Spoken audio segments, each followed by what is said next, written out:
and I'm not afraid to show it. Subscribe to my OnlyFans,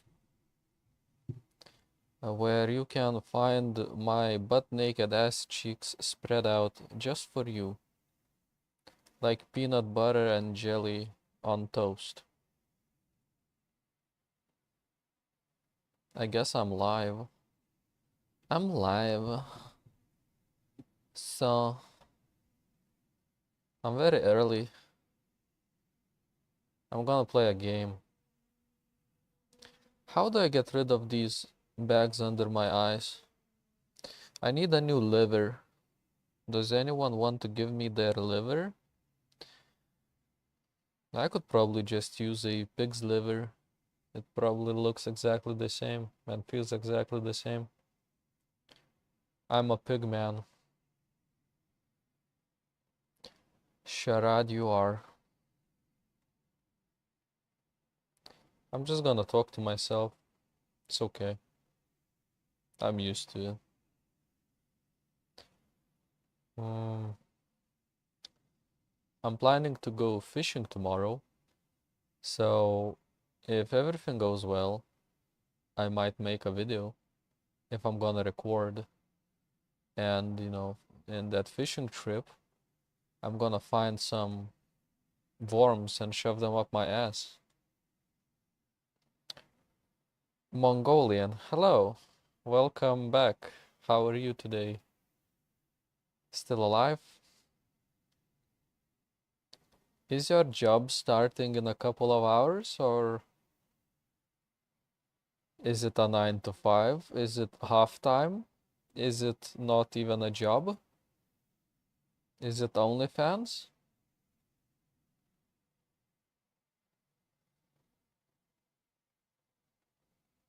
When I grow up, I'm gonna get a job also.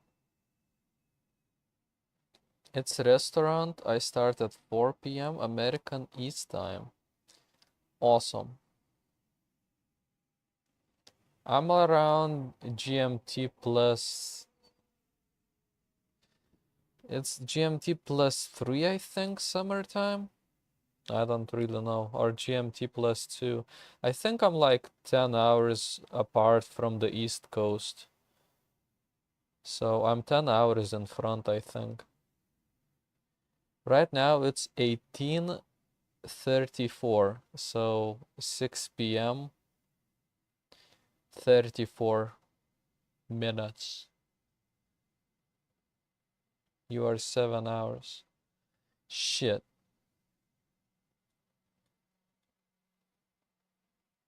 Well, thank you for, making things clear. Now I know.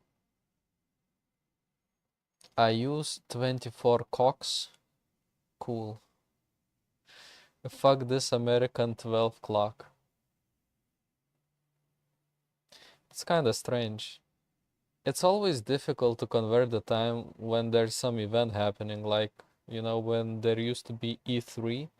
Now there is no E3, but there are like these conferences or whatever. I don't know what they are, but this year I missed most of them because I don't really believe in video games anymore.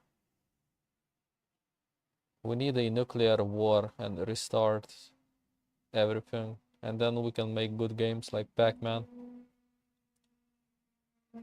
Or maybe I will just play Pac-Man in real life with my mouth. I'll go like, you know. Now it's Xbox Showcase. Oh, that's cool. Thanos 2.0. Eat the fish raw when you catch it.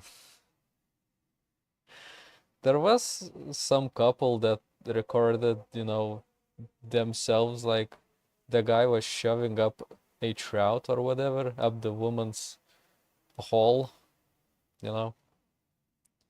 So there are so many undiscovered ventures for art on the internet. It's amazing.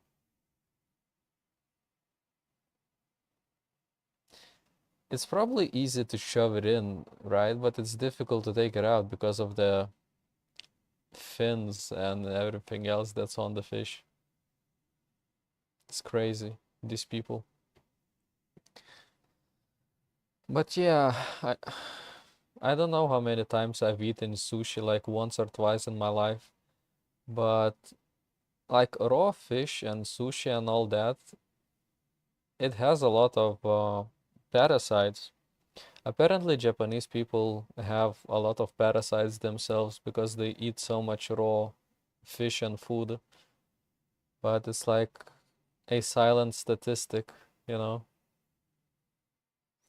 We also do have pickled herring. We eat herring.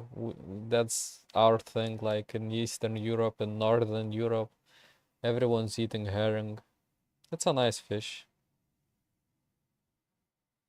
I don't mind it. With black bread especially, that's so tasty. So tasty. With black bread and some marinated like onions.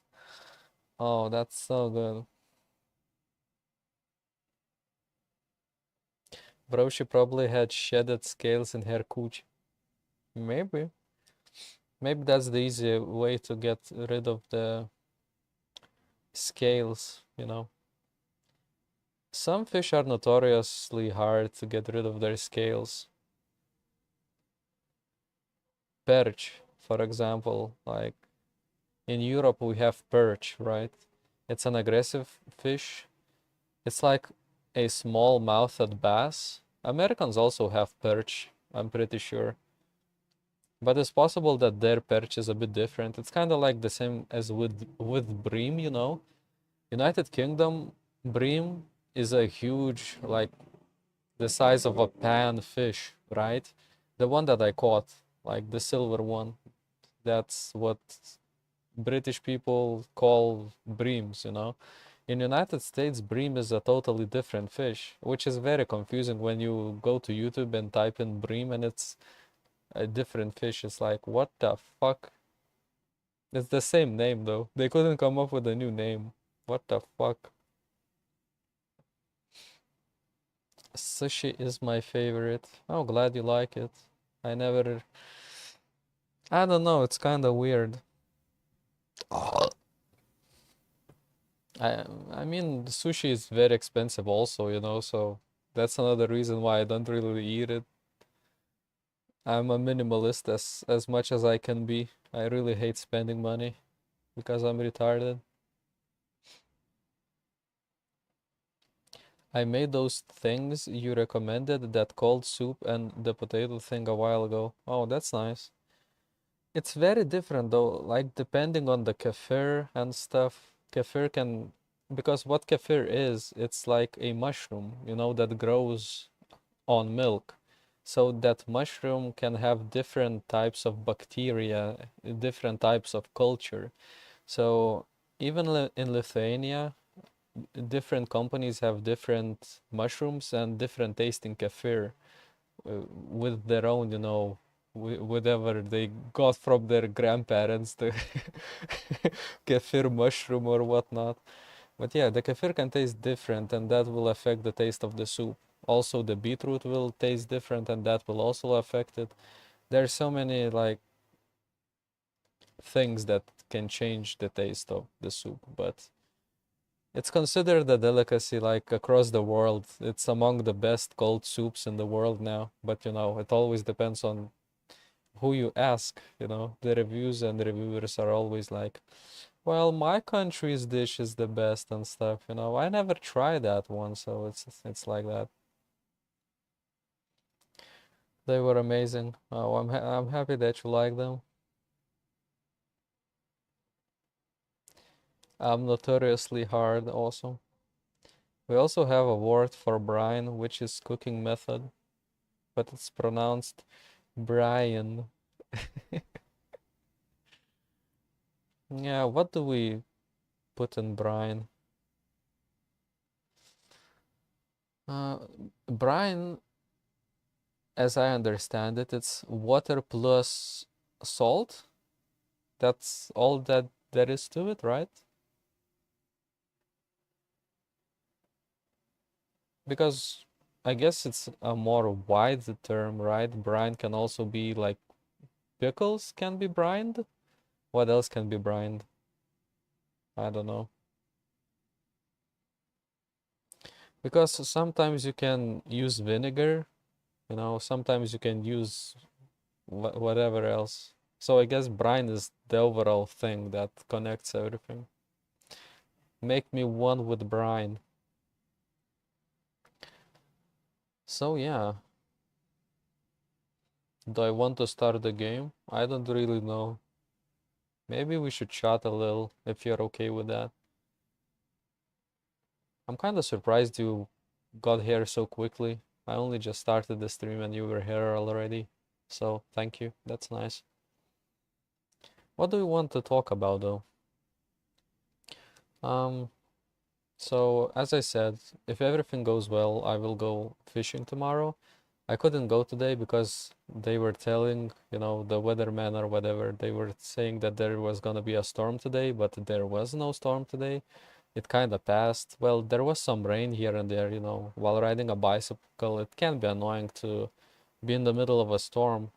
But if it's raining, you can get a coat or whatever, but the storm is a bit too much. So I decided to stay today.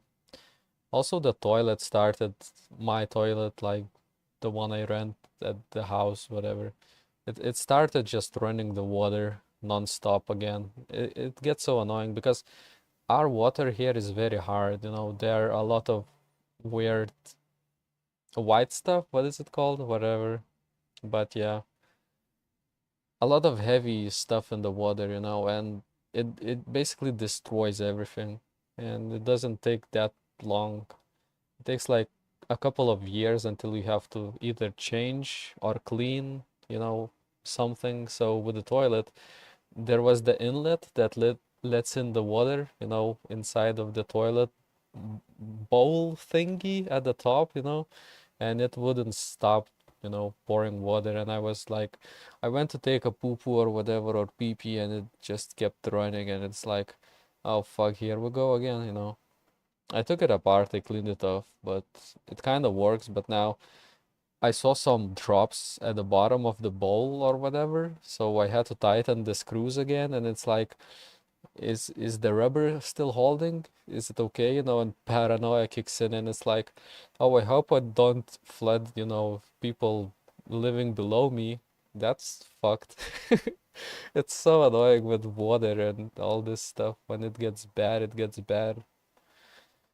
I probably should get filters for that, to decrease the how hard the water is, because I got a filter for the washing machine, and that kind of prevents the fuckery or whatever is going on with that. But damn, it's so fucking.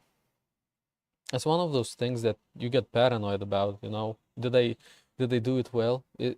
Is the water, is everything tight? It's like, fuck this. Why can't they just make toilets that are like, I don't know, upside down? Just kidding. It stormed yesterday heavy. Oh, I see. Yeah. The weatherman kind of overreacted a little bit too much here. We even got messages on our phones, like warning level 3 messages, like a giant storm is coming. It's gonna be here today, hide your kids, hide your wife. They're raping everyone out here. But basically nothing happened. And now the news portals are like, oh, well, it seems like the storm is calming down, so there won't be a storm. I swear if there's a storm tomorrow when I go fishing, I'm gonna fucking blow my brains out.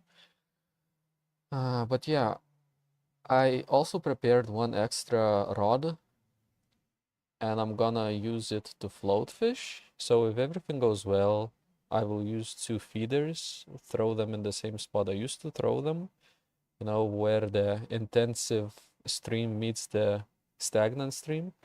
And then on the left, there is extremely stagnant water, like on a lake.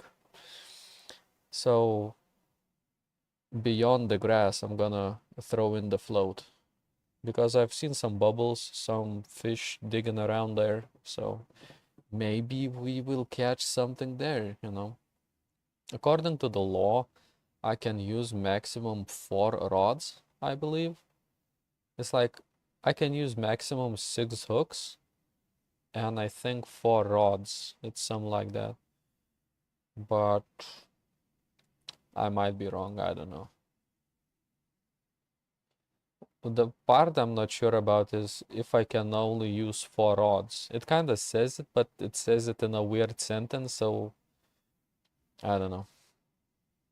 It's like it says it in this way, like if you're fishing for lobsters or what crayfish, if you're fishing for crayfish, then you can use maximum 5, the tools that you use to catch the crayfish, those bags, and maximum 4 rods. So I'm not sure if it's like only while fishing the crayfish or if you're fishing overall.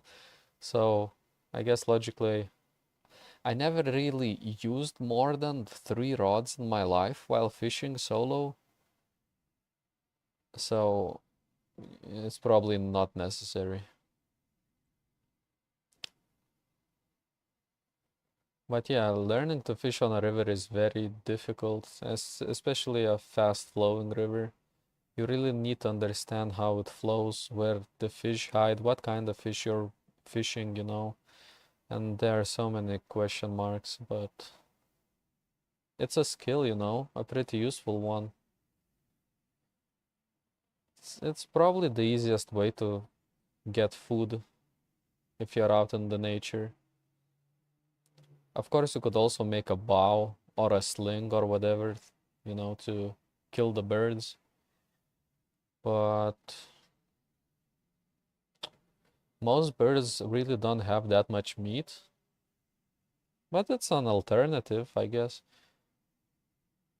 With fishing, it's very good because you can just set up the rod and just fuck off and do something else.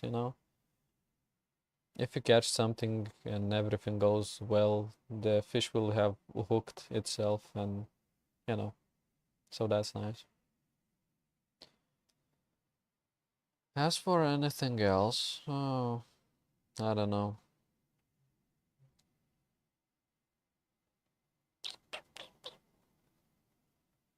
I'm trying to get a bike soon. Oh, that's nice. Like a motorbike or a bicycle? I'm moving back to the city, so a car won't be needed as much. Probably. Cars are extremely expensive. Bicycle, okay. Um, if you're interested in my opinion on what kind of bicycle to get, I kind of did some research, but of course, it really depends on what you're you're looking for. For example, I bought a bicycle specifically that I could also drive on hilly areas like in nature, and that could be kind of like universal as possible. So CX bicycles are usually like that, cross country, but they can't really jump. You need to be careful with them. They're kind of designed to ride across the continent or whatever the country. They're quite durable, but you don't really want to jump too much with them. With mountain bikes, there are 4 different categories of mountain bikes. So I guess the first decision you would have to come up with, do you want a city bike, a road bike basically, right? Or a mountain bike? And there was another category, but I don't really recall. It's city or a road bike or mountain bike, I think. Yeah, these 3 categories. So it really depends. The main difference is that mountain bikes weigh more. They can be more expensive, but it really depends on, what they are made out of.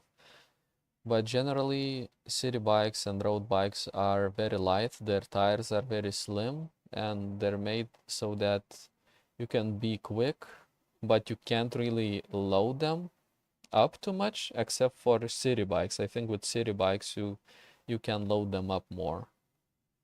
But you know, you shouldn't use a city bike to jump across mountains or drive down a hilly area where you can, you know, bash your head in or whatnot, because, you know, the transmission, everything else, and it's probably not gonna be as durable because it's not designed with that in mind. It's designed for light riding on roads from store to store and for stuff like that, you know. So that's what I'm looking for. I just spoke way too much, so I'm not sure what you're looking for. Is it a mountain bike?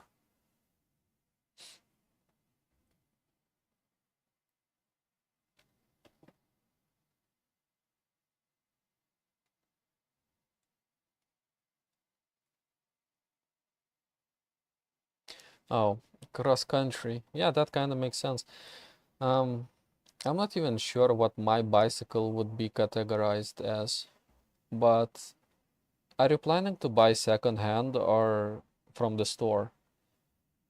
Because when you're buying secondhand, the main thing I would look at is how aggressive the design of the bike is, if that makes sense.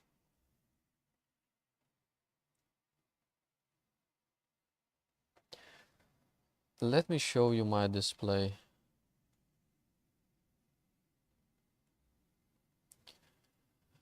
Uh,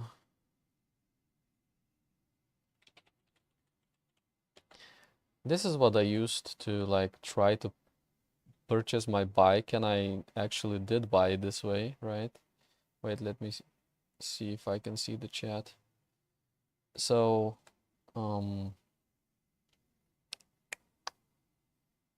I don't even remember where they are. Oh, there we go, bikes. And there are all sorts of, you know, bicycles, but sometimes people categorize them incorrectly. So under mountain bikes, you can find city bikes sometimes, and under city bikes and, you know, road bikes, you can sometimes find mountain bikes with great offers. So, um, what's kind of important to understand, let me zoom this in. I would probably buy secondhand, especially if you're gonna like work on the bicycle and if you're interested in learning uh, how to repair the bicycle and what to do, right? Damn, I gotta put my glasses on for this. Are they really that small? Small? It should be quite big now. Whatever. So, what I imagined and what I think that the truth is. Oh, okay. So, the basic idea is like we have this bike. It's obviously a mountain bike, right? Um, well, obviously another thing that's kind of important is wheels, right? These are the wheels. So I opted out for 26-inch wheels, which kind of seems small because the standard now is 27.5 and 29, the wheel sizes, right? So I kind of have a thought, and I had a thought of at some point converting my bicycle into an e-bike, right? So with smaller tires, smaller wheels, you get better torque from the motor. So that means you will be going up hills a lot easier. The smaller the wheel, the easier for the motor is to go up a hill. And that also works for you as a person. Like if you have 29-inch wheels, or well, 27 is kind of the same as 26 at this point, but if you have 29, um, it's difficult to climb up a hill, to climb up a mountain. I'm 167. I see, but yeah, that's another thing that you need to check out the either the manufacturer or there are websites in which you can calculate the rim size that's fit for your height, right? So uh, let's say like wherever it's a bike right like this or whatever. You can adjust the seat. You can always adjust the seat. It's a great bicycle. So the height over here can change. But what cannot change is this height right here. And by this height, you are supposed to buy the bicycle that's fit for you. Because you don't want an oversized bicycle, you don't want a bicycle that's too small. So there are certain websites where you can calculate according to your height. It's a little bit more complicated. So as you're standing, right, these are your pants, these are your shoes, right? You are supposed to measure this distance from here to here. You're basically supposed to put a book between your, legs under your balls, but it's like you're supposed to pressure the book. It's called inseam.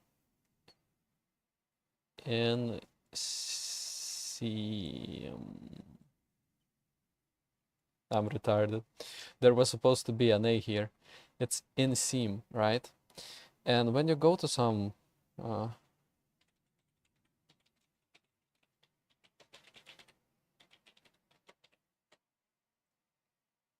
inseamen, yes. Well, you see, depending on the type, if you have already chosen mountain bike, let's go with mountain, Even these websites, they sometimes calculate differently. So this is the inseam, right? Please enter your inner leg length in centimeters. Mine was, I think, like 82 or 85, but it really screws you up as you measure because some people have extremely long legs and they might need to buy a bicycle that's bigger than you're supposed to. But let's say I'm 85. So they give you the frame size, right?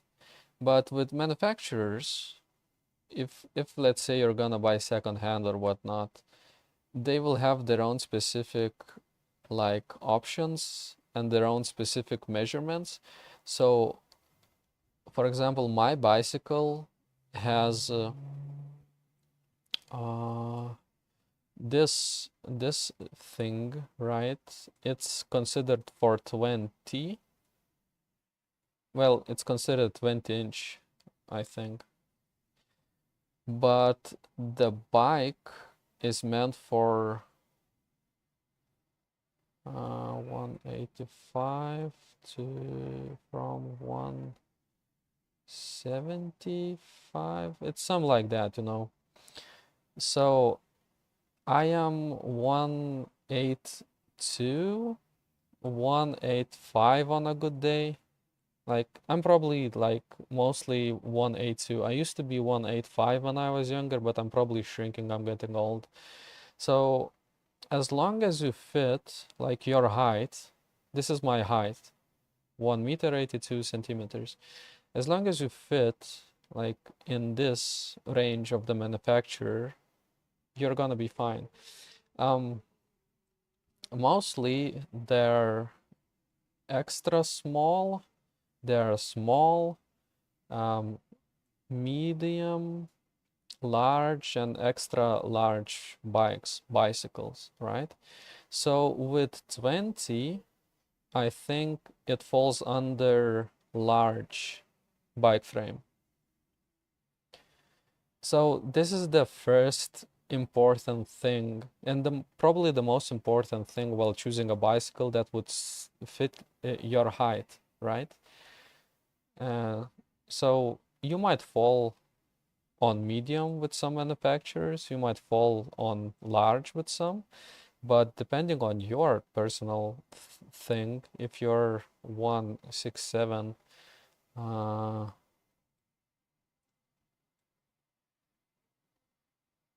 it's probably better in this one. Okay, an adult, bike type, mountain, your height. What was it? 167. Measure your inseam length. It should be in the this and that range. Ironically, like my inseam, I think is supposed to be on a larger bike. So if everything fits for medium, I should be buying larger because my legs are longer, but it's probably not really worth overthinking this thing because you can adjust your seat, right? So the length of your leg can change quite easily. So let's say your inseam length is 75, I don't know. So recommended bike size is this, right? Bike frame size is 39 or 15 inches. You can also consider the following frame sizes. So these are the things that you need to accurately choose because these are unchangeable, depending on your height. And it depends on the standard, I guess. But the bikes that are the easiest to control are 26 also. So a lot of people kind of opt out sooner or later after riding with 27 and 29, they go back to 26 because they feel a lot better. They're easier to control because, small wheels, they're easier to turn. They're not as bloated. Put 75. I did. I guessed correctly. So yeah, bike frame size is 15 or 39, but usually they sell bike frame sizes in inches. So mine says 20. You will usually see it on the basically over here. Like it will tell you that it's 20 or 15 or 18 and etc etc depending on your preferences. So, all of these kind of fit you. That should fit you. But then again, you go to another website and you will get different results kinda, but not there. They don't vary too widely, but a little bit. 75.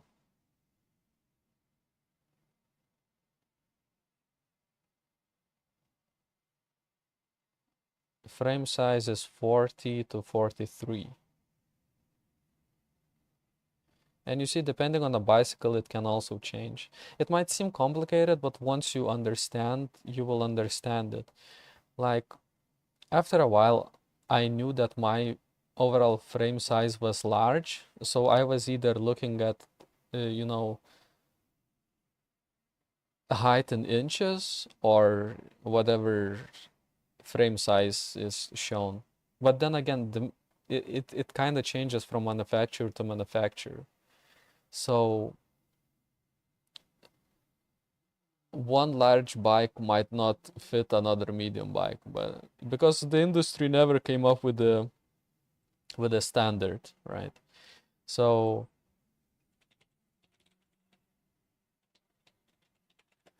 with Capriola Oxygen, the one that I have, that's not it.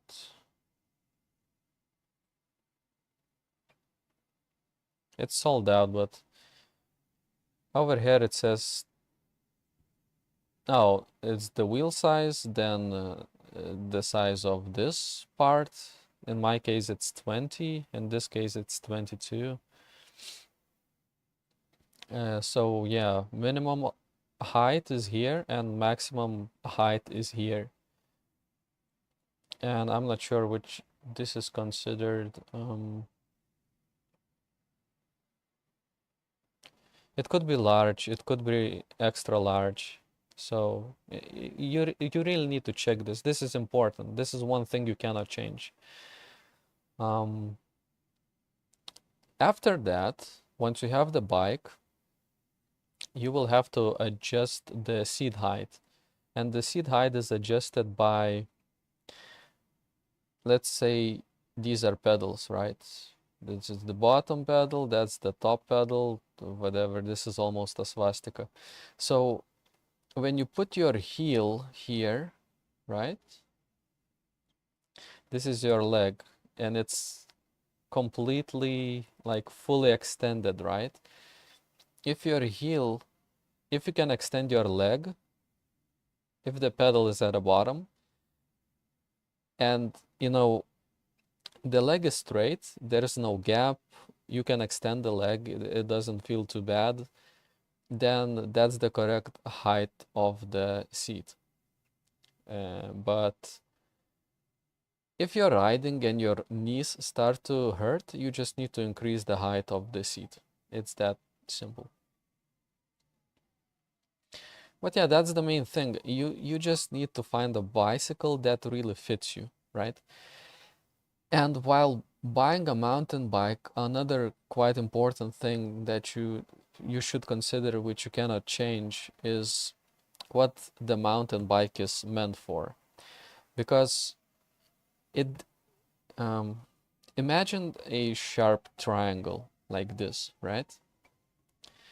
And adapt this triangle to the way the bicycle looks. Like, let's say this is the handlebar, right? And this is the wheel, this is the back wheel, whatever. The most important thing is how aggressive the triangle is. That influences if the bicycle is downhill, mountain bike down, that's meant to drive downhill, or a mountain bike that's meant for overall riding around, you know. Because there are some extremely heavy mountain bikes that are only meant for going downhill. And they are heavy, so they're not very, enjoyable to ride around, and you will probably not be able to ride up a mountain because of how heavy the bike is and stuff like that. So it's only meant to go downhill because it's there is like this sport to go as quickly as possible downhill. So that's what those bicycles are meant for, that category of mountain bikes. And there are four main types of mountain bikes. It's downhill, DH, then you got shit. The one that's kind of still heavy but not as aggressive. Then there's less aggressive one, and cross country. But cross country is the least durable one. So you should probably look for cross country. It's or this one. This one is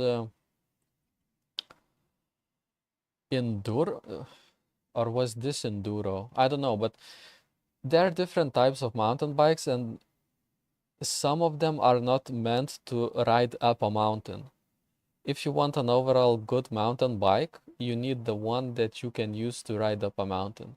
And small wheels like 26 inches is gonna help you to ride up a mountain, as along with how heavy the bike is. I'm not looking for heavy. I don't think I'll be doing crazy jumps. I just need one to get around the city comfortable or cruise in a park. Exactly. That was also my thought process. Because, but comparatively to a city bike or, a road bike, this bike will be more durable. So either cross country or whatever this other one was. So whilst buying secondhand, you see this bike that has 7 stars. It has very sharp and aggressive design. So that means it's meant for going downhill. And the easiest way to tell is imagine this triangle, right? This triangle, this triangle. It tells you what it's mainly meant to do. If it's aggressive like this, imagine it's going downwards. The bike is going downwards, downhill, right? So it kind of looks like this. There is the hill, and the seat might be like at this point, like straight. You're sitting here, right? The pedals are here. You're sitting straight here. These are the handlebars, but it's meant to ride downhill. Now, if your mountain bike doesn't have an aggressive design, so let's say it's more like this, then it's not meant to, it's meant to be ridden everywhere, if that makes sense. You see, the triangle is not aggressive over here. The triangle is like almost a trapezoid. So we can have more examples. Like this one is aggressive, right? From the side, you see that the triangle is very sharp, and you know, if you were to tilt the bicycle, it would be straight, but it would be going down the hill, if that makes sense. Like this bicycle does not have an aggressive build, you know, because uh, this part of the bike, this triangle, it kind of looks like a trapezoid.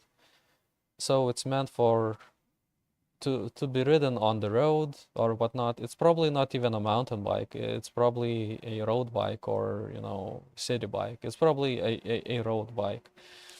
So, but that's kind of important. You kind of need to find a mountain bike that doesn't have an aggressive design like this if you're buying secondhand. Oh, that's what gives the aggression. Yes, because it's going downhill, you know. Pretty much the aerodynamics of triangle on the downhill slope, right? Yes, yes.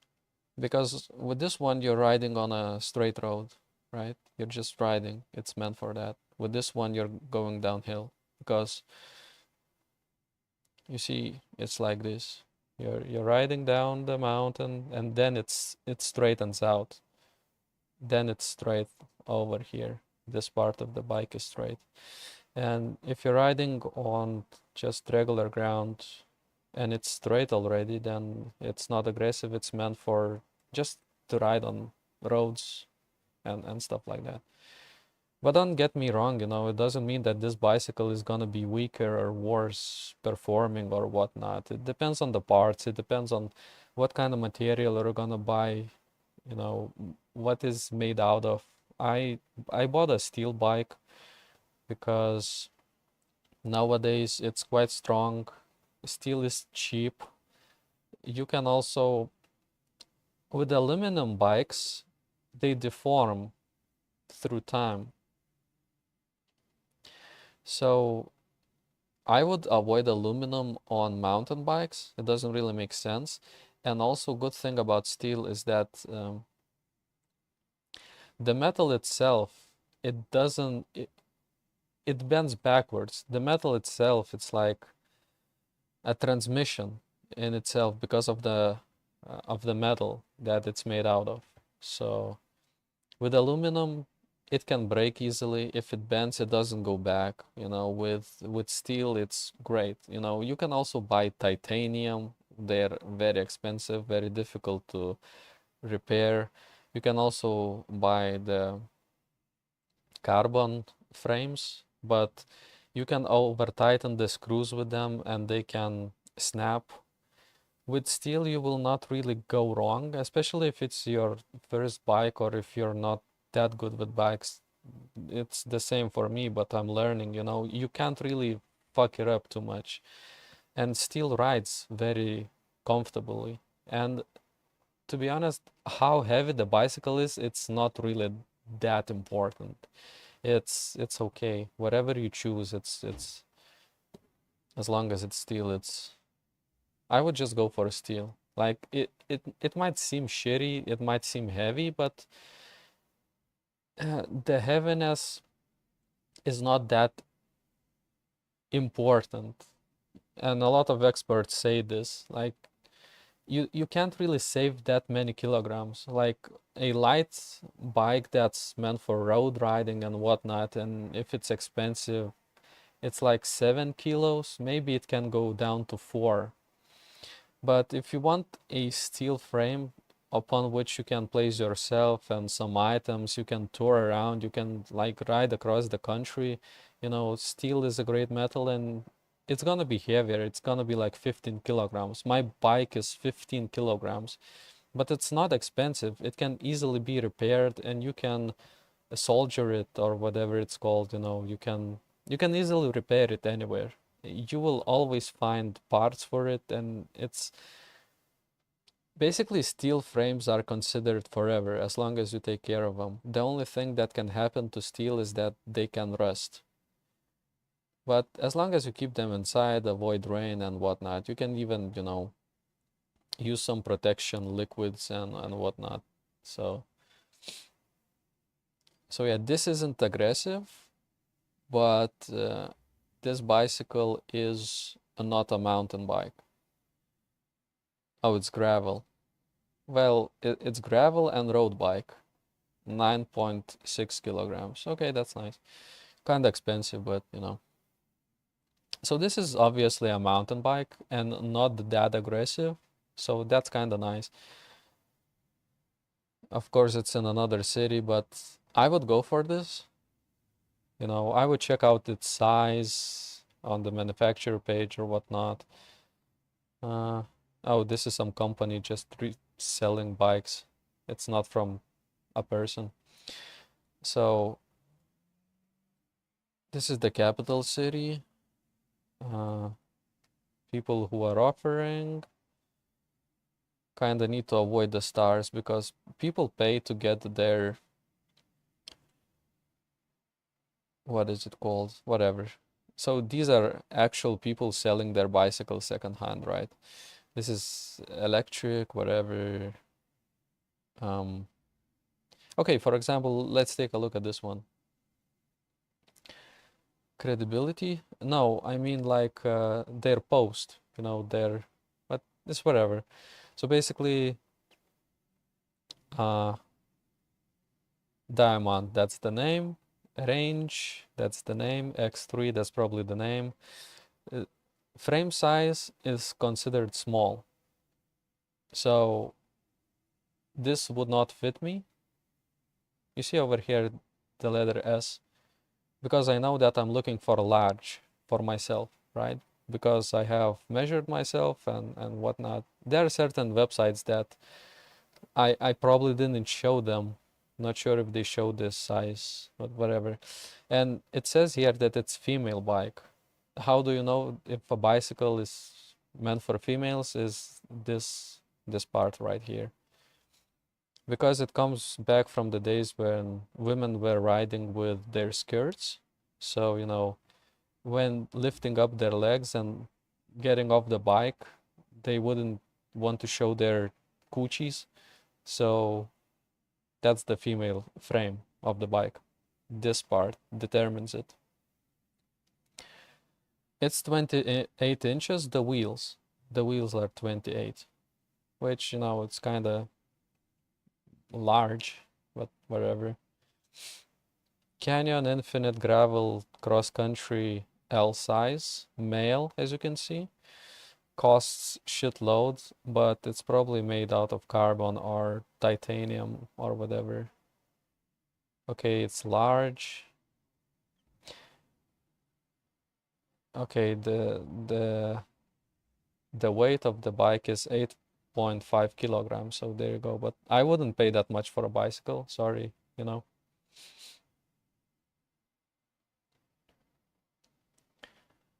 What else do we have? This one's kind of old.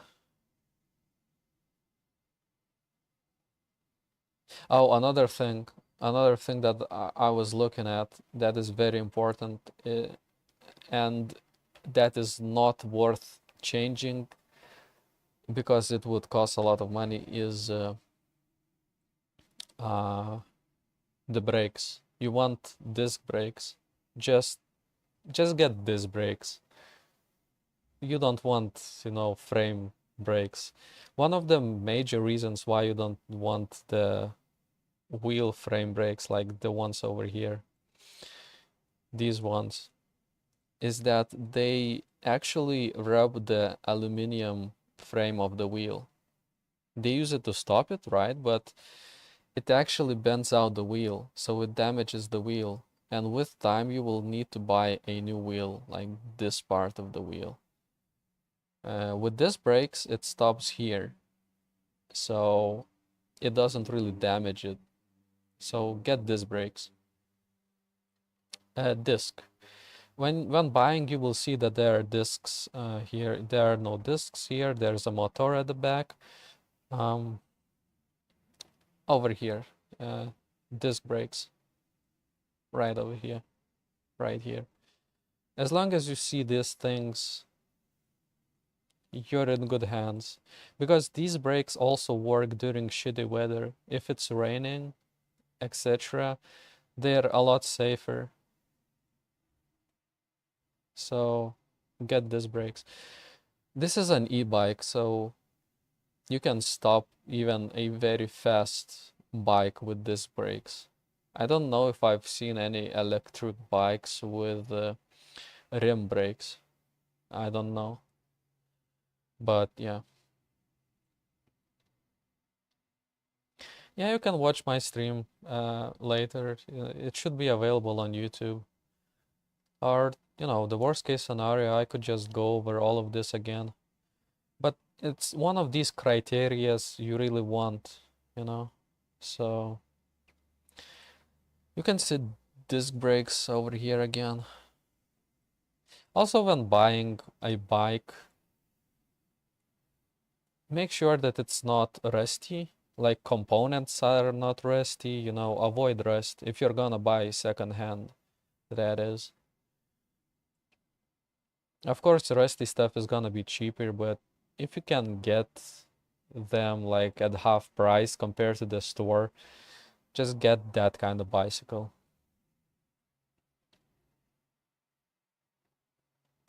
That's awesome.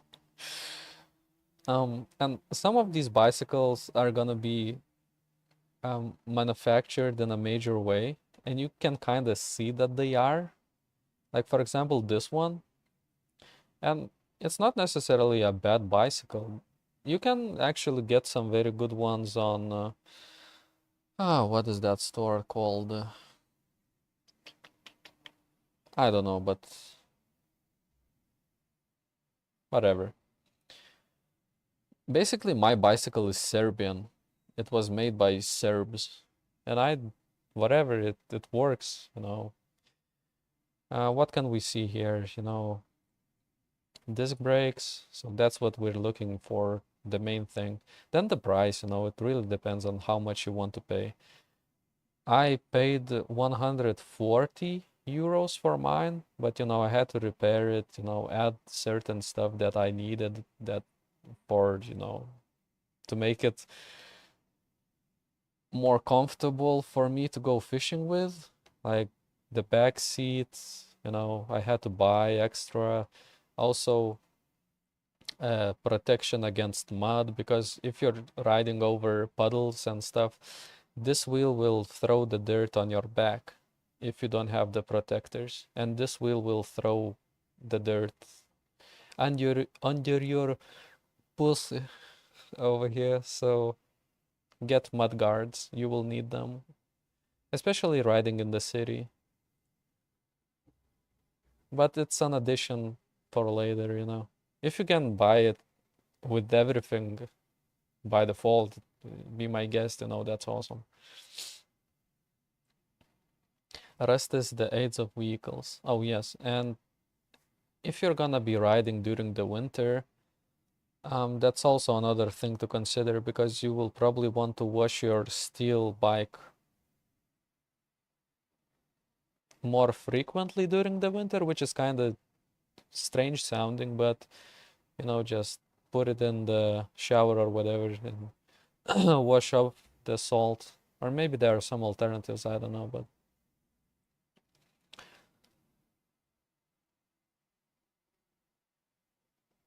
yeah.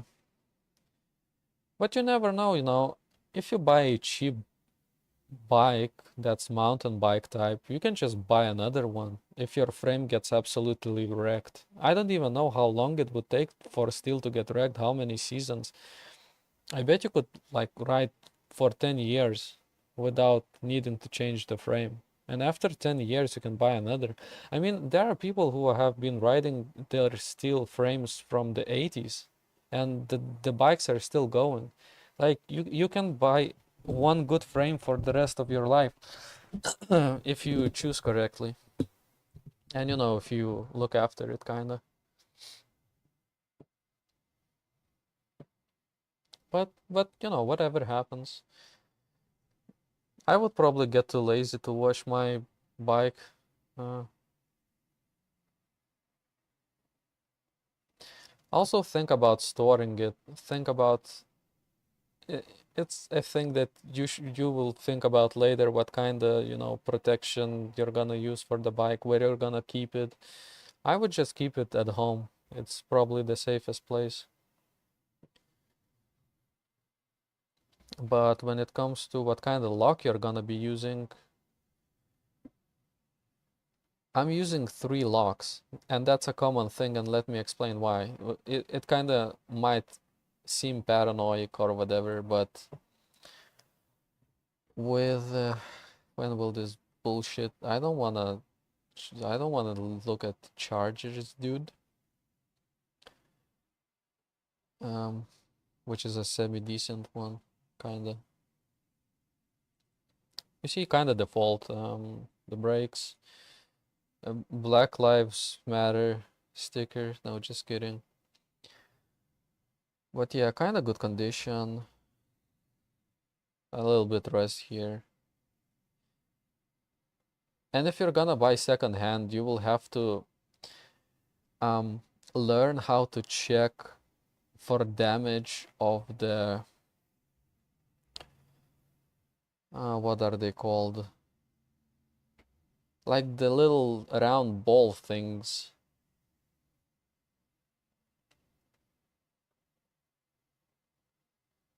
Bearings. So on modern bicycles, you will probably find bearings here and the handlebars and here. So there are bearings here and here. So to check these, you will want to lift up the bike and move the handlebars from side to side. And as long as it's smooth, the bearings are good. Another way to check it is uh, push the front brake, tighten up the bike, you know, and then move it back and forth, the handlebars. The handlebars are not supposed to move. If the handlebars move, the bearing is probably loose. And, you know, with these bearings, you should just move the tire forwards and backwards, you know. And the same with these ones over here. And there are bearings here also, so move this like quite aggressively, but not too much. It should hold, like it shouldn't move. But this will only happen once you are considering the purchase, you know. There are videos on YouTube how to check that, you know, while buying secondhand. So yeah, what else? This looks AI generated. Um, he even used vignetting or whatever. That's impressive. He really showed off the bike. But once you get the bicycle, I got mine in absolute shattered, shitty position. I drove my bicycle back home, and keep in mind, like at the store, you can still buy that bicycle, and it costs 260, 240 euros. And I bought my second hand from some girl uh, for 140 euros. So that's half the price. And as long as you can maintain it, it's gonna be great. But I rode it back home. This handlebar was not accurately aligned with the wheel, so I was kind of riding it like sideways. And there was barely any air in the tires. I don't think I damaged anything, but yeah, it was even this like the seat was down, it was unscrewed here, and everything was the way she bought it. And I guess she bought a new one because she didn't know how to, maintain it. So only now have I fully uncovered all the shit that was kind of wrong with the bike. So I had to tighten up and not really change, but straighten out the crowns of the bearings on the front wheel because the wheel was kind of spinning. It was kind of okay, until I took it out and I tried to spin this part of the wheel by hand, and it was so hard to spin and it was getting stuck everywhere. So I used some oil, whatever. It kind of worked for a while. After a while, it didn't. So I just decided to put on the grease in there, to repair it. And I did it like last week, I think I finished with this. And I also had to tighten up the spokes. But the spoke tightening is another rabbit hole. It's really not worth overthinking it. Just do it hand tight and that's it. And after that, spin the wheel. If the wheel spins directly, accurately, that's fine. But when I tightened my spokes, the wheel was kind of off-centered. So I used a pen, I spun the wheel, and uh, I would put the pen on this spot, and at certain areas the wheel would rub, right?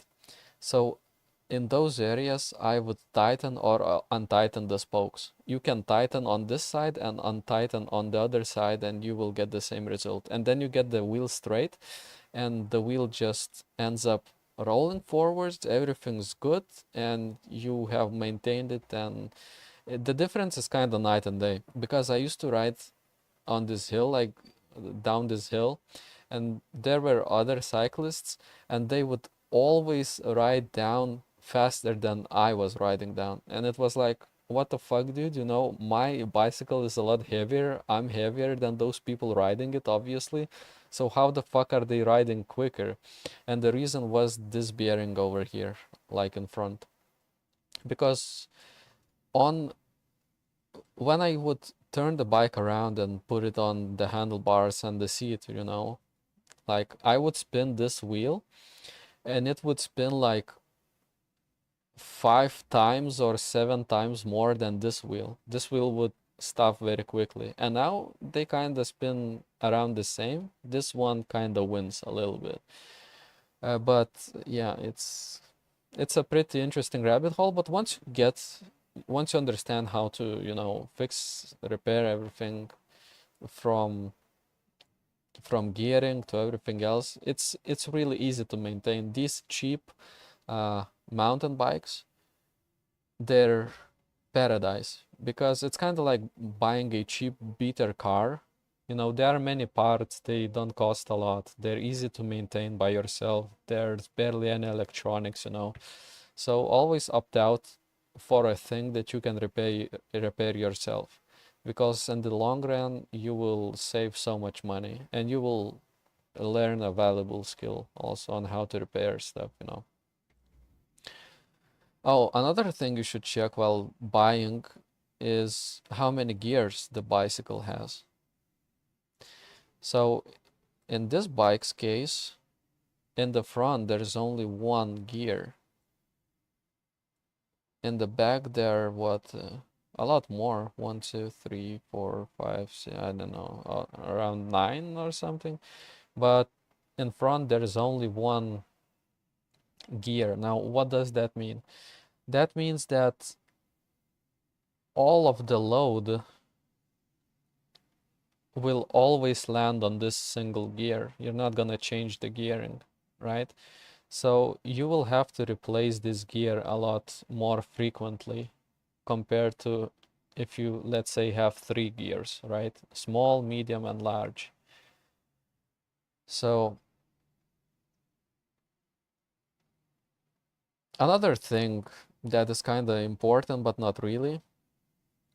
Some people do this, some people don't, but officially you are supposed to do this. If you have like 3 gears in front and many gears back here, you're always supposed to keep your chain as straight as possible. So if you're, let's get a better example.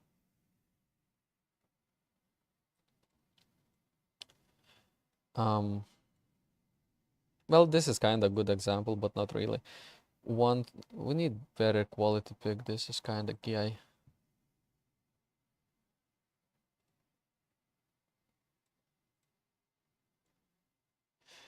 Okay, these gears are very weird. They're very small, but whatever. So there are 3 gears. I will try to draw this.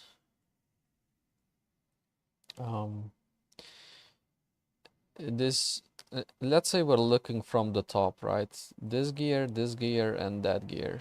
The biggest one.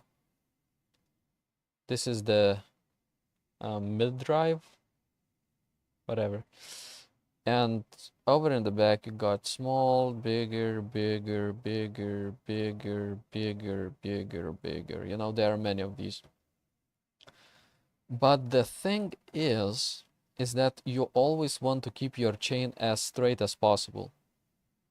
So if you're riding on this gear, you have this gear set, the chain is on this gear, right? And it connects to this gear, that's okay. It's considered straight. Now,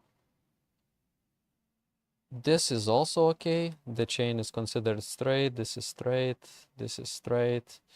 This is straight. 1, 2, 3, 4, 5. Usually 2 or 3 highest gears on the other side is considered not rideable because the chain gets bent. So if you use this gear with the smallest gear here, you will fuck up your chain a lot quicker. So usually while riding like this, I never use these 2 gears on the lover's gear. Now, if you're using the medium gear, right, then the left and rightmost gears are not usable because the chain, you know, it kind of rubs against each other. It's uncomfortable for the chain. It can snap, it can degrade a lot quicker. It will degrade a lot quicker. And with the highest gear, you use this, you use this, you use this, this, and these 2 you don't use. Like, you need to keep the chain as straight as possible all the time. It's one of those things nobody ever explains to anybody, but it's the way these gearings were put together. Like, that's the logic behind them, and that's how you know which gear to ride in on. You know, while riding, you always need to feel a little bit of resistance. And no matter if you're riding up a hill, if you're riding on a neutral, if you're riding down, you always need to ride in such intensity with such muscle strength that when you change the gear, you're always riding with the same amount of power in your legs. Does that make sense? So that's what the gearing is. Also, you should not change the gearing while riding up the hill. So before riding up a hill, you already need to be set in this gear, and let's say 1 and 3, right? And you should tackle the mountain, and you should always use only that gear. Of course, I don't, but even I change, but I don't like go into these wild changes. If the mountain is coming, I always know that I need to use the easiest riding gear, which is probably this one. No, it's this one. Yeah, this is the first. So I usually uh, go 1-3 if the mountain is not long. If the mountain lasts for a long time, I just go 1-1 and just ride, just like fucking off. Of course, the riding becomes very intensive, but you can kind of rest. You know, you're working on the heart because if you're pedaling very quickly with your little feet over here, like you keep spinning the pedals very quickly because you're in a low small gear or whatever, you know, you spin quickly, then your heart works. The intensity goes to the heart.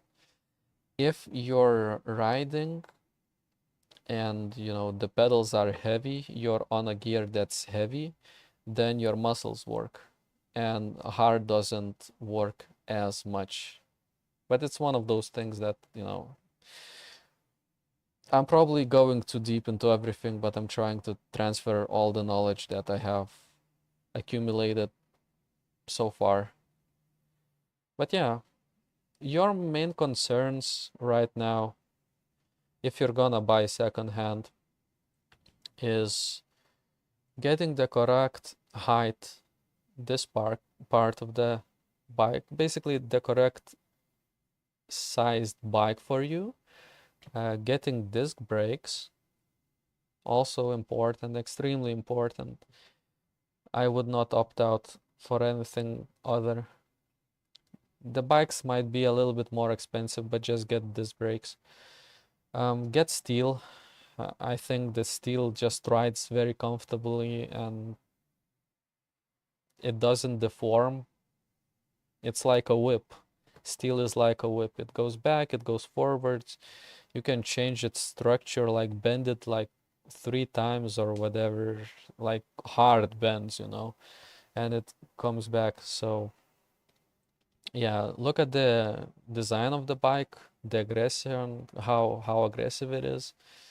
Yeah, those are the main things. Everything else can be changed, you know. You can even change the height of the handlebars because another thing you will find with mountain bikes is that, and most bikes, to be honest, is that mm,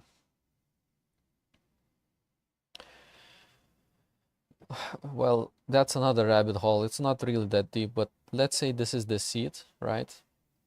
You kind of want it bending a little bit forwards, not too much. But the reason why is that you're trying to, these are your hip bones. You're trying to put these hip bones on these places of the bike, right here on the seat, right?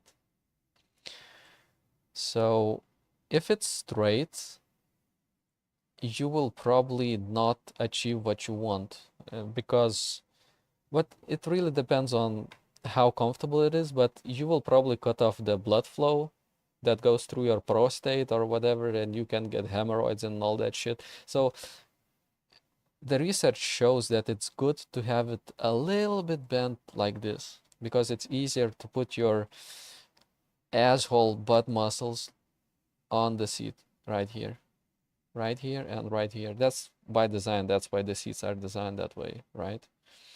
Well, not only that, but because when you have your legs over here, they don't rub, right? Because if the seat was like this and you were trying to, you know, ride the pedals, extend your legs, you would rub against this.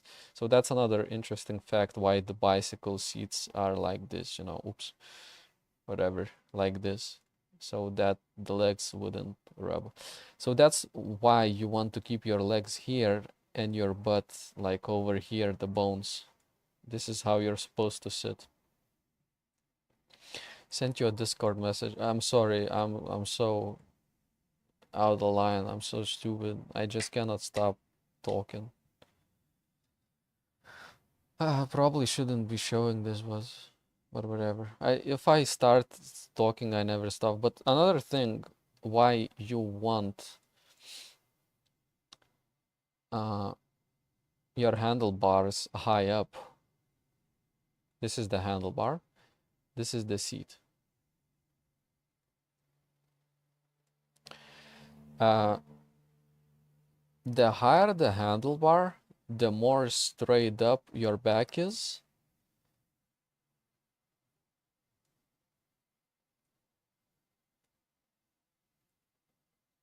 The higher the handlebar.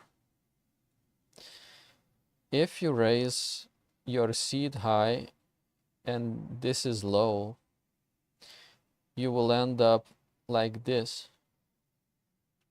And actually, this is why people who ride on the roads and on city bikes, the aerodynamics, right?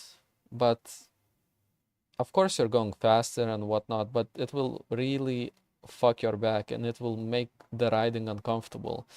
The correct way to ride a bicycle is to be relaxed, like this, in straight position, you know. You can always bend forwards if you want speed. You cannot bend backwards if your handlebars are too low and your bike seat is too high. So that's pretty much why I bought the extension for the handlebars, to heighten up my handlebars.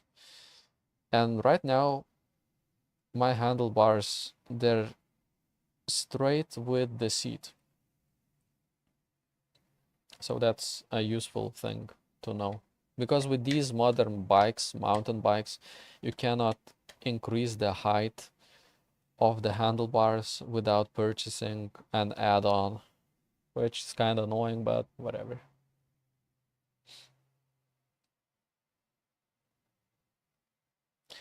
Never thought a professional bike photo would get me creaming. Yeah.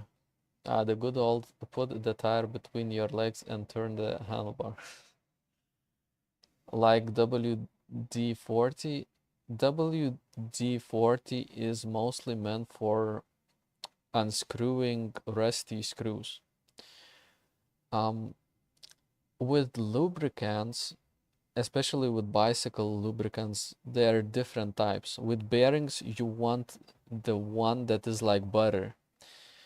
And with chain, for example, and other protective parts, you want the one that is as fluid as possible, that gets into nooks and crannies, and WD-40, I'm not even sure if it's considered a grease. Maybe. It's deeply penetrative oil, right? But the thing with that, it's not supposed to stay in one spot for a long time. You know, with oils, they're supposed to stay there for a long time to protect against the elements and whatnot. So you can buy in bike stores, you know, different types of grease. So I got some Polish ones. I don't know. Some real Khan Academy tutorial. Yeah. I hope it helps though. Here I am. Let's see the Discord.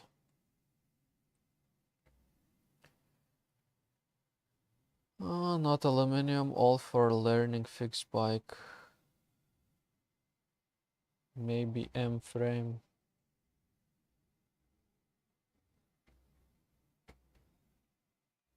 Yeah, that's kind of nice, but don't forget disc brakes, and you need to be sure that you're buying the correct sized bicycle for yourself. That's the most important thing, because you cannot change the frame. You cannot change the frame size. But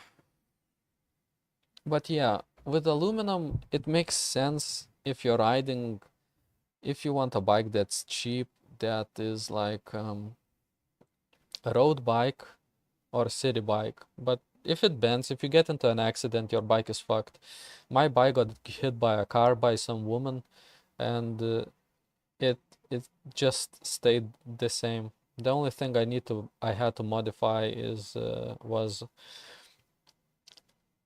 uh, the gearing, like the gearing switching kind of screwed up. It got fucked. But yeah, I'm not sure if you really want titanium or carbon, because the the price inflates to a ridiculous amount. I would just get steel. Just get steel. Later, if you want another bicycle, if you get really deep into it, you can get uh, titanium, but the frames are very difficult to repair, unlike steel. You know, if there are cracks in the frame or whatnot, if you ride and something happens, you know, you crack it, or the car rides over it, you can repair it. You can solder or not solder, whatever it's called. You can repair steel easily. That's the good thing about that metal. With titanium, it's very specific. Like it's very difficult to repair that frame. Um, and steel rides very comfortably. Yeah. Mm, old for learning, fixed bike. Not necessarily old. It could be new from the store also. Second hand from the store. If you see that condition is good, you need good condition, like not rusty. Try to find a bike that's not rusty. But yeah, it's extremely important to get the correct size bike. I see quite a few small sized bikes. I saw quite a lot of them on second hand market, so it's probably not gonna be that difficult to find. I'm not sure your specific. Uh, Actually, let's try to find it. Uh, there we go.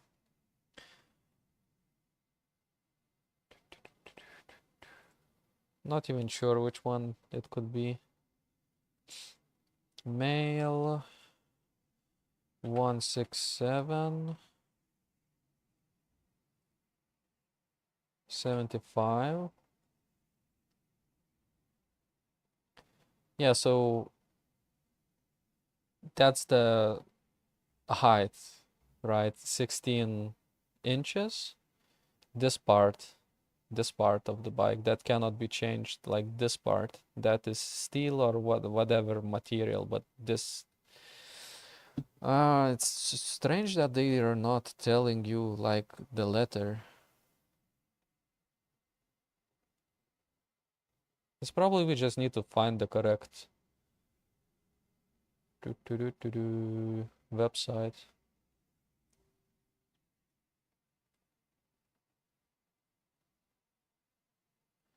Because in different countries there might be different priorities. Maybe in USA they measure more in small, medium, large compared to Europe.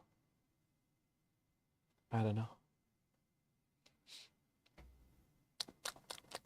I wrote it down. I'm sure I can research more into it. Or have a bike shop, dude, help. There's so many around here. Yeah. That's probably also a good business to get into. If the bikes are gonna get popular, you know, like bike repair shop, that could be a good business, you know, because comparatively to, let's say, cars, to repair a vehicle of that size, of course, people charge a lot more, but it's a lot bigger pain in the ass, you know. With bicycle, you can repair it quite easily comparatively. You can swap out a part. It doesn't cost that much, you know.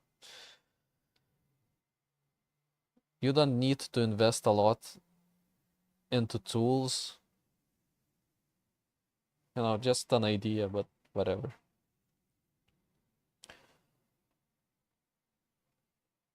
These are for children. It's so weird how they are not given the letters. It probably depends on the manufacturer, though, because they rate them differently.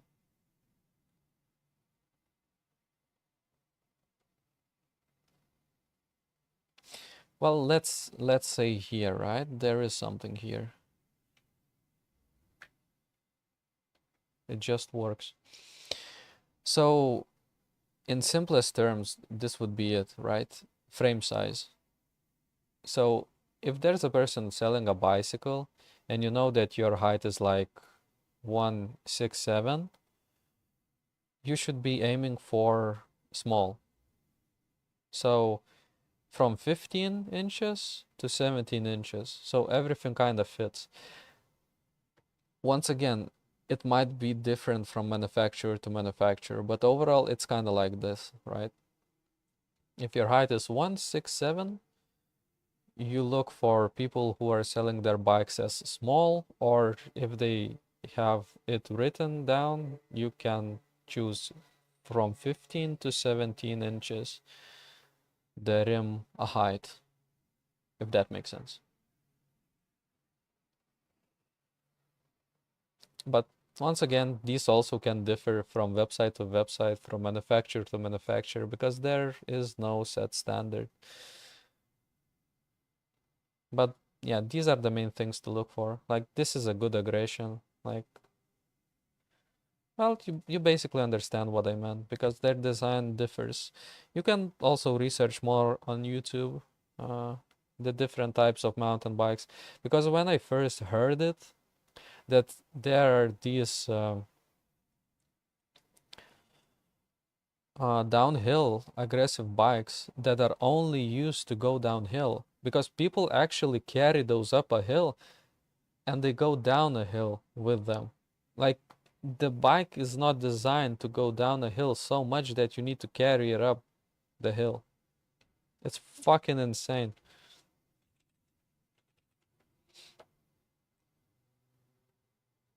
But it's like a sport type, right? It's only meant to ride down for speed or whatever, you know. Maybe this will be. Yay! Fucking liberals. I love ads.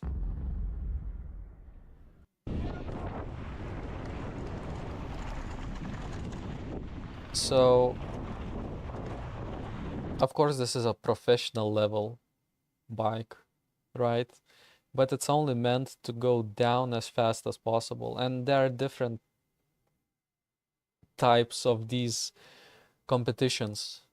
This is aggressive downhill, then there are semi-aggressive where people kinda try to ride them uphill, but it's not that important. Then there are basically the whole competition revolves around riding up and down mountains, you know, so you kind of need a bicycle that's overall meant for everything, and they're the ones that are meant for long distance travel that can withstand a lot of weight, so that would be kind of cross country.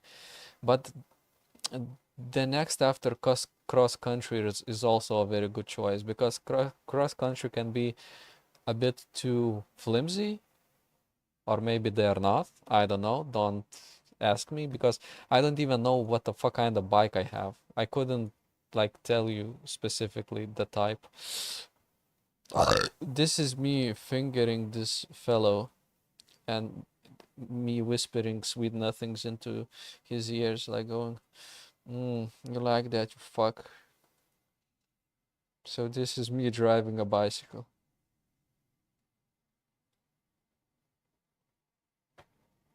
That was the best part. So yeah, it kind of makes sense to have someone to help you out, but if you're gonna buy a new one, it's gonna cost more. But then again, you're not gonna get burned. I kind of really wanted to like save money as much as possible. At one point, I was gonna buy a bicycle for 50 euros, but it didn't have disc brakes. somebody else bought it faster than I did. So if I had bought it, I would be riding around with disc brake. And I think the bike was aluminum, so I probably would have made double mistake. So I was kind of fortunate. Not sure what the person did with the bike. Maybe they resold it, you know. But the good thing about buying a used bike is that it's a buyer's market. There are many people who want to sell their bikes. There are so many people who want to, sell their bikes, and their prices keep going down and down and down. The same bikes that you see. So it took me like a couple of months, I think, until I pulled the trigger and bought a bike. And the ones that were listed at the start at like 200, they ended up being at 50 and still nobody bought them. So, you can also kind of get burned. Uh, but throughout the time, I didn't really see any cheap disc brake bikes. The cheapest I saw was around 100 euros, I think. As long as you have, disc brakes, the price will just shoot up because people really like those and they work a lot better. Like they genuinely work very good during wet weather or whatever weather. It's great. Big part of lesson, yes. Come on, little Timmy, bend over. Let me give you a prostate exam. But sir, I'm only 5. Fuck. Um, why is my camera different over here? I kinda wanna pee.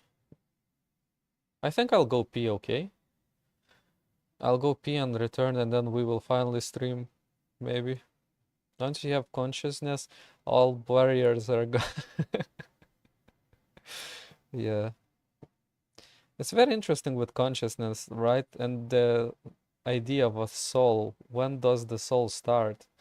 Because with a lot of children, like the consciousness kind of begins, you start interacting with the world around 4 years of age, right? But like Carl Jung or whatever, he only started being conscious in 8th grade or what was it? Like extremely late. He was riding on a bus and then something like landed in a body or whatever. So it kind of makes you wonder if they're actually like NPC people, are waiting for a soul. They just walk around until boom, you know, a player character joins and uses your body or whatever. Whatever. I'm gay and need to piss. Ah, uh, there we go. This fits.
Hello, hello. Is this thing on?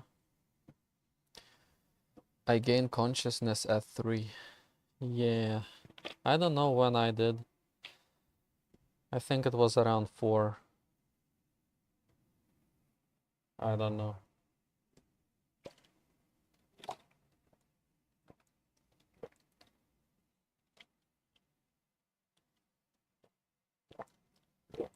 Ah.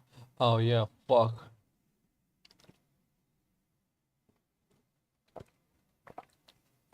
You know, I used to drink water that came out of the tap. I used to make soups with it, whatever. Then something fucked up happened with my thyroid. And judging by how hard the water is, the water supply, it's no wonder, bad shit happens. I You're pretty much forced to buy store-bought water because the tap water is so fucked, unless you're using filters, I guess. I mean, with some people, they use it for the rest of their lives and it's whatever, but with me, I just sneeze the wrong way and I break a bone. I suck dick.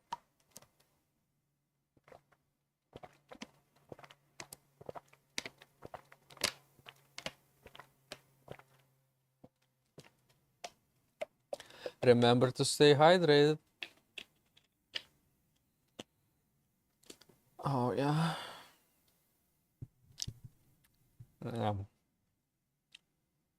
So, Halo. Yeah. Yeah, daddy. I'm thirsty. Damn, children are so fucking sexy. This was AI generated. I did not say that. Check this out. It's a funny meme. I also got these two. Um, Master Chef. Do I have the correct camera? Whoa, whoa, whoa, whoa, whoa. Galo 4.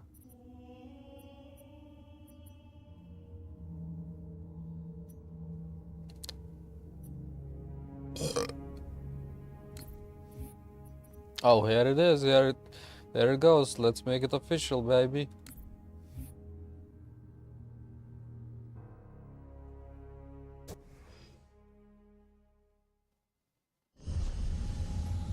That's me. I'm the child.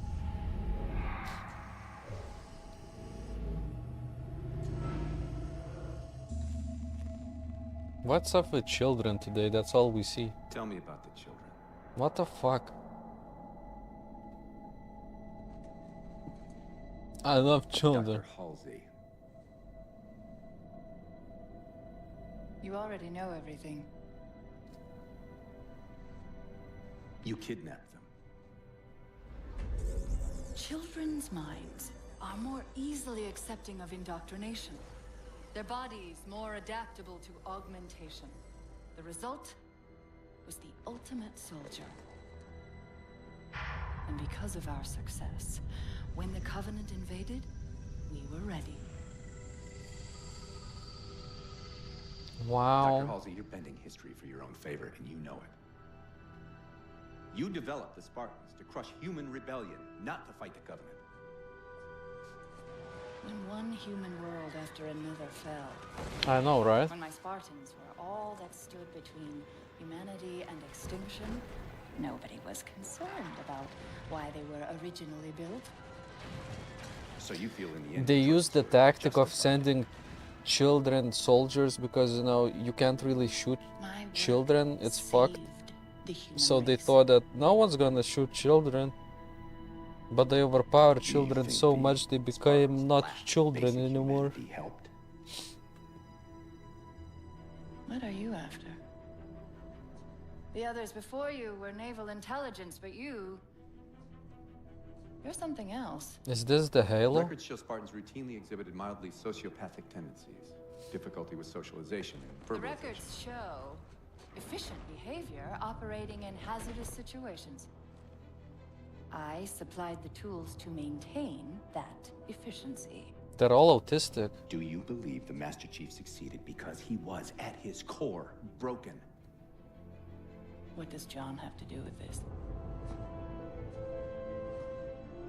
You want to replace him?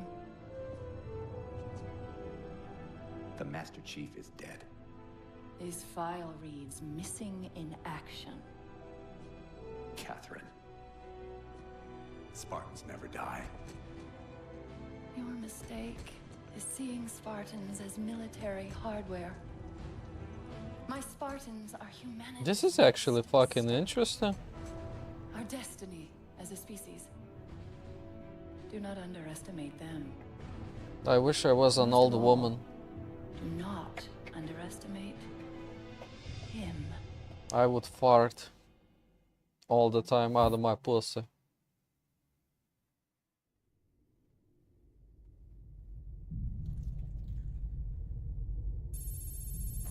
Mamma Rocca. Yeah, there was some guy just driving with his fart mobile. Sorry. Outside the window. Forward onto dawn. I have dawn syndrome.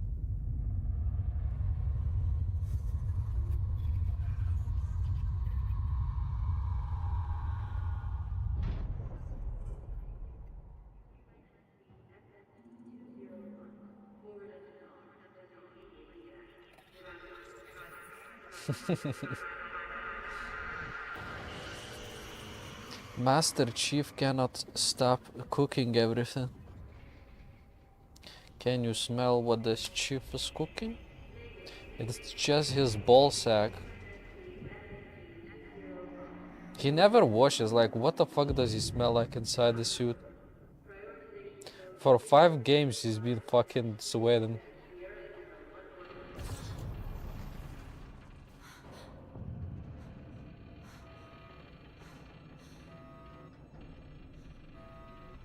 That's his waifu.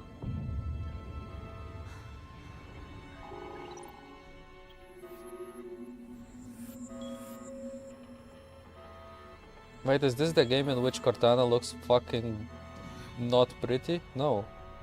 In this one she looks pretty. Good.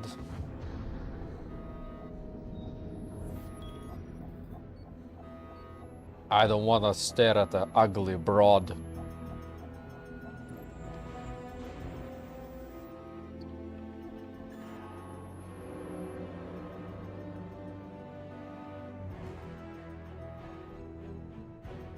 Hello, I am AI. I am using this graphical interface to show you what I'm doing because I'm Wake gay. up, Chief. It's Fallout 4. I need you. We gotta find our dad. Our son? What the fuck was it? I don't know. Whatever. Bethesda sucks balls. Been out for a while. Where are we? We're still adrift on the Dawn. Why did you wake me? Hang on. Bringing your systems online now. I rewrote your ship's firmware while you were out. You've been busy. Activating the ship's gravity generators. Look at these graphics. Chief, look up. You need to pull the manual release.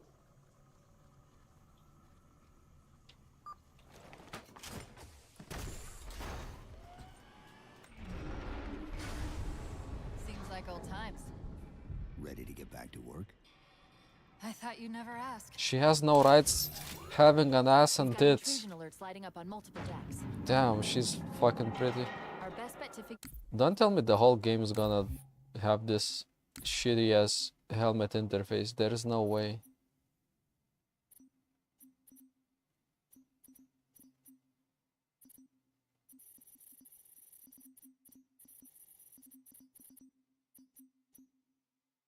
I don't know. Uh,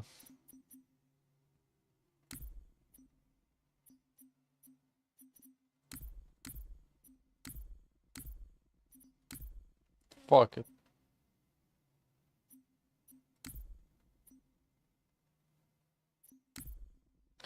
I don't know, this might break my shit.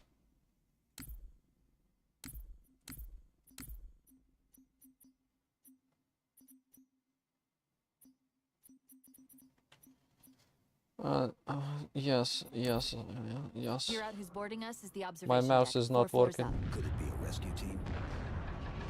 Wouldn't bet on it. Oh no, my mouse pad, it has grooves in it because of the sweat. I cannot. Fuck me.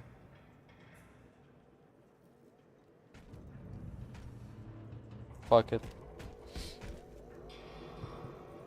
It'd be HUD, I think. Oh no. Serena. Team Siren. How do I hit?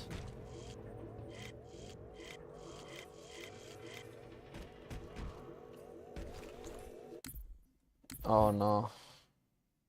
I'm so sorry. I'm so sorry. Okay, okay. Why is the zoom? Whatever.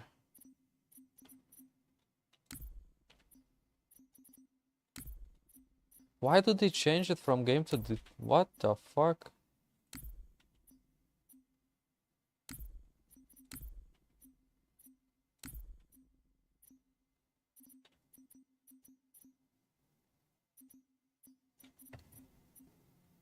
Use armor ability. Mm. Nom, nom, nom, nom.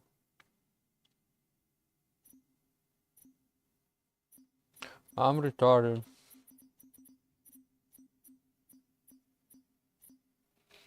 This game seems to have a lot. Okay, okay. Why do they change it from game to game?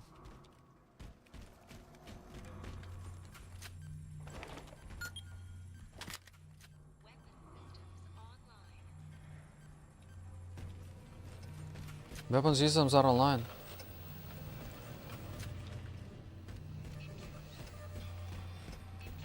This kinda looks like Doom, the new one. I haven't played too much of it, but...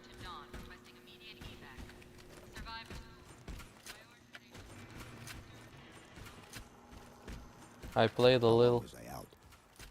4 years, 7 months, 10 days. Somebody should have found us by now. Master Chief sounds old. Sensor scan, high intensity. Doesn't match any known patterns. How close are we to the observation deck? Meep. It's directly above us. Cortana. You're blue like the hedgehog. Chief, be careful. This is how I fuck. This is how I sit and relax with some water in my glass.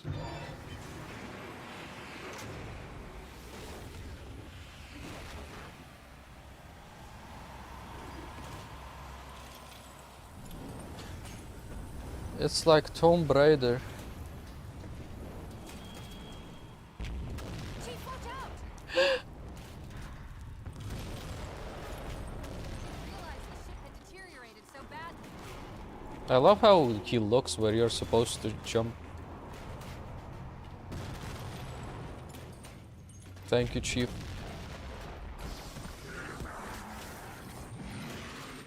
Press F. Press F not to die, dude. A lot can happen in 4 years. Either way, he's probably not alone. We should be careful. Oh, low gravity. Am I fighting now? Is this real now?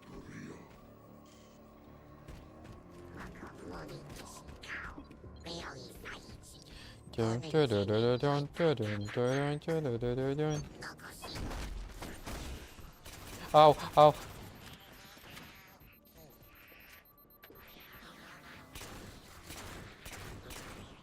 Does this game auto aim for you?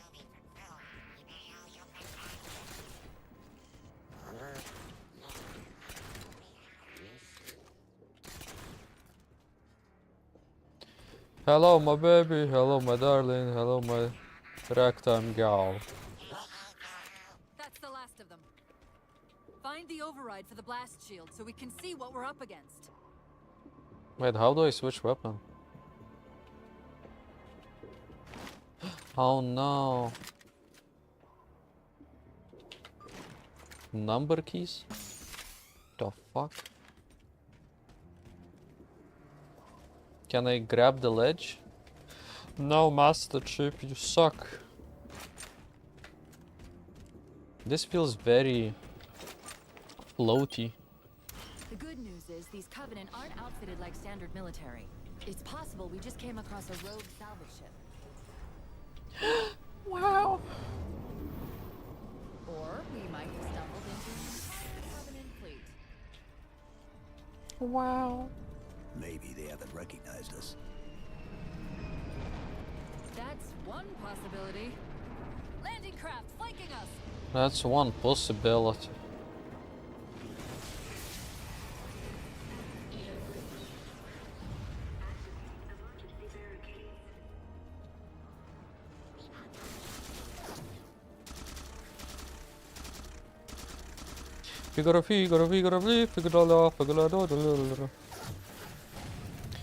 Oh boy, I cannot switch the weapon, dude.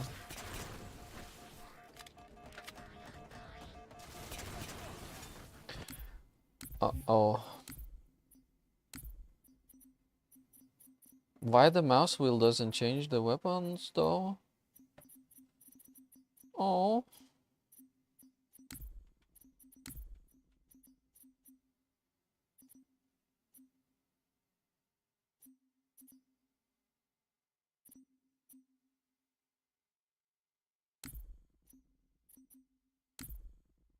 Oops.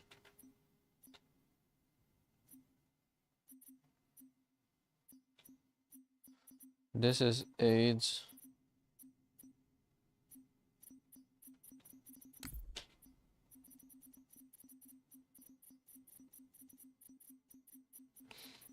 Why did they change everything? I don't understand. Now I'm gonna bitch and complain Landing craft flanking for us. 3 hours. Why did you change it?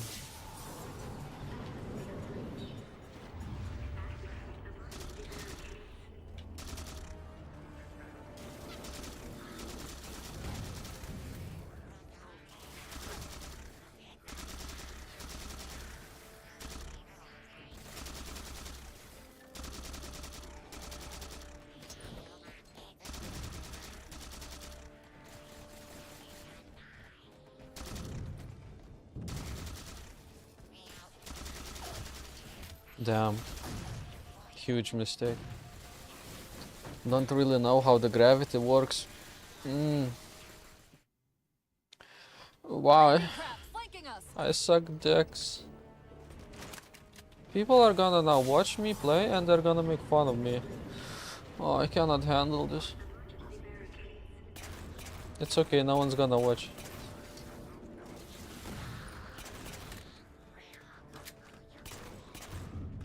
These elites are kinda shite. I wonder how good the AI is gonna be. Maybe this is only the starting area, so...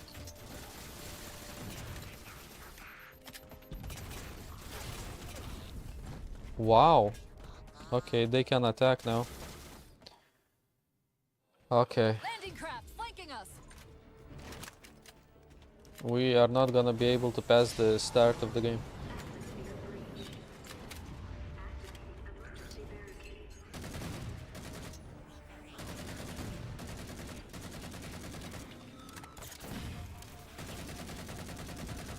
I'm kinda playing like a stupid bitch.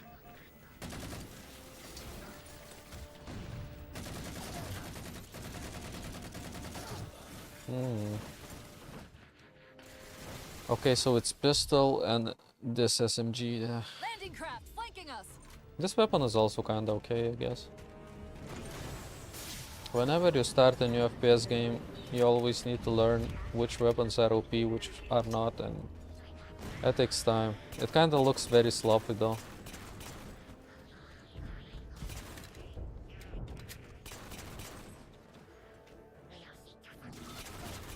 It's best to abuse cover like this. Trust me, bro.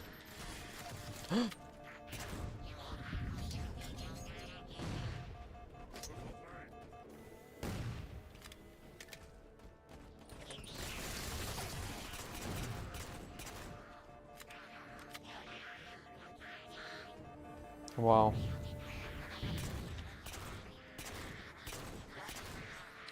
The AI might be a bit too good for my liking. It's too difficult, Dowdy. We need to get off this ship. We've got bigger problems. We've got a cruiser on an intercept course. Head for the elevator banks. Didn't the ship sensors say we still had weapon systems online? Yes, but since the ship was torn in half, we can't access the weapon stations. We'll have to fire them manually from the outer hull. They show you real quickly where to go. Thank you. I'm too stupid.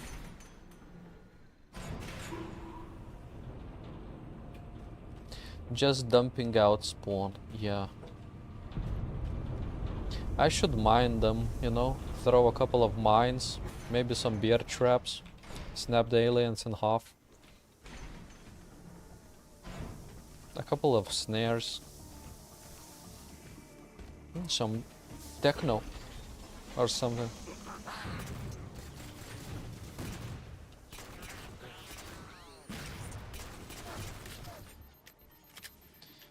Kind of feels like my model is so large. Like these areas are very small comparatively to the other games.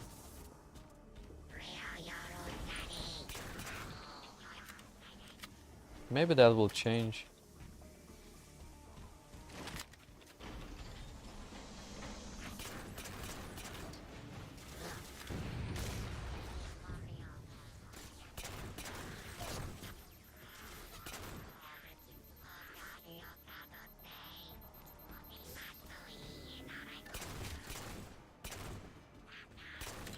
Can't see shit.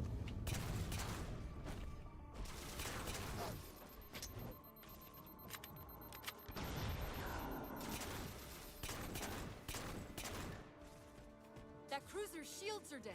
I thought he was invisible. Assuming they don't raise them, that missile's gonna be one heck of a surprise. One hack. Don't say the N-word, Cortana. Careful.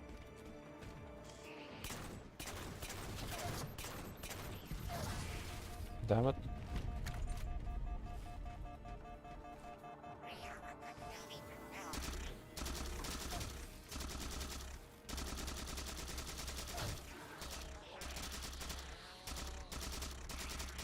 Is there auto aim?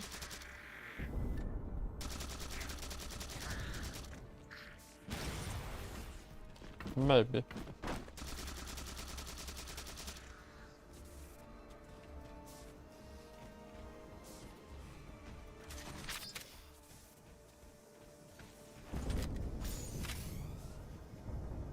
Morning's here. These Covenants seem more fanatical than the ones we fought The before. morning's here.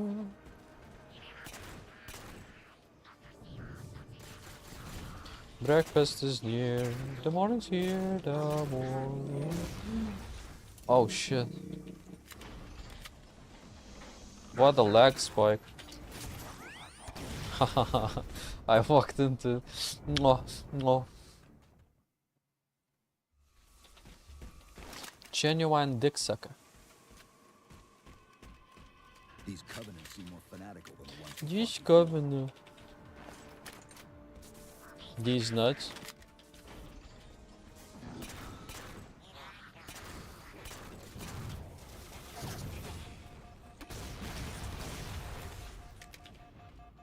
Damn.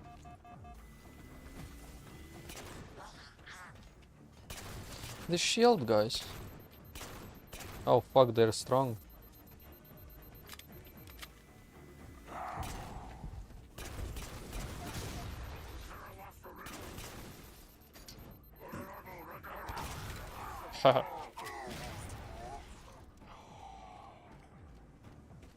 Here's a little secret trick. I'm gay. How far to the missile? We're just about there. How far? Oh, this is like Halo 1. It had a lot of areas like this.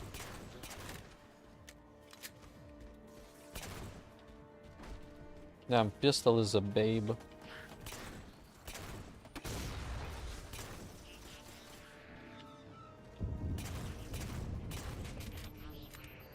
Ow. Yeah, look, ma, I'm driving.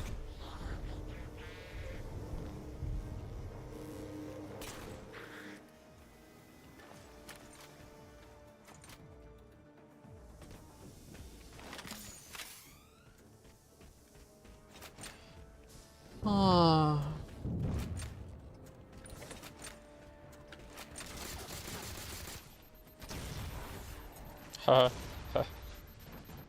It's kinda easy to stick them in this game. So far.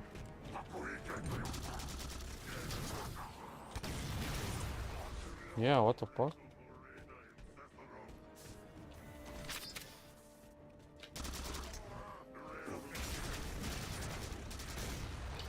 Did it auto attach to him?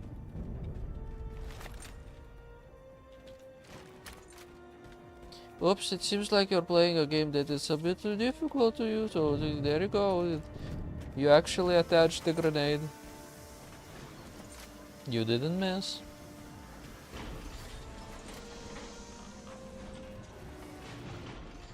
The auxiliary launch station should be to your left, out of the airlocks. She. You'll have to prime the launch for ignition.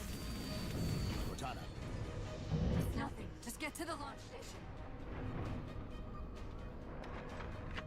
Wow. It looks neat. There are aliens about. Chief, you need to find the missile controls.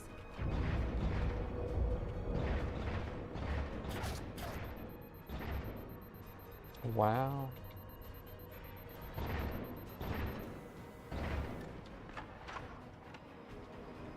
I guess I'm supposed to just rush it.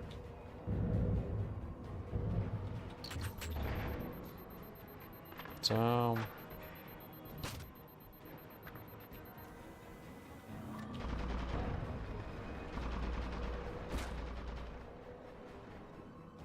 What the heck?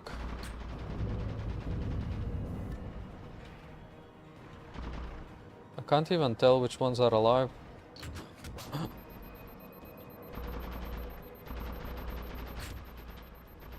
Oh, fuck. I will camp out here for the rest of my life.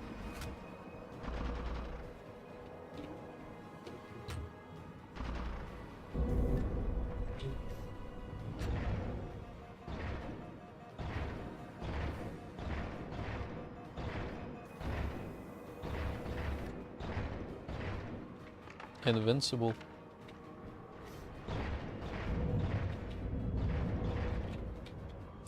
They're just dead bodies. Oh, fuck off. And the best part is that we're out of bullets.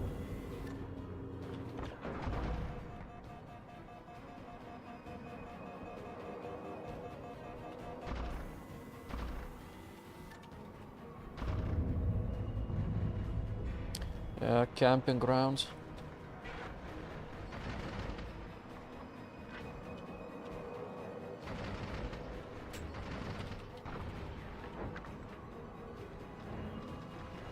Damn it.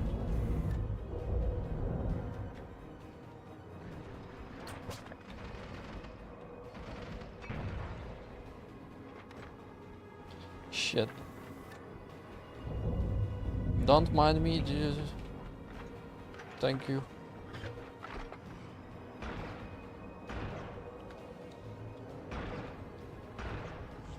Yes.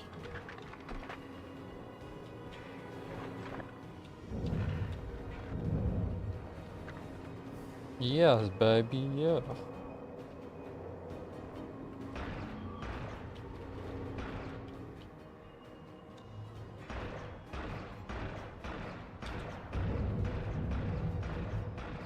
What the fuck? Invincible.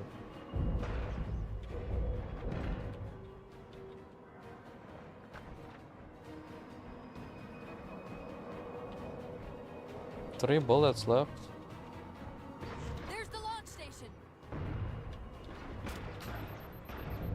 Damn, I suck.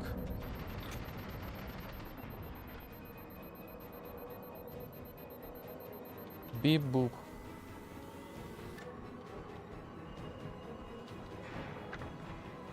Quick, Chief, I'm gay now.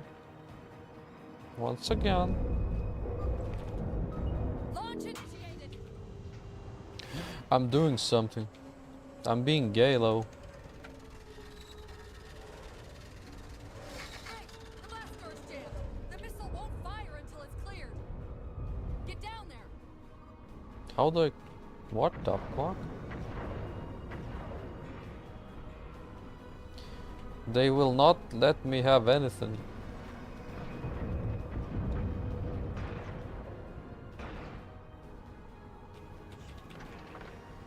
I'm not sure if I should be even wasting this ammo.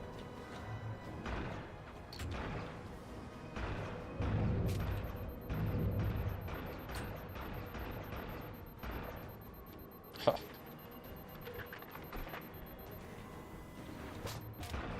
Oh, damn.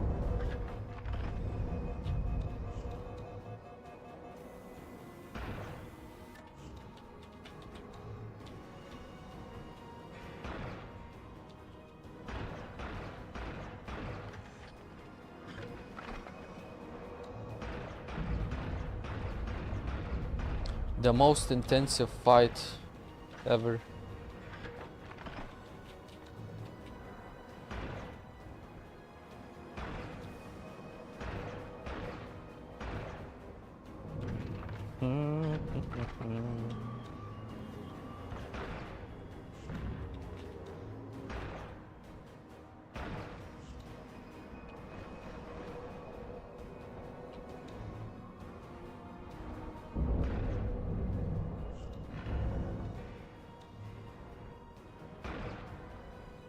Now this is what they call a sticky situation. You gotta be fucking...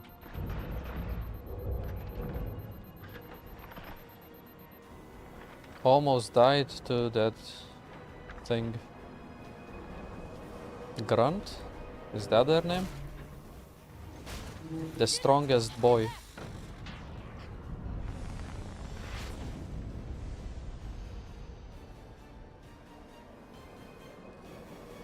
Master Chief suicide bombs an alien vehicle. Based.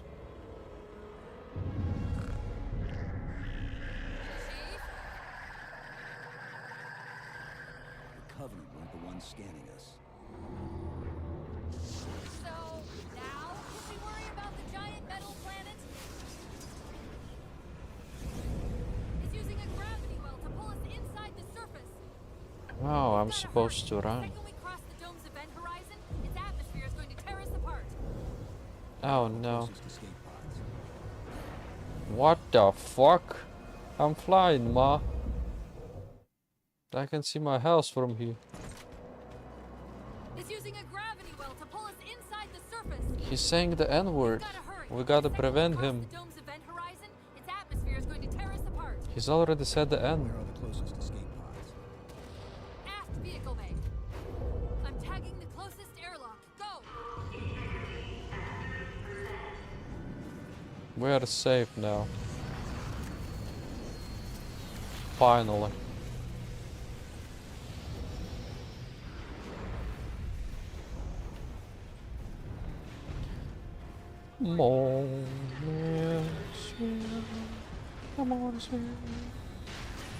Oh shit.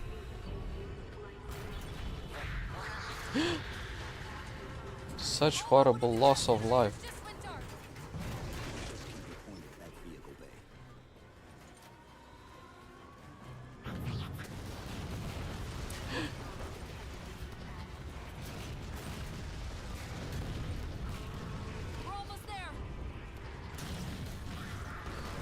It's okay.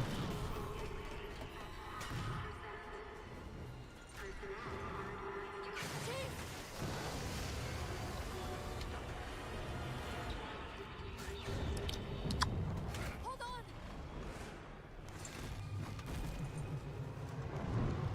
And then Master Chief went off to build the best, biggest, gayest We're caught team of incredibly well. gay trannies in the universe. Negative. Look out. He changed his sex into a female and he changed his name into Vogue Chief. Then he vogues like Madonna. Wow, I wish real life looked as good as these graphics.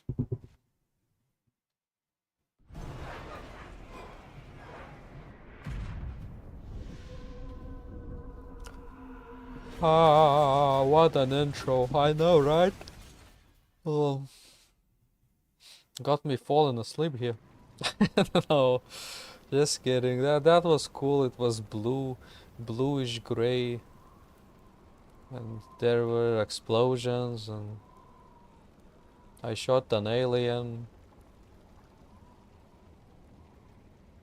I got gloves. What if at the start of the game Master Chief gets replaced by some transsexual and you have to play as that character for the rest of the game? And he keeps saying those gay one-liners. Where are we? Checking coordinate impact data. We have asked you to give up your family, your childhood, your future. Cortana, I'm sorry. It's the crash. I'm fine. something was wrong even before we left the Dawn. Chief? Really? I'm fine. She's Satan. Cortana, I was put into service 8 years ago. My 8 fan years. is spinning very high pitched. I'm sorry if you can hear it. AIs deteriorate after 7, Chief. Halsey. Chief. We need to find Halsey. Chief, please. She made you. She can fix you. I won't recover from rampancy, Chief. If we can just get back to Earth and find Halsey, she can fix this. Don't make a girl a promise you can't keep. Damn, Cortana, I need fucking to love move. you so much, dude. Blue titties. That's kinda sad, Doesn't really. look like the Covenant fared much better than we did. How many ships made it through the roof? Plenty. Why? We still need a ride home. What the fuck? Look at these graphics.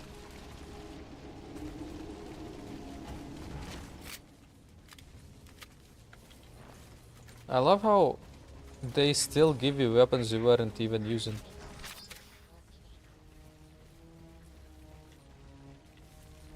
Bwam bwam bwam bwam.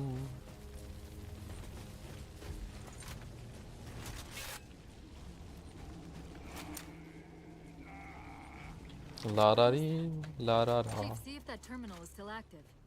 No. Which terminal, dude? Cortana, help, help, help.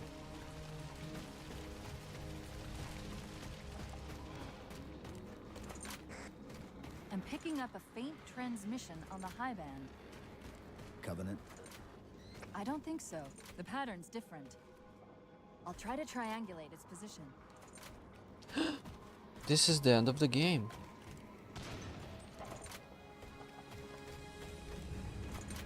Finally, I have finished Halo 4.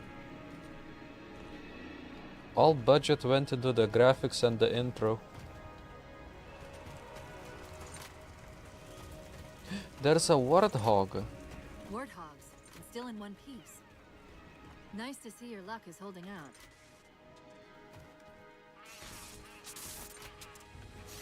Mega.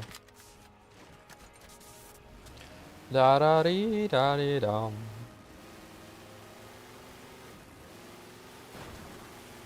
Chief? About my condition? I didn't want to mention it, seeing as how it's a complete long shot, but since you brought it up, It is possible that getting home could help me find a No. solution for my rampancy. How? Well, as far as I know, I'm the only AI ever generated from living tissue. A clone of Dr. Halsey, to be precise. It may be possible to recompile my neural net by replicating those same conditions. But that means getting back to Halsey soon. What did Terry say about compiling? He said that black people cannot compile or something like that. Or black people cannot use Linux? That's what Terry said. Chief, I'm hearing that strange signal again. Stronger this time. Do you think there's something to it? I'm curious more than anything. Its behavior is odd. Hostiles! No. They didn't even feel it. Oh fuck.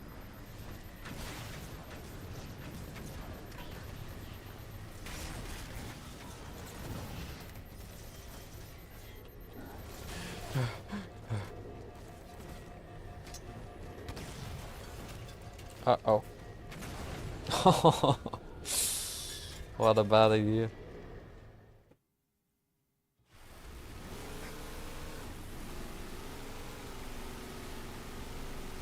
Hostiles!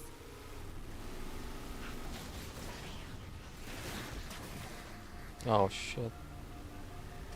It's just so fun to ride, you know? I don't even want to fight them. Damn it. I'll have to. Unless I could use the machine gun.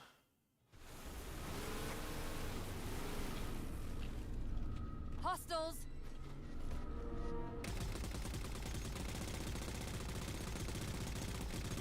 It just works.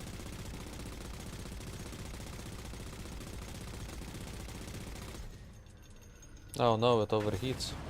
Oh no, I'm getting shot at.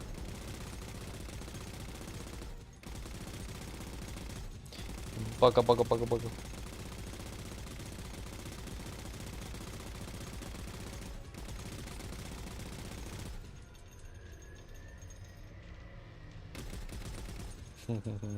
Ha ha ha. Get the fuck out of here.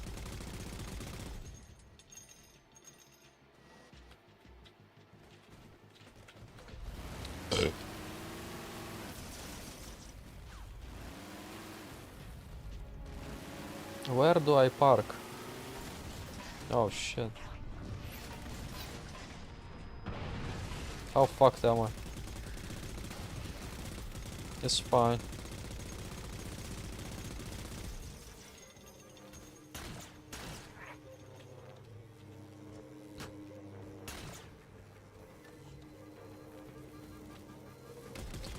Yeah, this vehicle is not working anymore. It's not shutting down.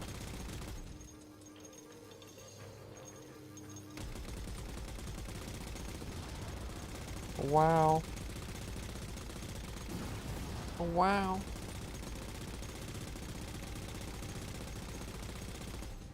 This is pretty cheesy.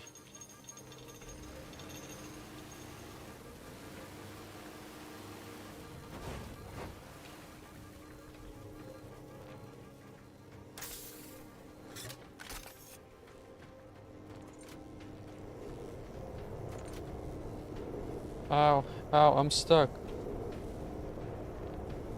What the fuck?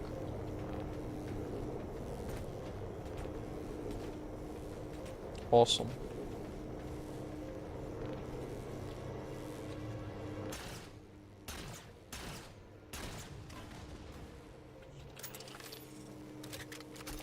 Could really use another vehicle. Not sure if I want a ghost. Warthog is very beat.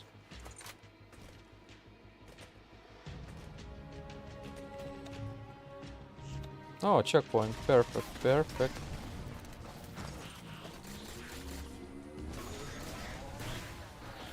Haha. Shit. Time to say I'm gay.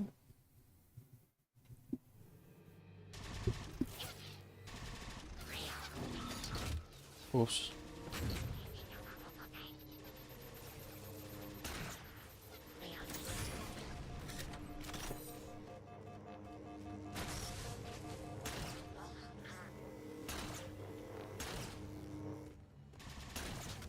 Chief, several patrols just reported in outside that structure. over Oh the bridge. no. It's possible they're onto something.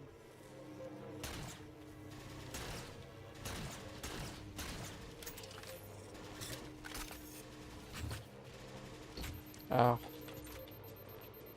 That's Halo. For the next 14 hours, this is all we're gonna see.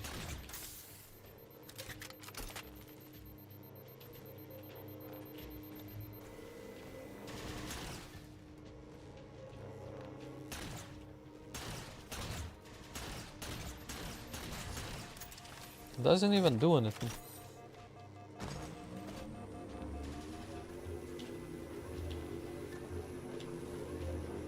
Jump the chasm.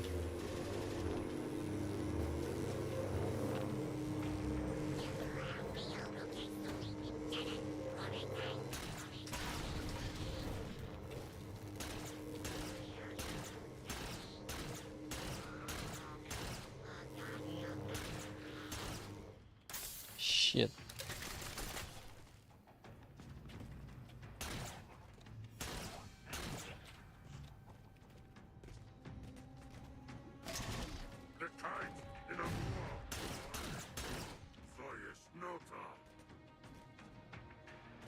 He speaks Russian.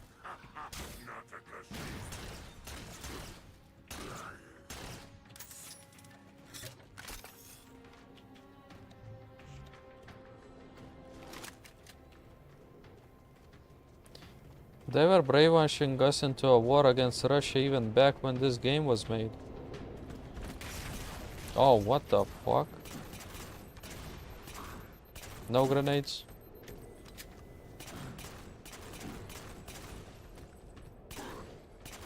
Ha.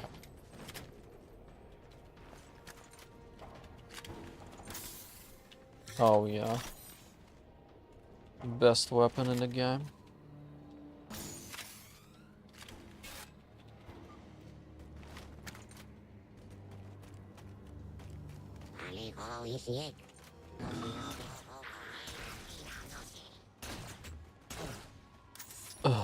If we're going to hijack a ship from this covenant, we're going to Sounded have to like that find where frog they're that landing. eats a carrot. I don't suppose you have a plan for that. Oh no, it wasn't a frog, it We was could the always ask fish. nicely. Asking's not The my puffer strong fish. suit. Oh fuck.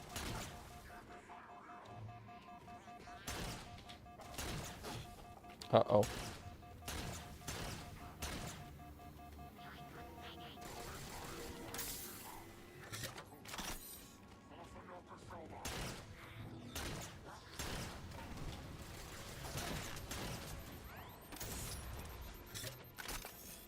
Wow, you can get fucked pretty quickly.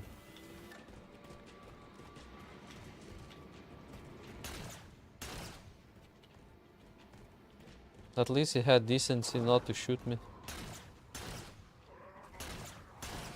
Oh fuck.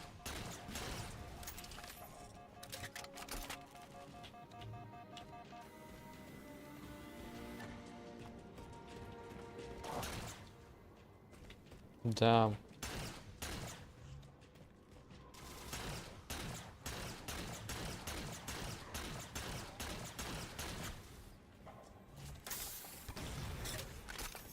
I'm not gonna progress at this rate.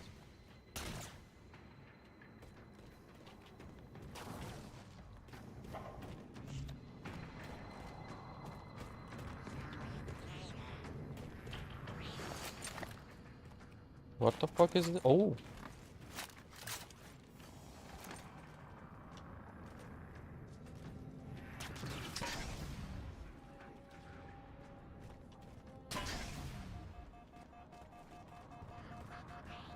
Oh fuck, I'm a moron.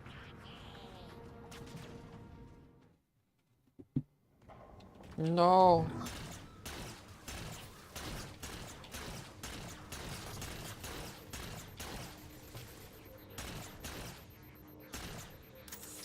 Master Chef.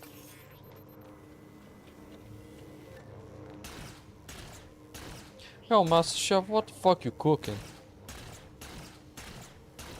Oh, what the fuck?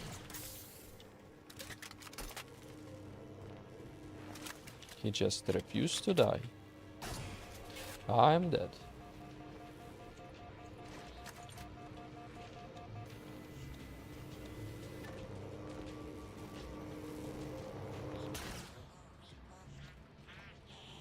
Pee pee poo poo.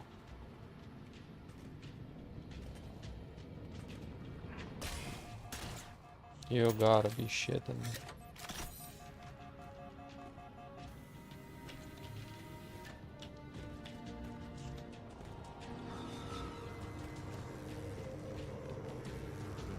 What is going on?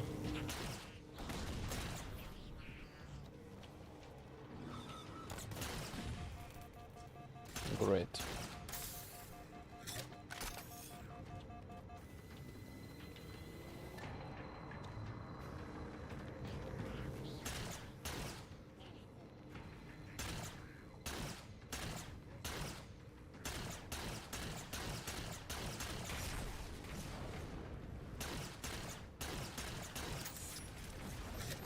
Oh, fuck.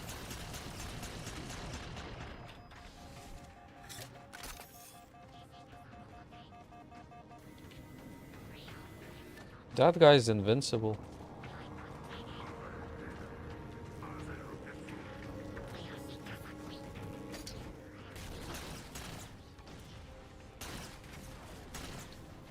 And I'm out.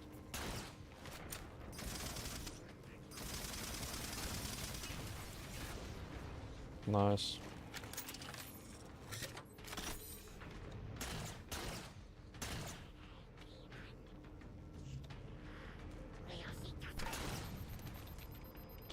What?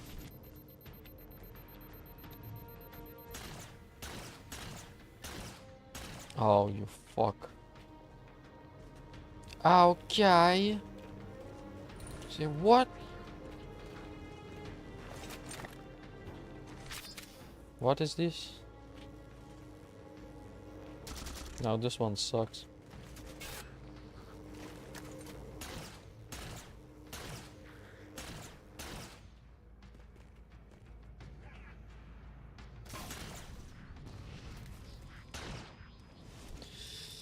Damn.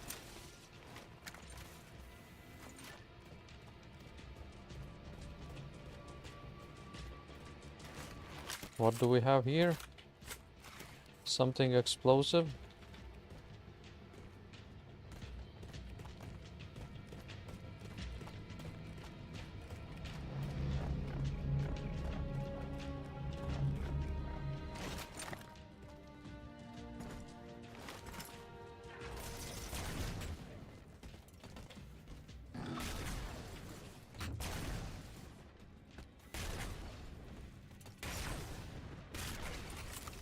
What the f-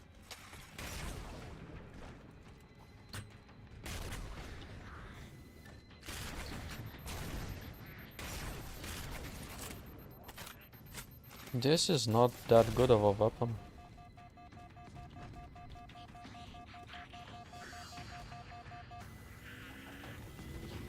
Oh, there we go, a checkpoint.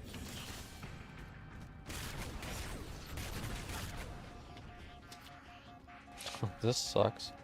This sucks. Honey, no offense. Good stream today. I gotta go. Have a great night. Thank you, Mongolian. Have a great job. Have nice people. Have a lot of tips.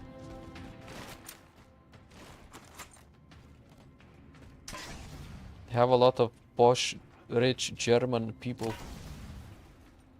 And not many ghetto ones. Haha, just kidding.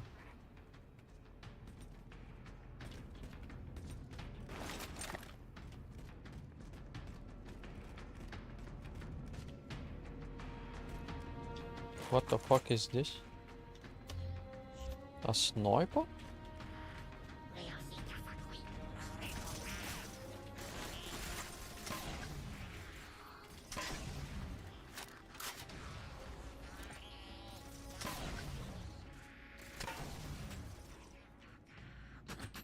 Shit.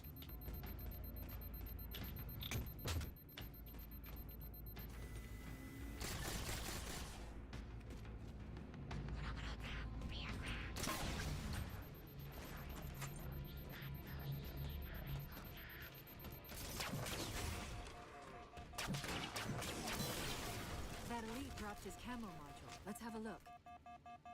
Damn, that was close.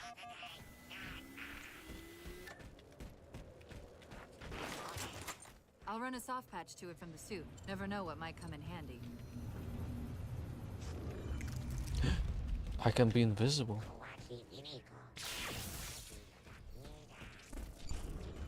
For how long?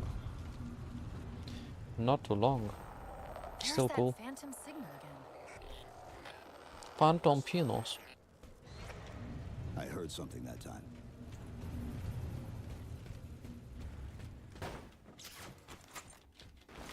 I heard something. Sentinels. I wondered when they'd show up. Who?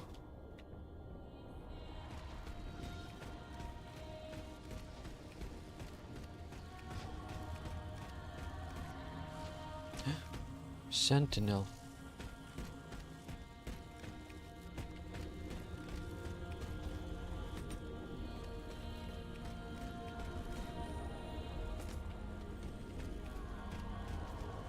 They killed everyone. Oh no. There, Chief. A console in the back.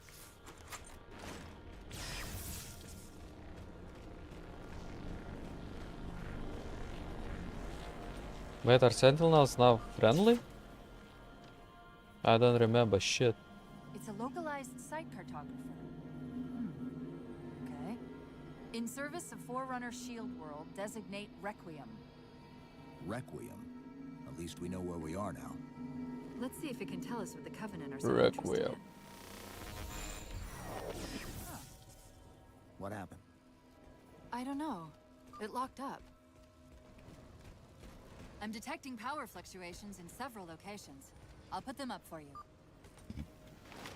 Hopefully we can find some way to get this cartographer back online. Cartographer was that thing we used in Halo 1, right? To activate the Halo? I don't fucking know. Oops.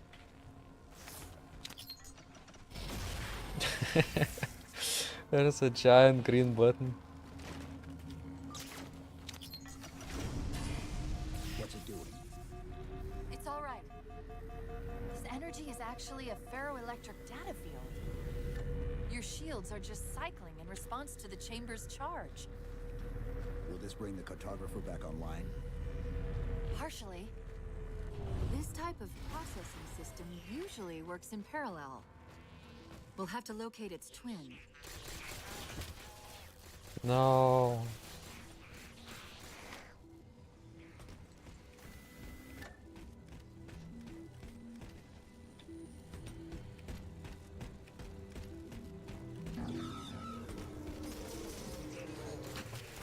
It's a speedrun now.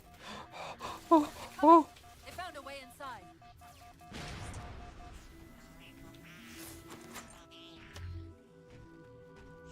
Okay, gotta fight now.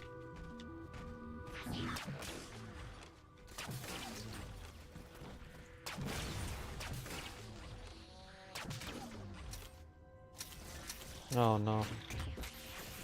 Oh no.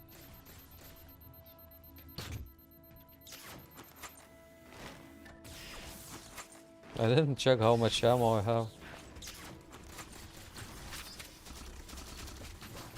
Oh, I'm an idiot. Oh no. We'll have to locate its twin. No, Cortana, you'll have to.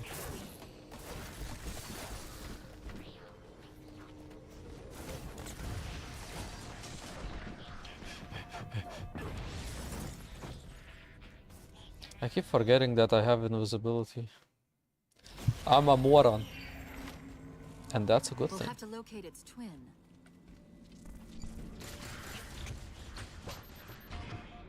You can't see me, dude. What the fuck?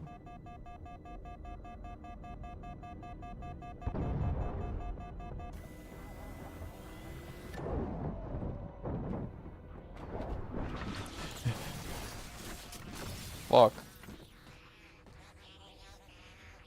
Yeah, this is not gonna be good.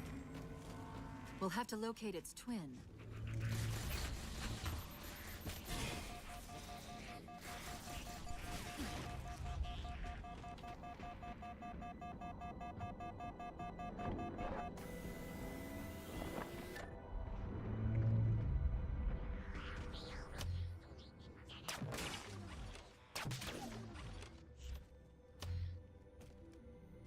Who was there?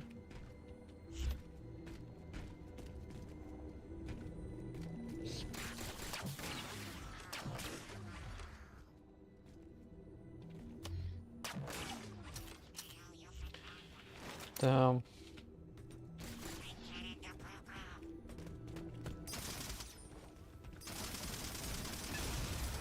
Oh. Why do you even need anything else when you have Needler?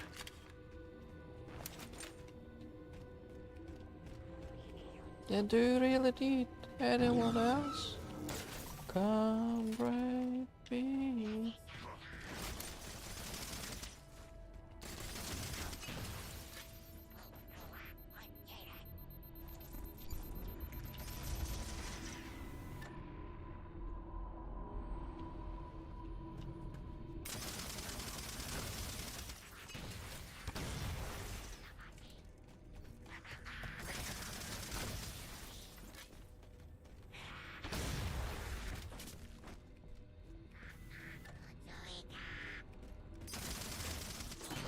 Needler, what a gun.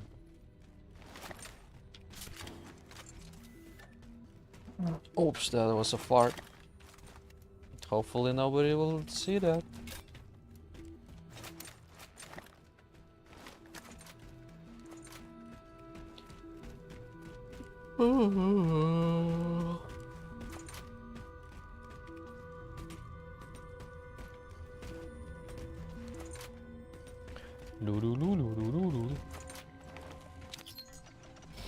Finger. Put their finger in their ass. Yes, yes. Is that the same signal? Yes. Yes! Mayday, mayday, mayday. UNSC AI Ah, Cortana, you got balls. I love your blue balls. I saw on the internet you naked, you got balls, dude, and a dick. On the strength of that signal, the Infinity has to be close by. The cartographer should be back online. We may be able to use it to track the ship's location. The Covenant. They found a way inside.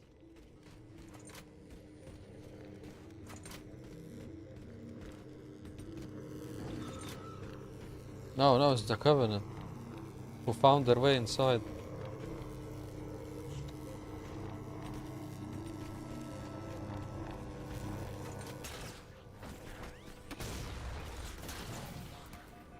Damn it.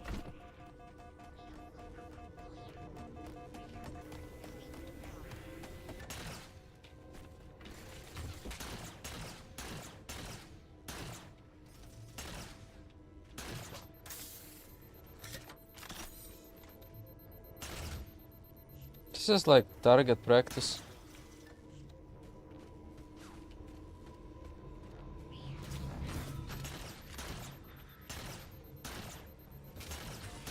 Oh shit.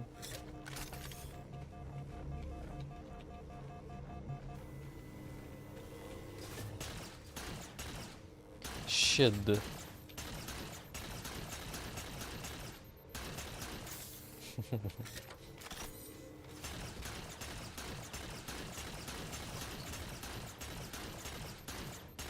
Wow.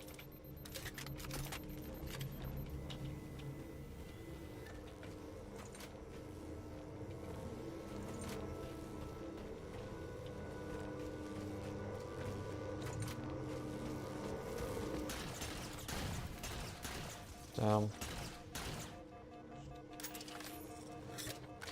You almost had me. We can't give the Covenant access to the cartographer. Clear them out.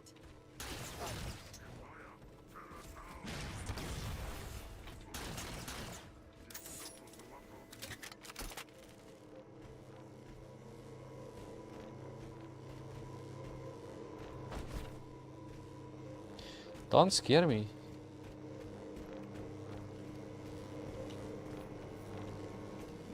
Where do I go, Cortana? Help. Oh, that's so cheap. That's it. Now quick, to the cartographer.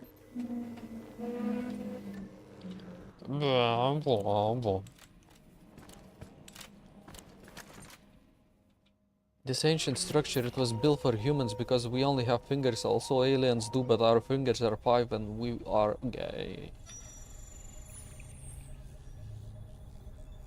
The cartographer keeps acting like the transmission is coming from everywhere on the planet at once.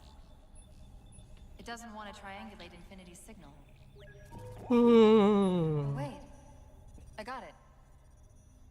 That can't be right. Scan again. We've already passed through one layer of the planet's surface. It's not crazy to think that someone else made it deeper inside than we did. You mean the planet's hollow? Let me see if I can No, figure it's out a way to flat. use these coordinates that doesn't involve us digging a really big hole.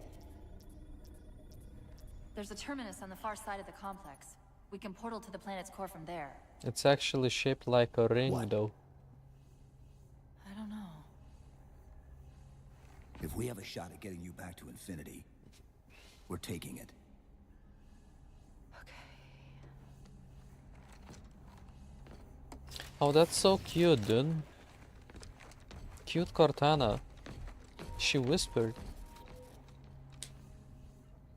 If I was younger and she was an AI and I was younger. Let's get to that terminus and find Infinity. What do you know about Infinity? Not much. She was supposed to be massive, but the project was only in prototype when we left. The fuck?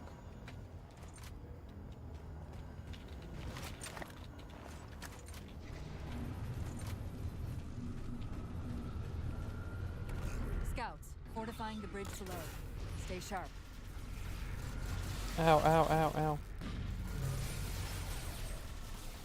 Hello, my baby. Hello, my darling. Hello, my ragtime girl.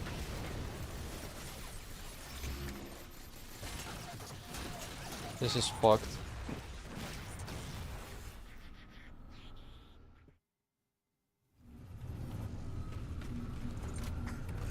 Scouts, fortifying the bridge below. Stay sharp.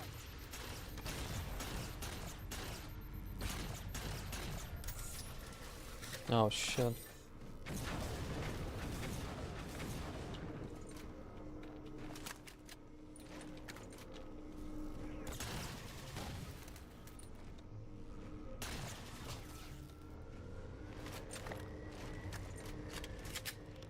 Let's see how good this is.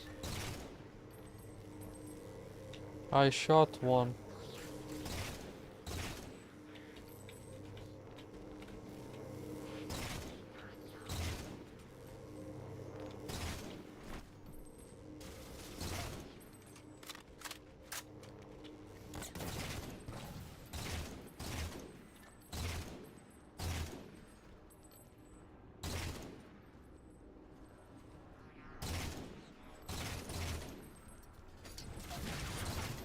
Damn.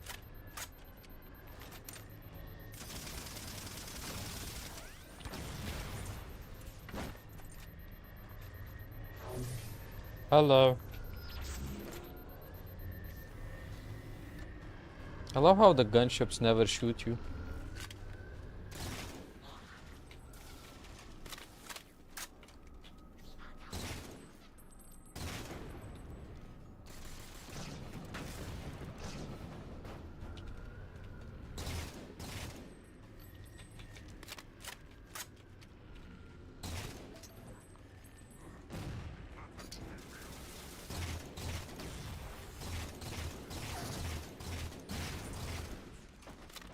Damn.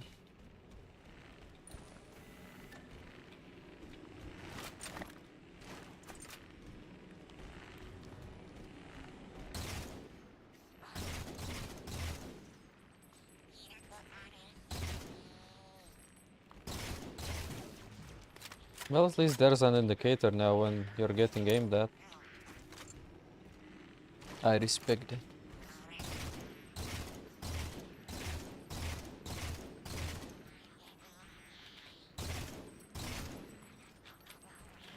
Damn.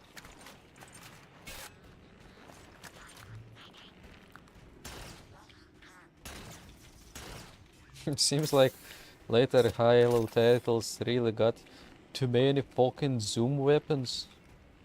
Makes the game easier. Not that I'm complaining. I don't want to sit here for 5 days.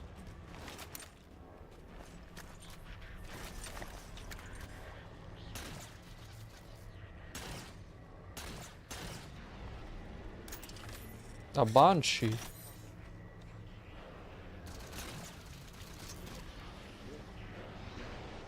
Did I sticky? Nope.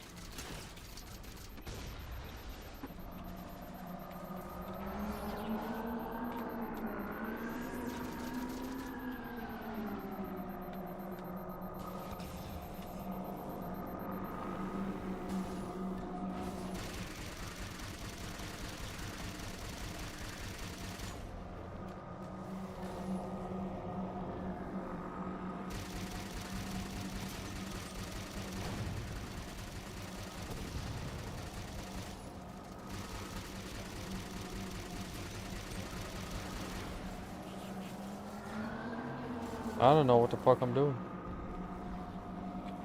How do I twist?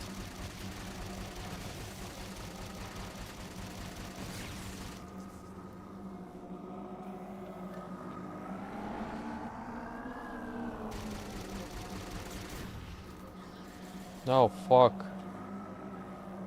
Oh dude. No, both buttons together.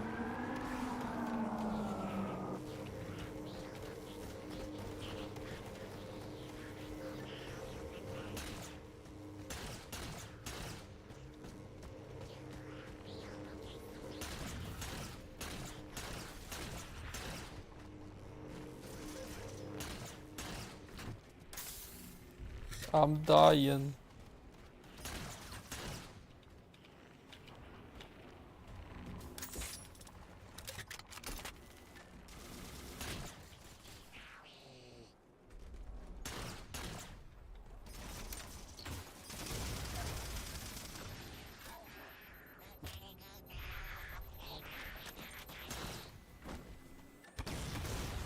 Suicidal. Kamikaze.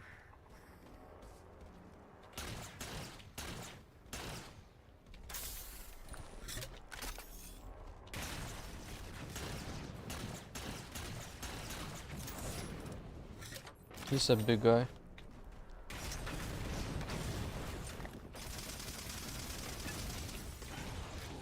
They have no defense against Needler.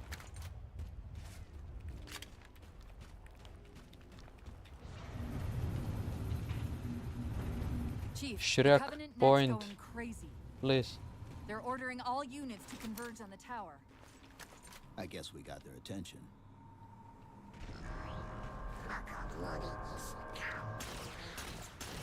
Macabluni.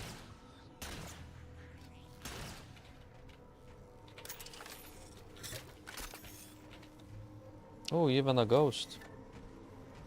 All the stars are here.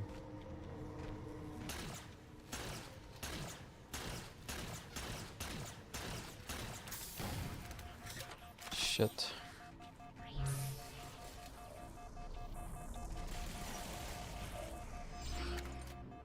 Magic. Snort, snort.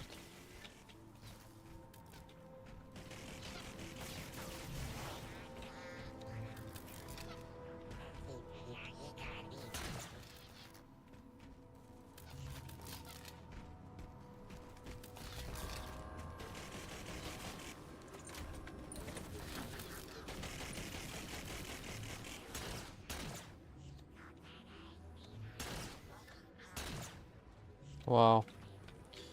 So much stuff. Ooh, is this a shotgun? What the fuck is this?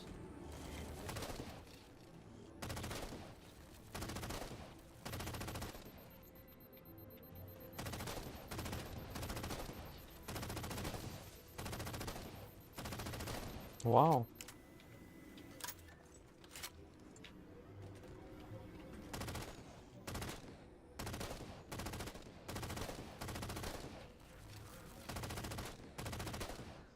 Oh.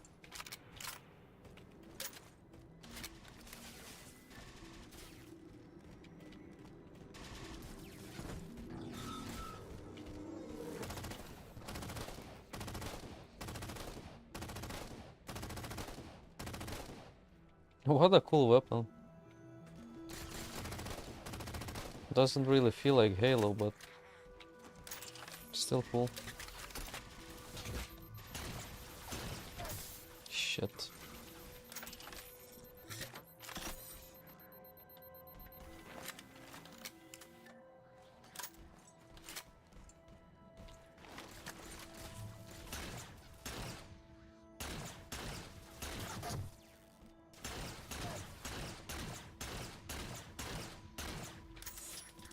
What a big boy.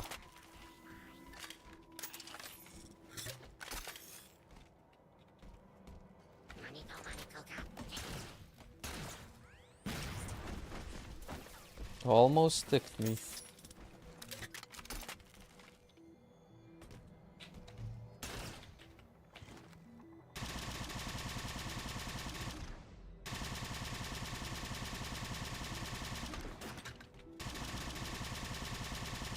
Wow. Fuck this.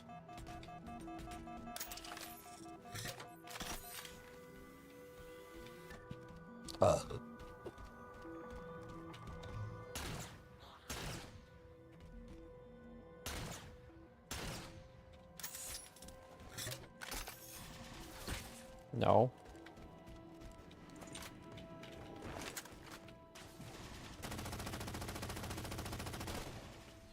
Oh shit, I'm out.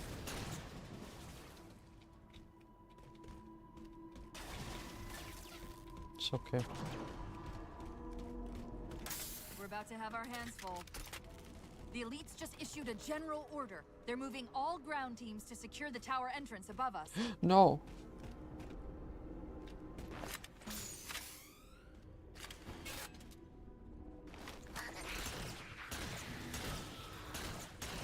Shit.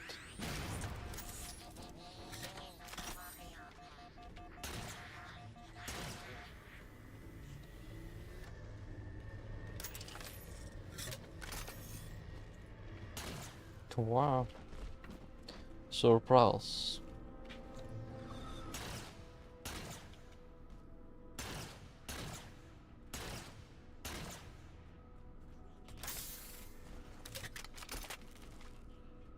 It's kinda awkward. Where is the big guy?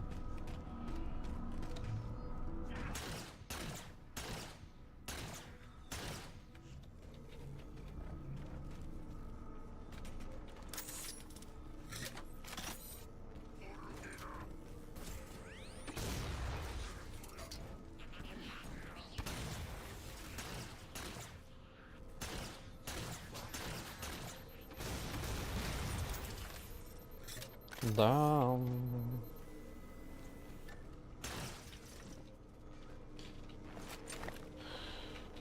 They just remade the previous maps, dude.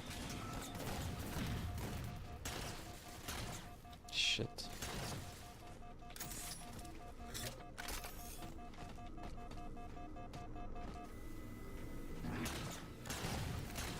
You gotta be fucking kidding me.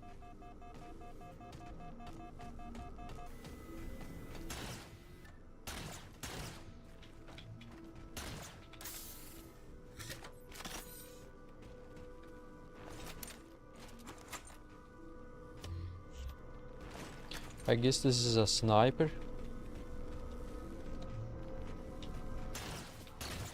Oh boy.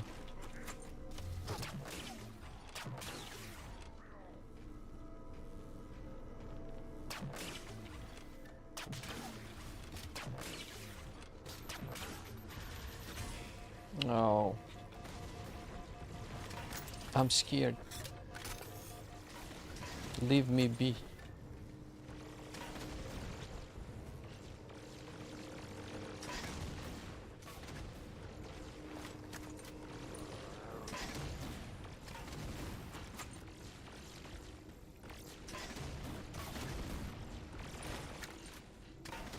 There was a firefight. Oh shit.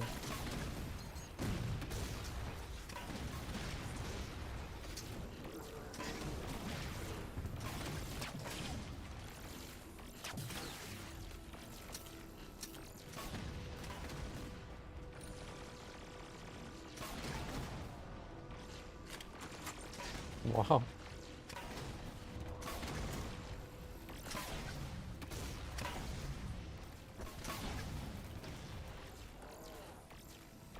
The Sentinels are trying to keep the Covenant out. The Sentinel. Don't lose your head.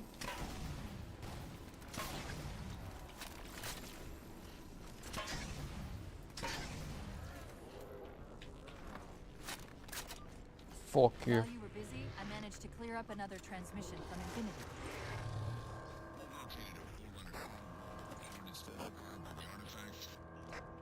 Sounded like he said artifact. I wonder if it's related to whatever the Covenant are after. It's the game by Where's the Valve. terminus? The card The game. map placed it at the top of the Artifact. tower.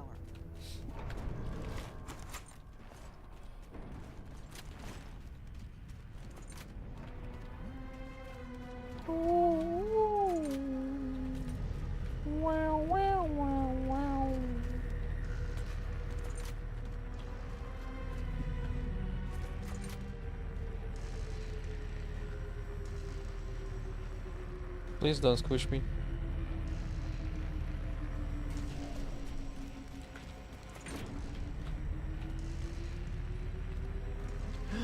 Wow, this is where I was born. Right over there. It's a flashbang.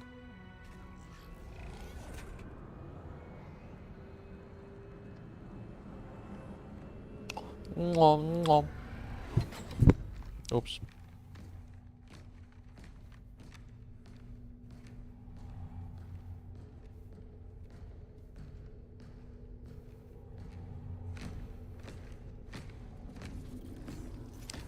Ship is looking very detailed. Very detailed ship.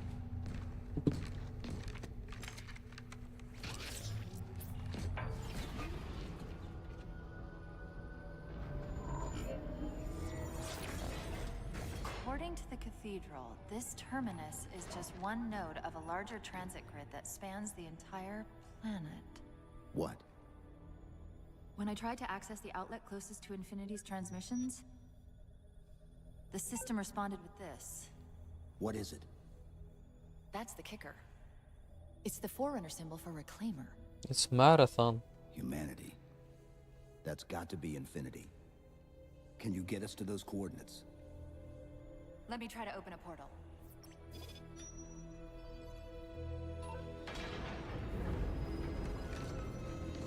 Let's introduce not only portals but also Picking up unknown energy signatures. time travel. This can't be right. I would fucking go insane because I already don't know what the fuck is going on. Set a waypoint out of the tower. Cortana? How did... Quick! Into the portal! Chief, go! Wow.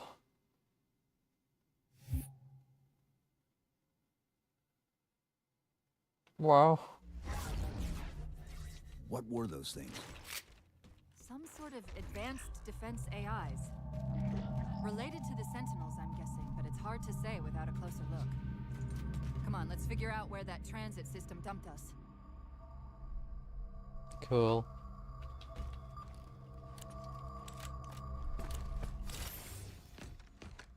Where's Infinity? This is Requiem's core, all right. but Infinity is definitely not here. That satellite in the center is amplifying the ship's broadcasts like a relay. Maybe we can use it to respond. Perhaps. Boob. Those beams coming off it are creating the interference we've been experiencing. We'd have to take them out to contact Infinity. Can you get us there? Opening a gate to the first beam pylon. Pull me, and let's go.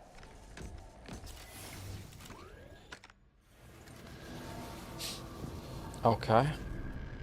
Let's go.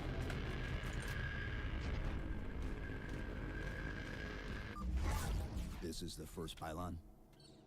Negative. This is as close as I could get us. Hope you don't mind hoofing it a little. I like hopping. Contacts! I decided not to shoot them.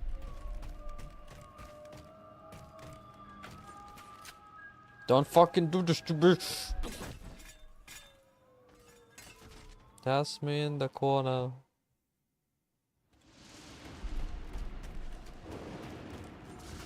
Contacts!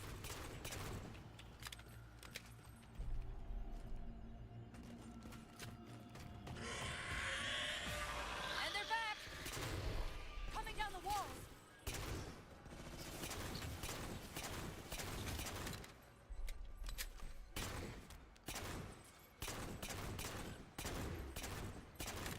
Shit.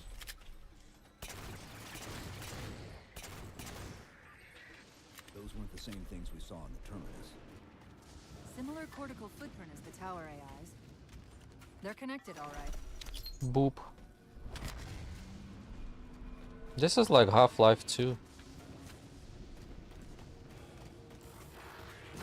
out!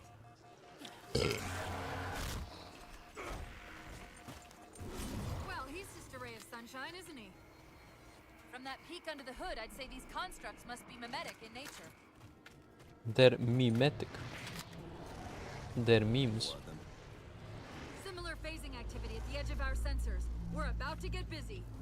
Do I fight them now?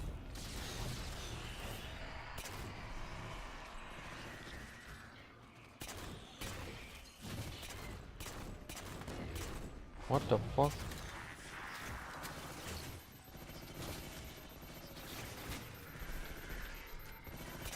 Time to howl ass.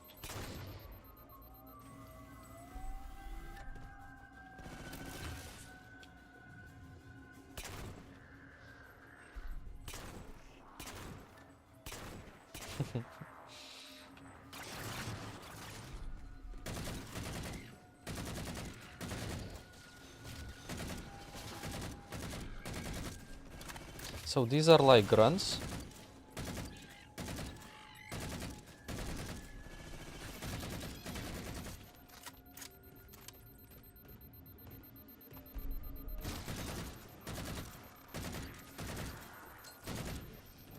That's a grenade.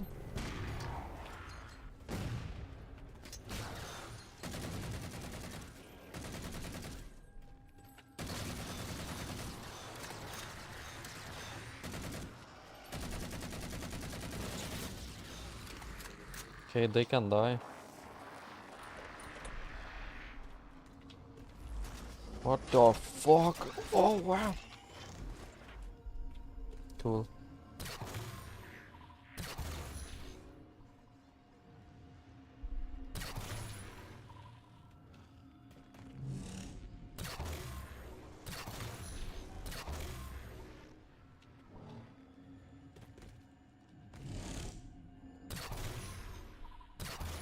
Where do I hit it?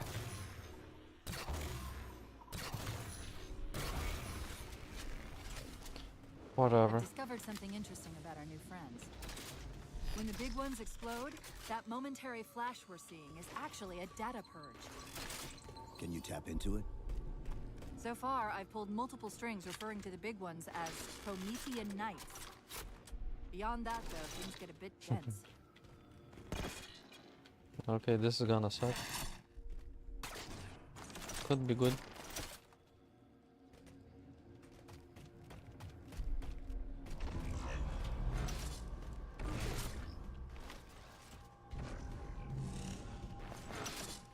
Damn, these guns are awesome. They look so cool.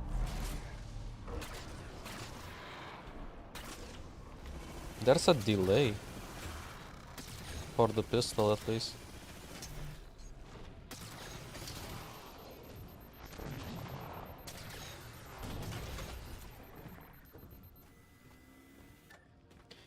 Those are grenades.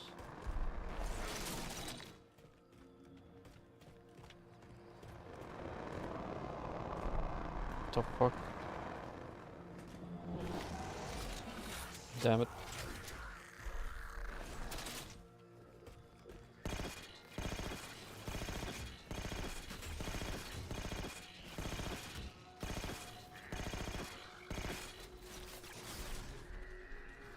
These weapons don't seem to work that great against them. Maybe it's only this one.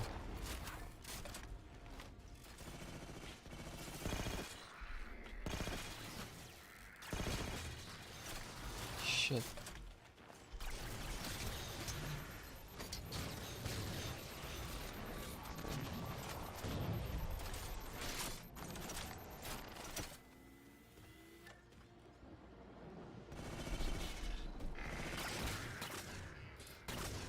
This delay.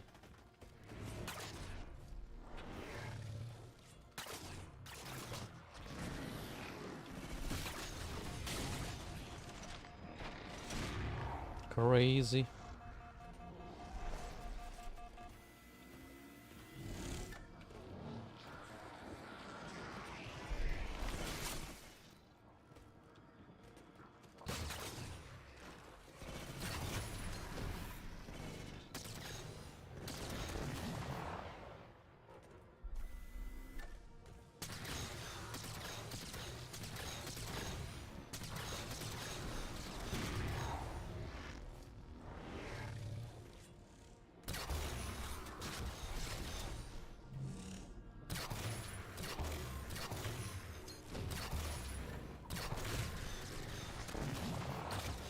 Out of ammo.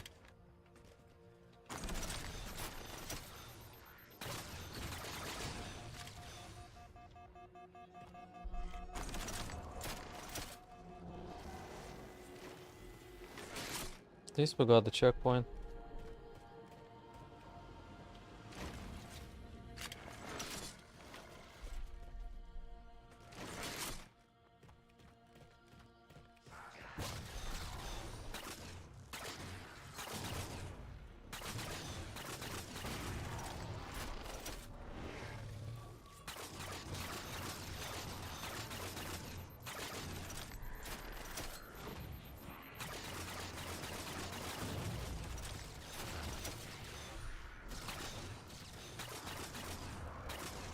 Why is he not dying?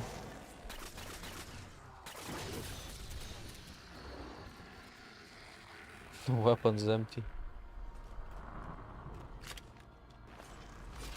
There we go.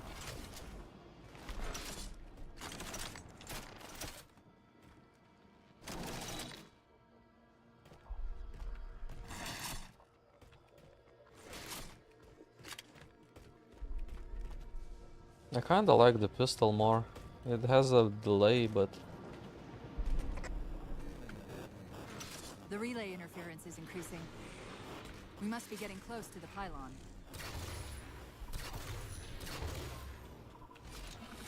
should probably not be wasting these.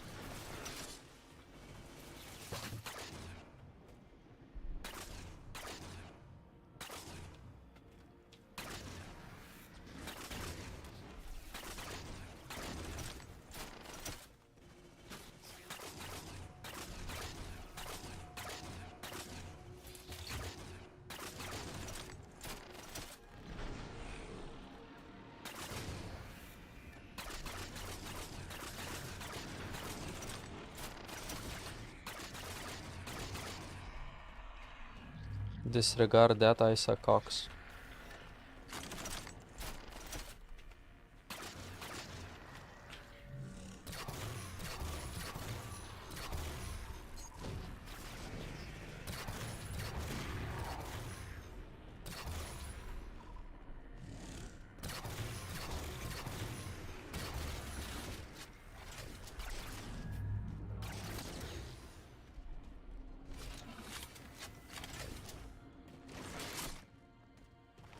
What are those?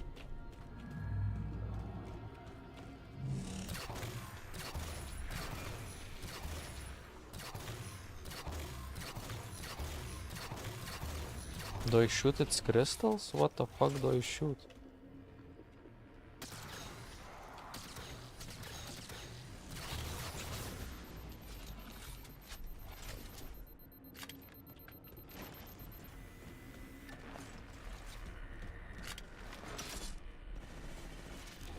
What is this?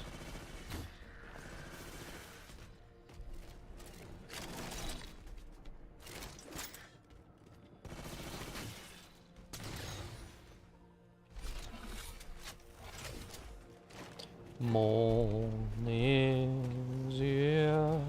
What's that distortion? That's you. That's me. Oh. Something about moving through those portals is increasing the load on my systems. Are you gonna be all right? Don't worry.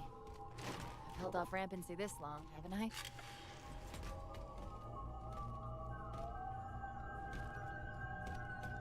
Chief, we won't be able to contact Infinity if we don't get to that pylon and take it down.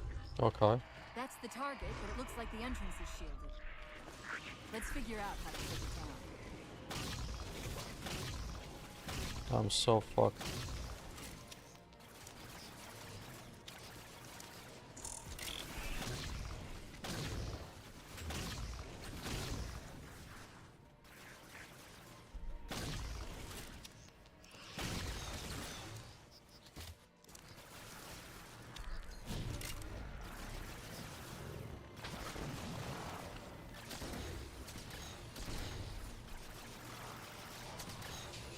Some of these weapons are so much better than the others.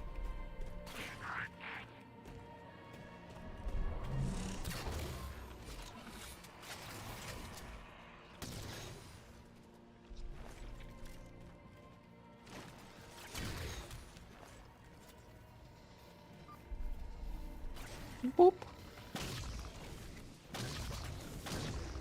Okay, this gun sucks. It sucks ass.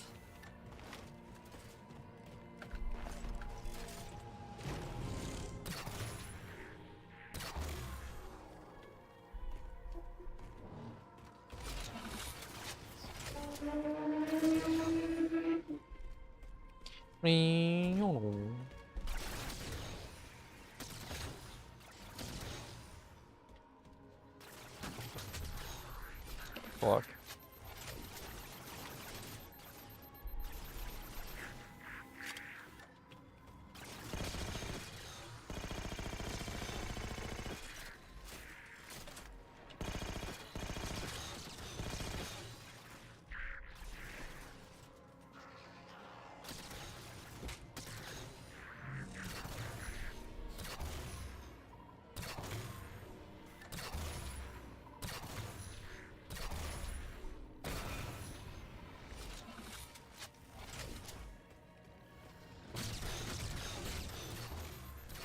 Oh shit.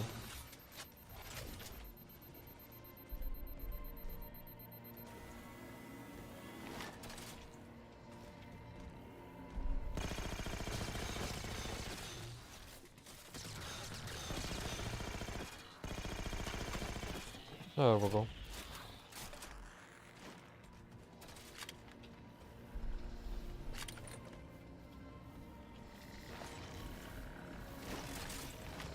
One of the shield's power cores. Take it out.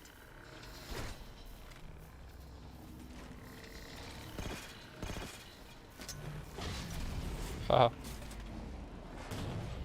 I read 2 more cores on our level. Hit them before you climb all the way up.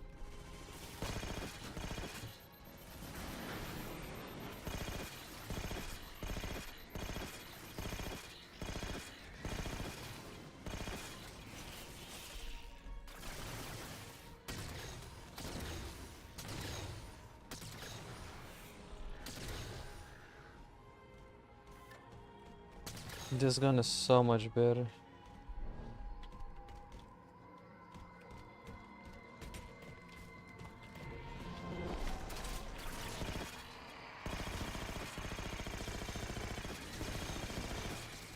Wow.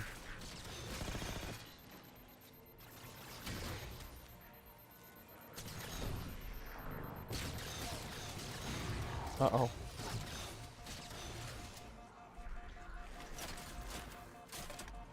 That was close.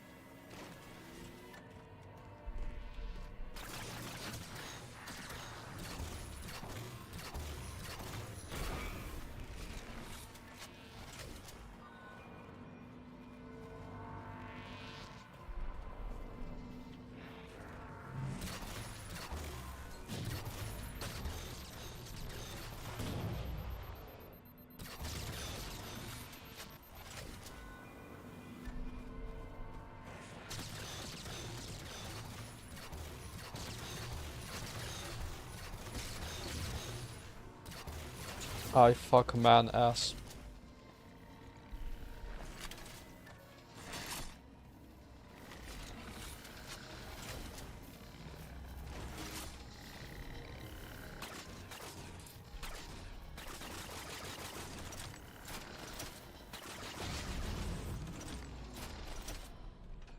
Well done, Chief. One to go.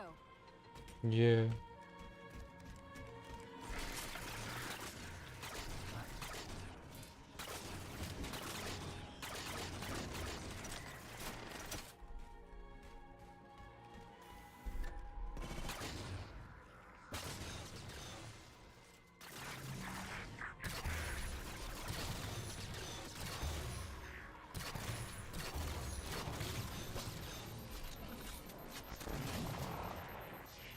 Yeah.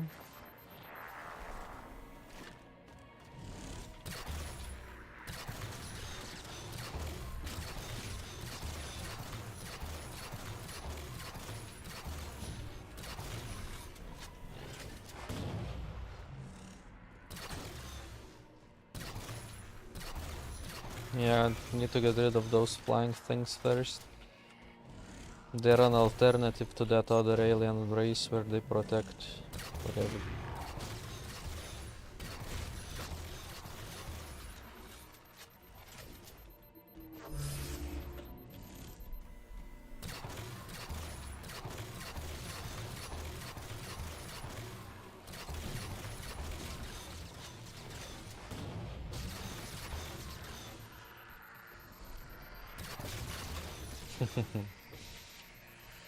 So difficult to kill.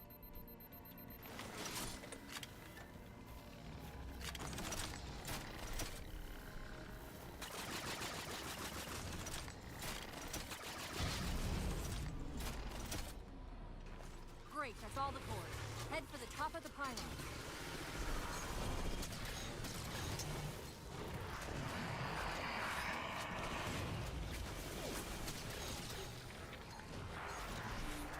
I'm heading.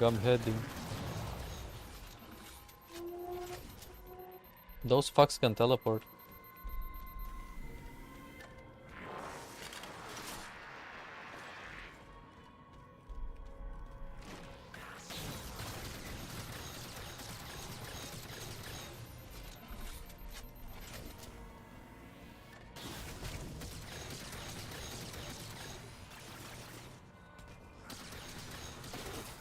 Chief, look at this.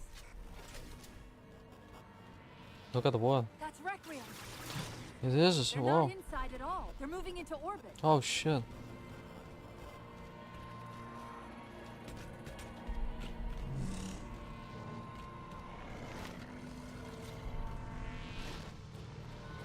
It's okay, they don't know where I am.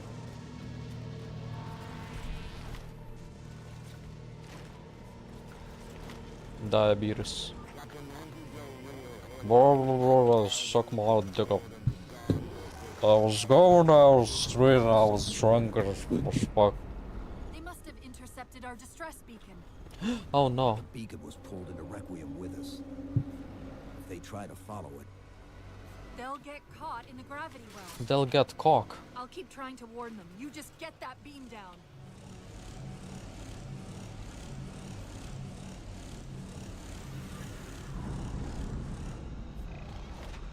That's the beam control. I'm beaming. from the relay is starting to clear up.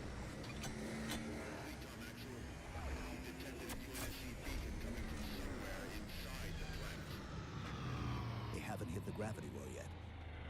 There's still too much interference to warn them. We've got to disable that other beam before they're pulled in like we were. This is so like Doom.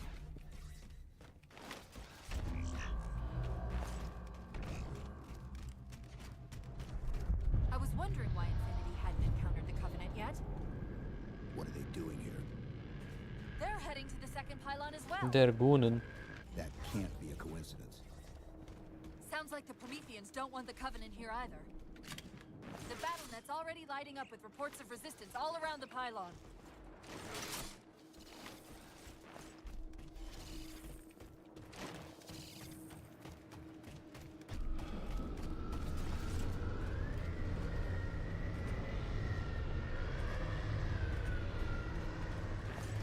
Drop pod. Oh no.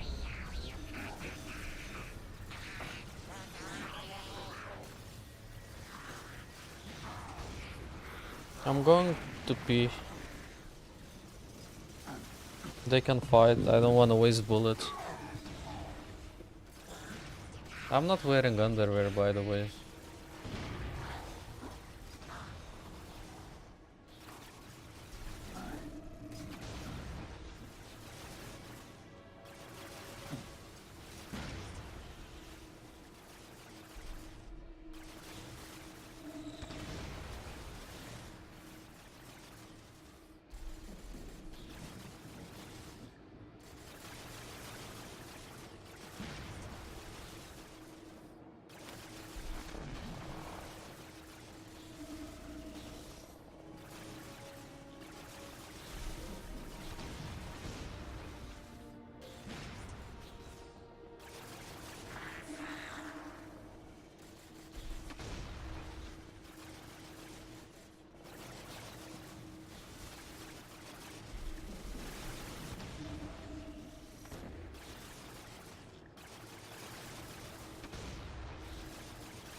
I had my microphone muted.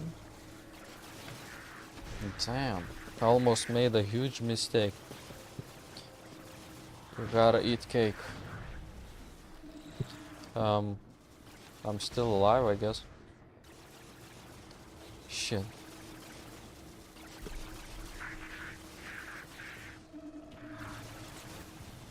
How long have they been fighting for?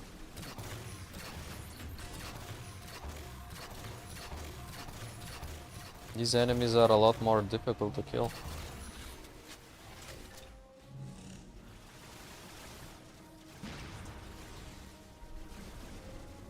I don't know, they're still fighting.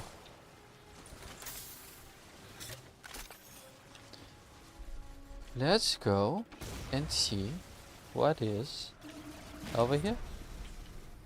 There's nothing. Over here there's some cum river. There's some goop. They're still fighting. What the fuck?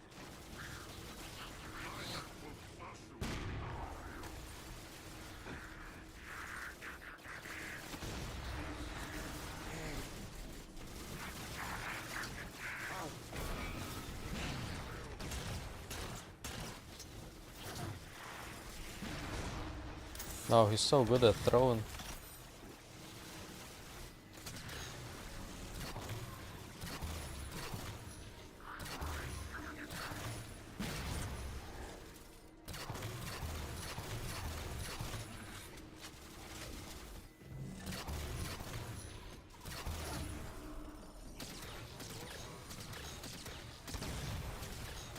Why is everyone fighting me now? They don't know me. Chirac point.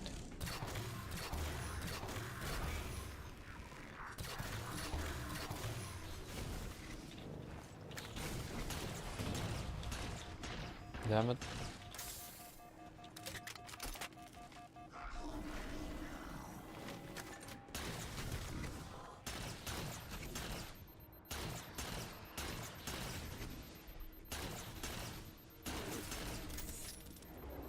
There we go.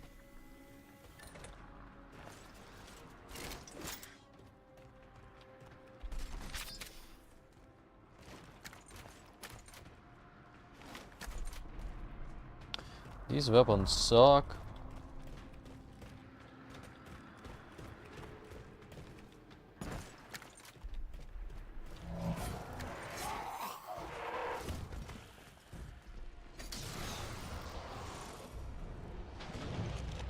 He teleported.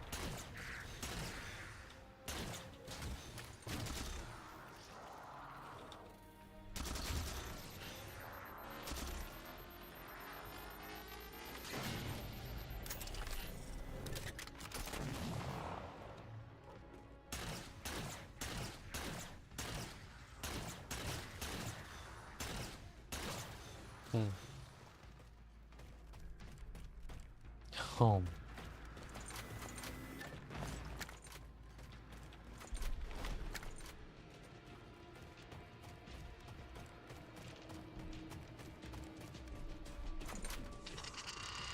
How do I leave? I wanna leave this shitty planet.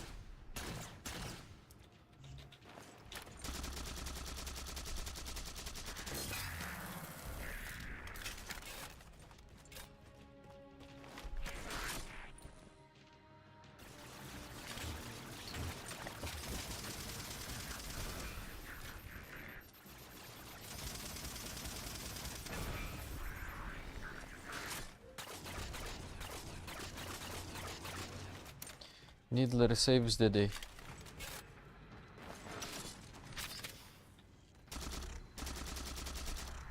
This thing sucks. SMGs in this game suck.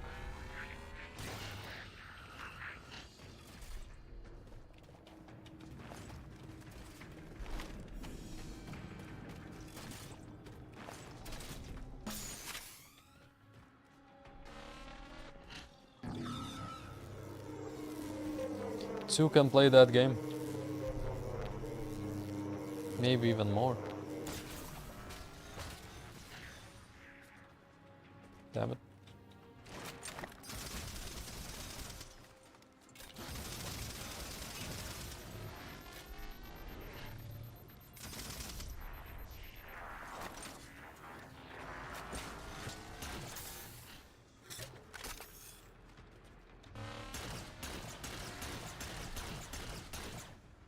Let me through, dude.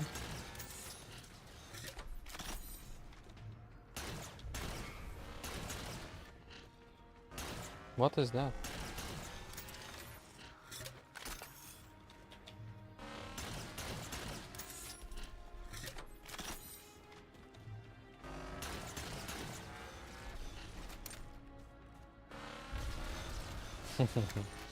It can't be anything good. But how do I approach it?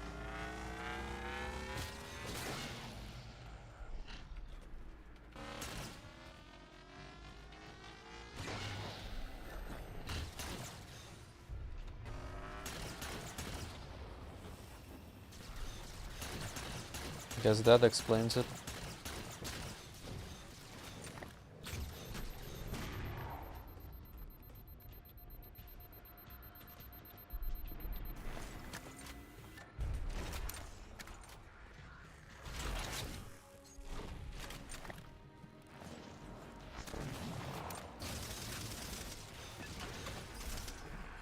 Finally.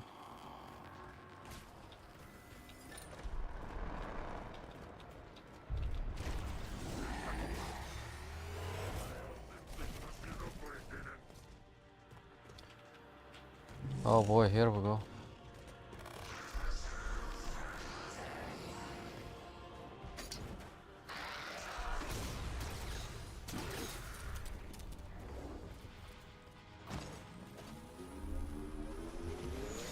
Whee!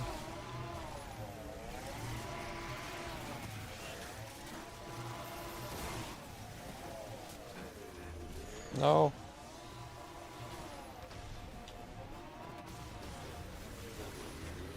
The relay's signal is breaking up again. We're almost to the beat. I'm just gonna skip.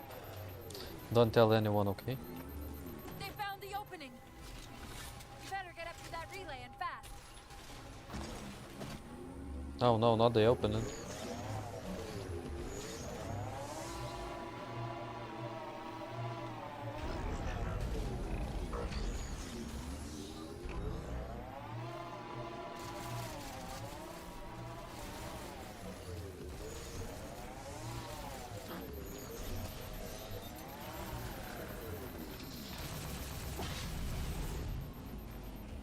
Power core down.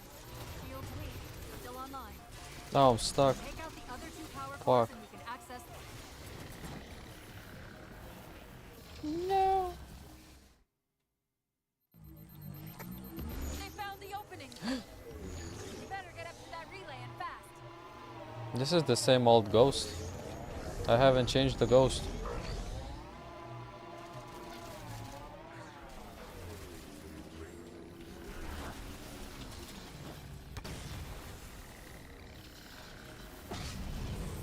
You can actually punch it. Power core Oh, down. who knew? Shields weak, but still online. Take out the other two power cores and we can access the pylon.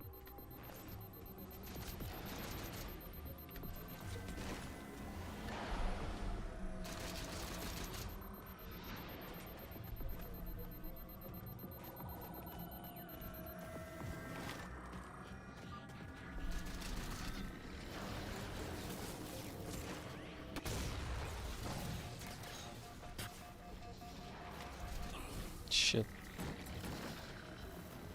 Well, there was a checkpoint. Take out the other two power cores and we can access the pylon. What the fuck?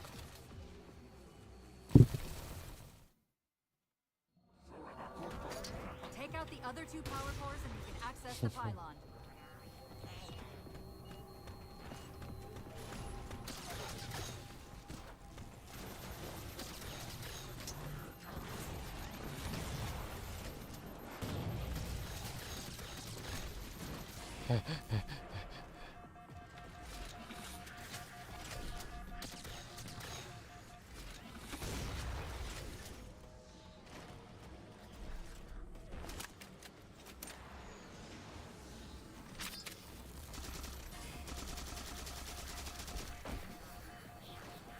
This is crazy.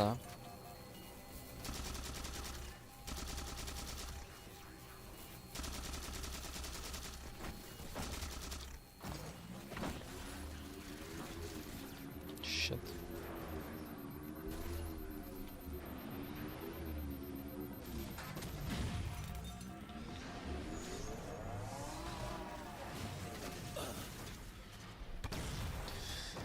Yep. Take out the other 2 power cores and we can access the pylon.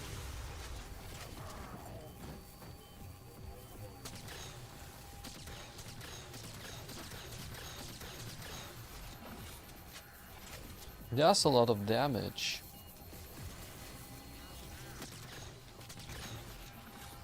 That's a needler.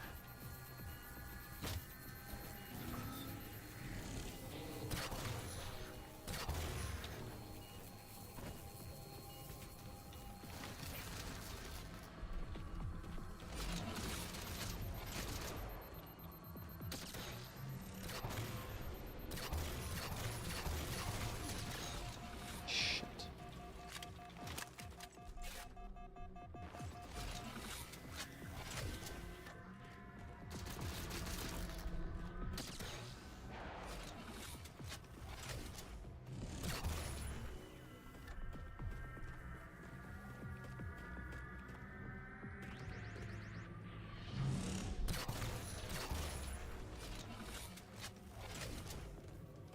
How do I change the grenade type?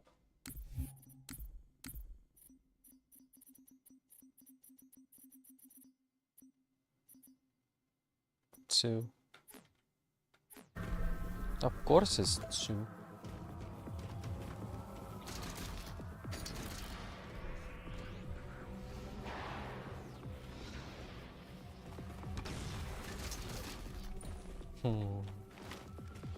So clever.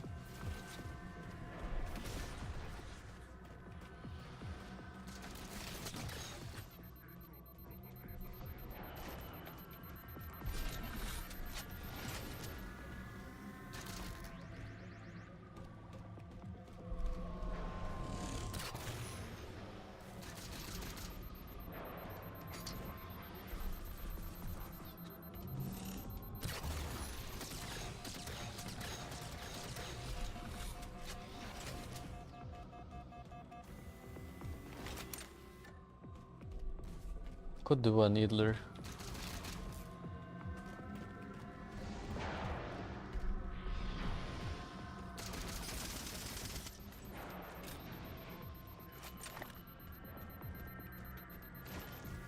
Kinda stuck a little bit.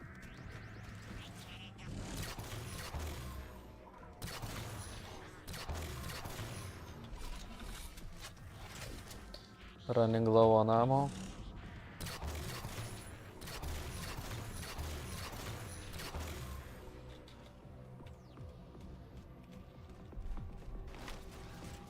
Maybe there's something good up there.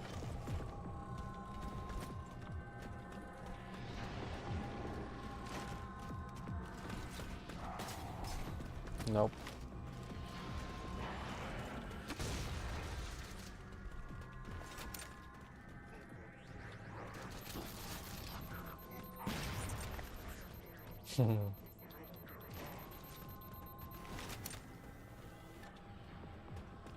Best viewers on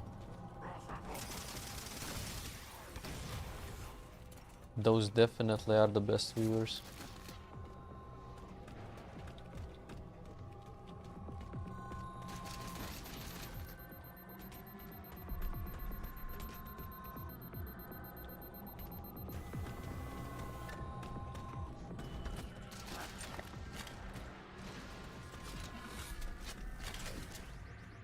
Okay, at least we got ammo. That ghost is really ghosting me.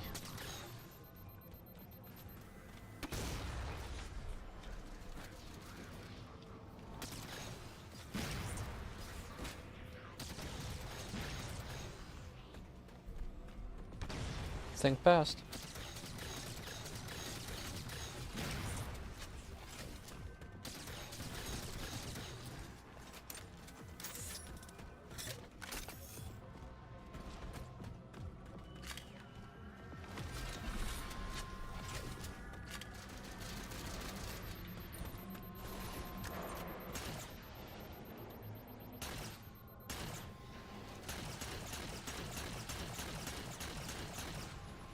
Am I even hurting it? Seems like they're kinda broken. Could sticky them maybe. Didn't know what the fuck to do. Damn it.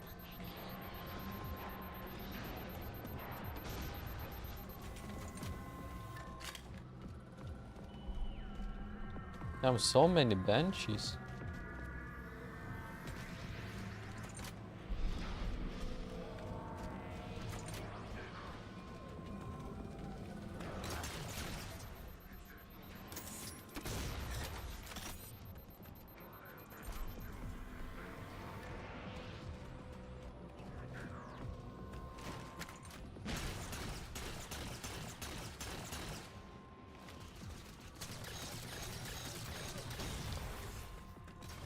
Oh, fuck. Take out the other 2 power cores and we can access the pylon. We're back at the start of the game. Fuck. There were always weapons here?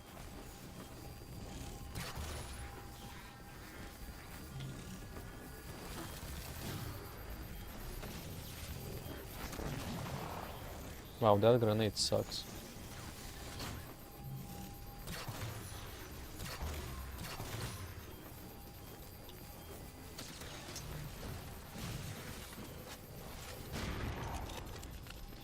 Hello, my baby.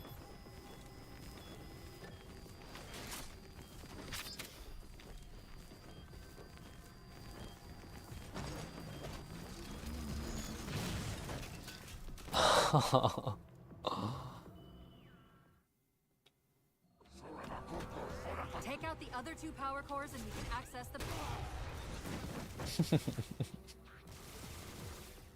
Okay, that's not a good idea. The guy just throws a grenade Take out before the he other sees 2 you. power cores and we can access the pylon.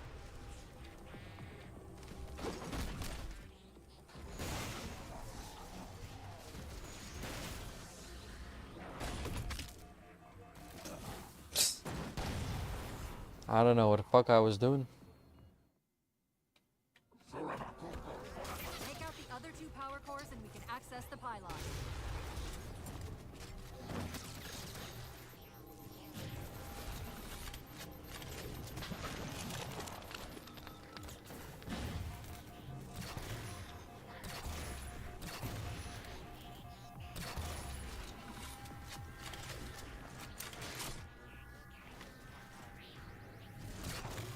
Seems like it's time to get stuck. To be honest, I really need to get rid of those banshees.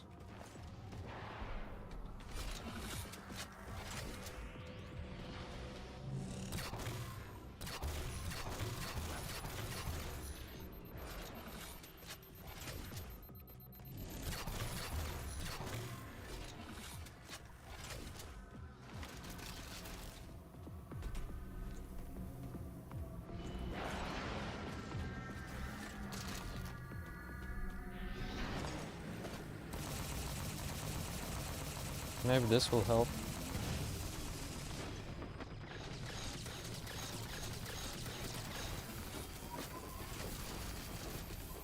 Not really.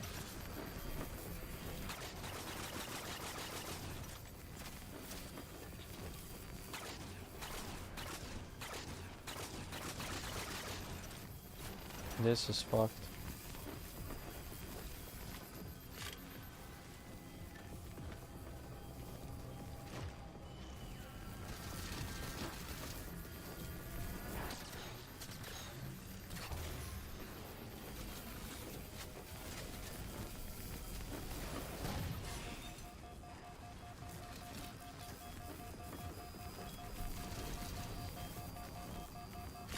Perfect.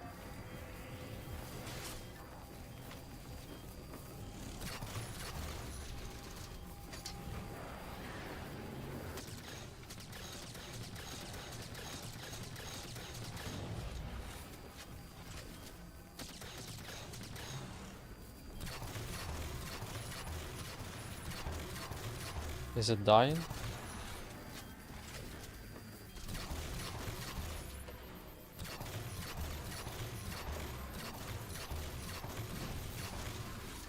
Kinda.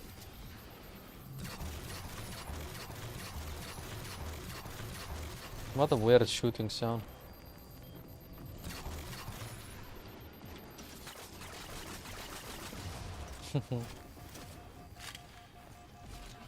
Looks so goofy. Killing that thing with a pistol.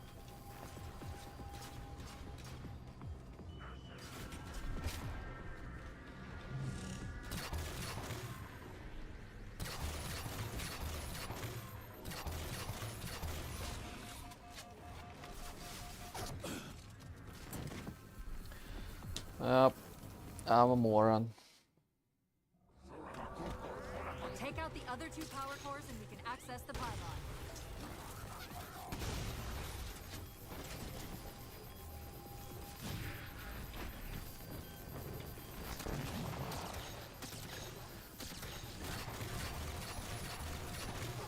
Oh shit.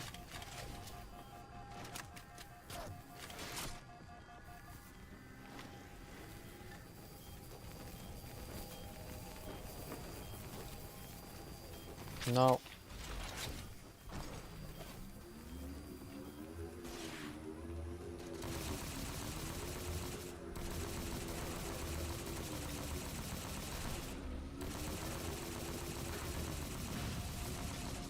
Damn.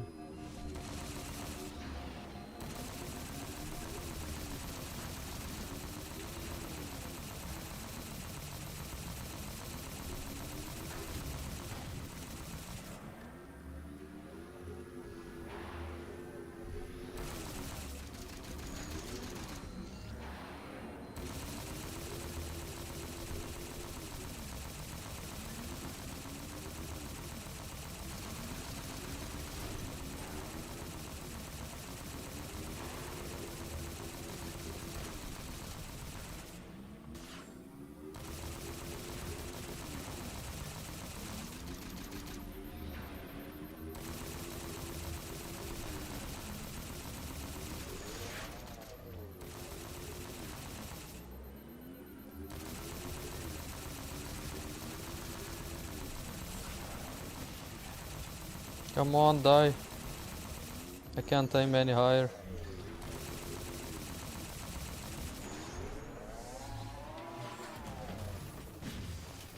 My ghost is a bit too fucked up.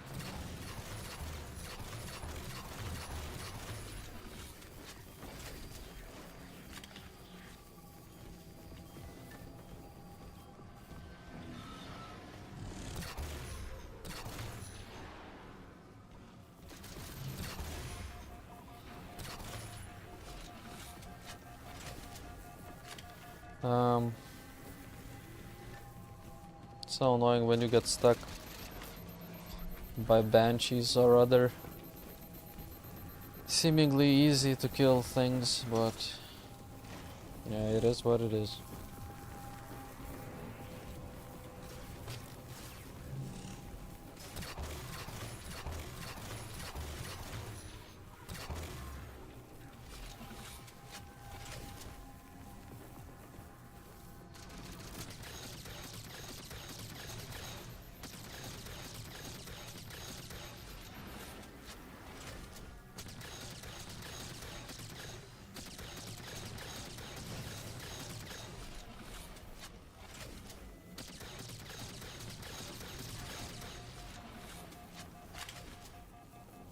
Shit.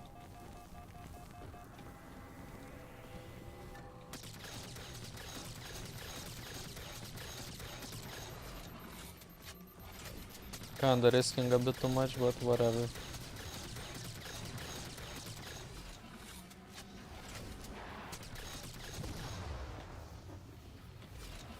There he goes.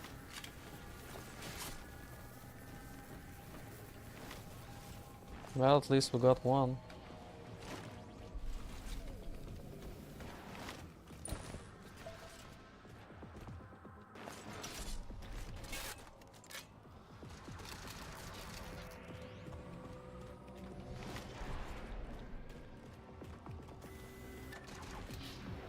Pew pew.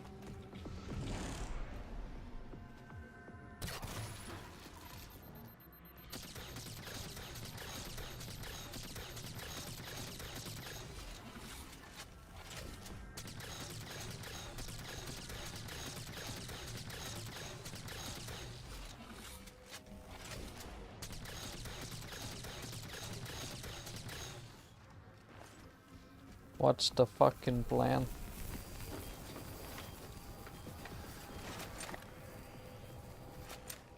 Let's go to the club and pop our pussies.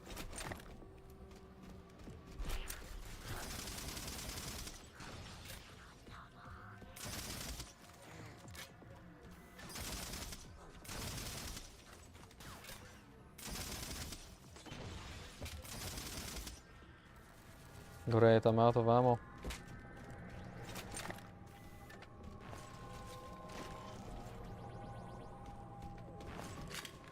Not anymore.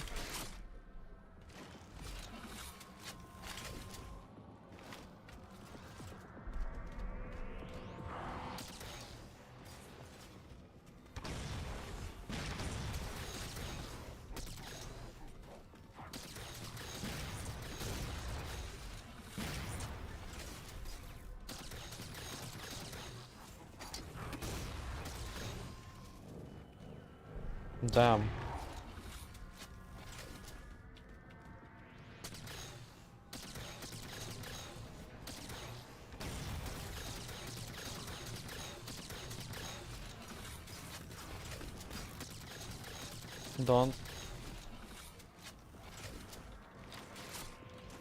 Don't you forget about me.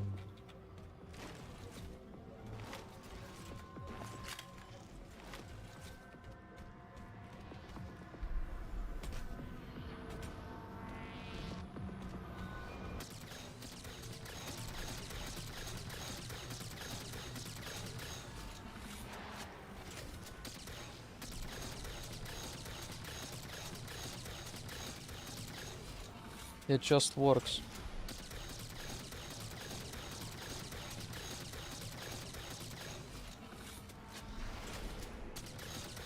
Slow and steady. It's like in Skyrim killing the dragon with the shout. The last shout. It's just gonna take a little time.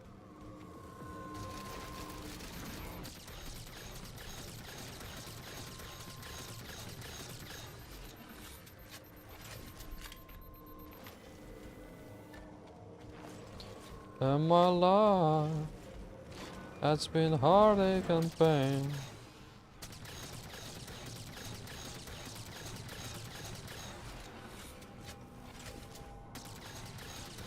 It's like a sick techno beat.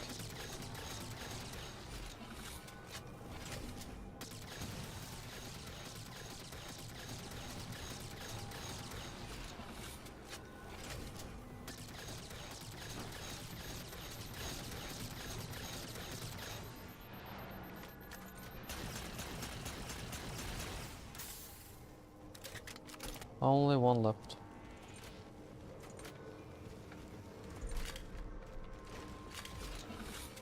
This part is really quite annoying.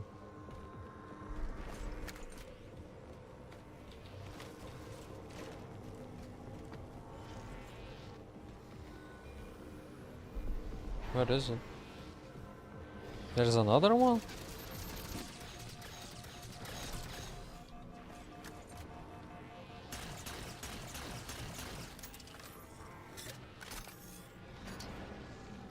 Damn it.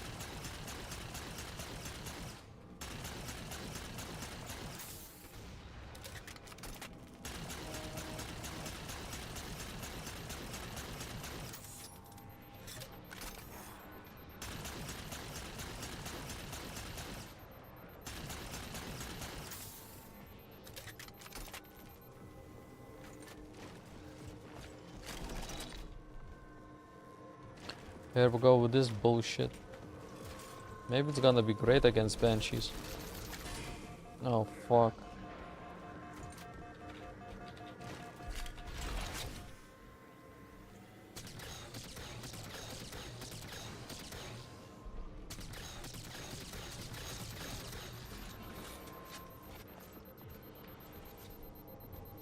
Do you know what it feels like to be the last one? What happened to Enrique Iglesias?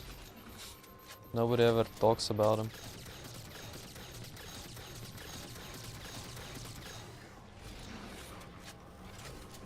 He probably quit at the right time, while he was still hot and had billions and billions of dollars.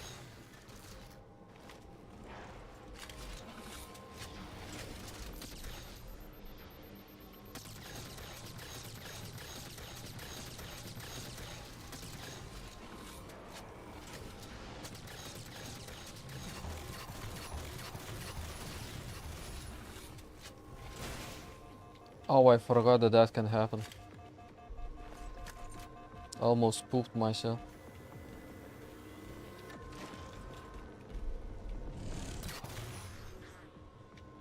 Back to shooting ground things.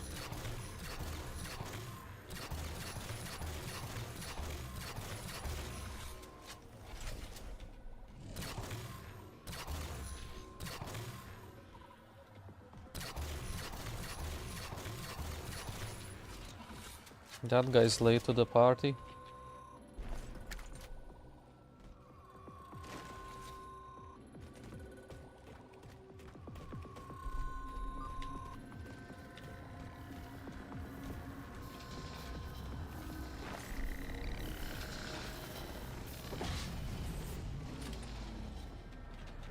Second power core offline. Good job, Chief. Thank you.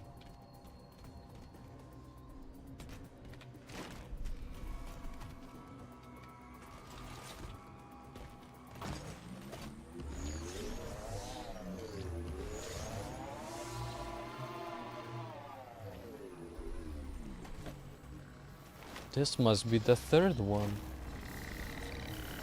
Wow. What the fuck am I doing this That'll for? do it. Shield should be down. Get up to that beam.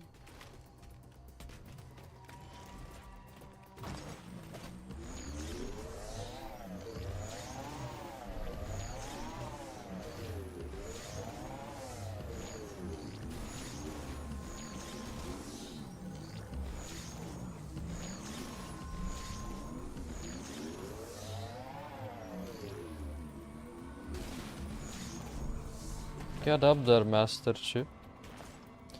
With your fat booty, you cannot get up there.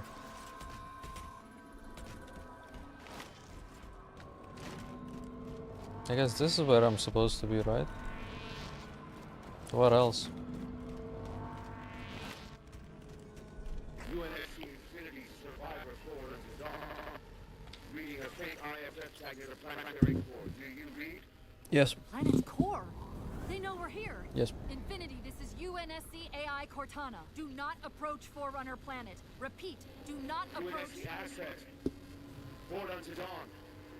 We read you, but you're breaking up. Help. Increase speed by 0.7. Get us in there. Negative, Infinity. Do not enter the planet. If you can hear us, keep transmitting. No, Chief, you've got to get that beam down now. I'm doing it.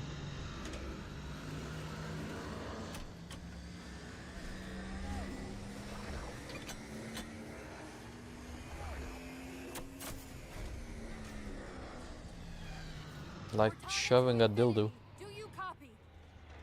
Come in, Infinity. The interference is gone. They can't speak Transmitter's not English. strong enough. Move to something The to relay multicultural crew can only speak Already done. Spanish. Go. Once we're on the satellite, there's bound to be a central control Auto point. sentry? stuff. The Covenant are moving towards the relay too. This doesn't make any sense. Why would they care about a broadcast relay? I'll handle them.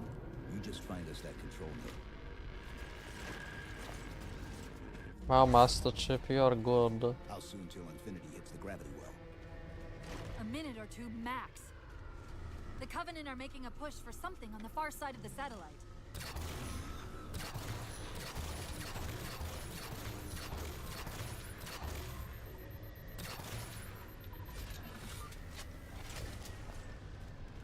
You done it.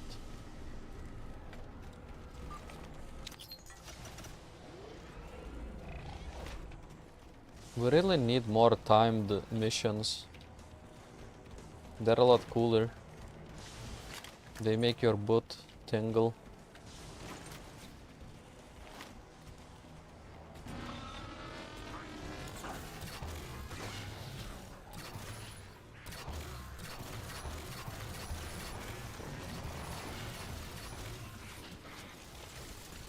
Beep. Steven's penis.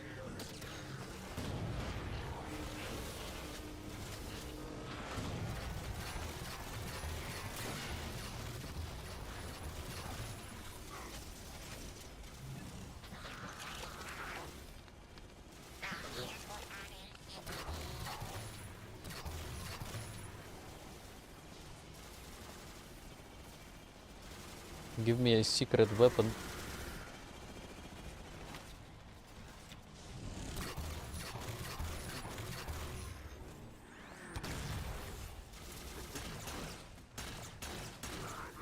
Haha. Master Chips, yeah? Oh no.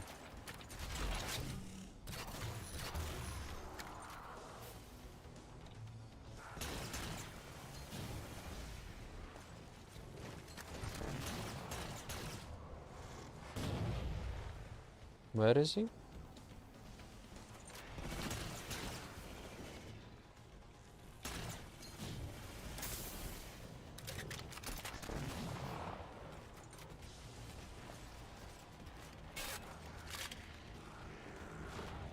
The most feared weapon in gaming, the Needler.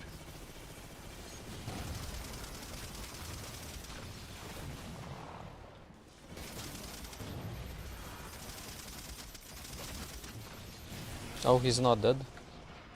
That's not good.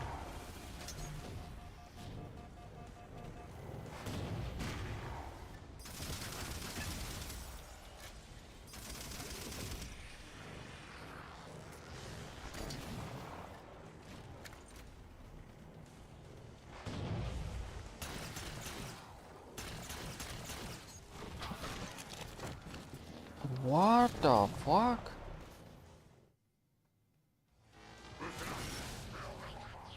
That's not cool.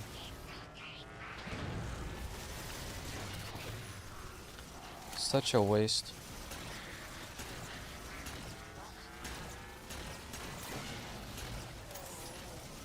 Why me?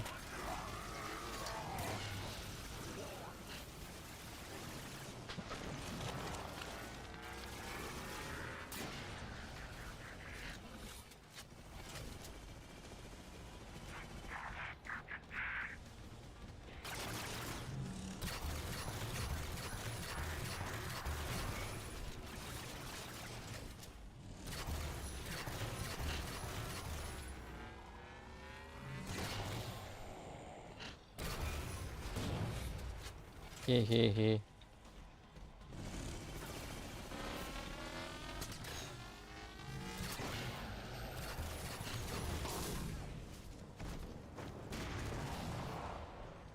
What the fuck?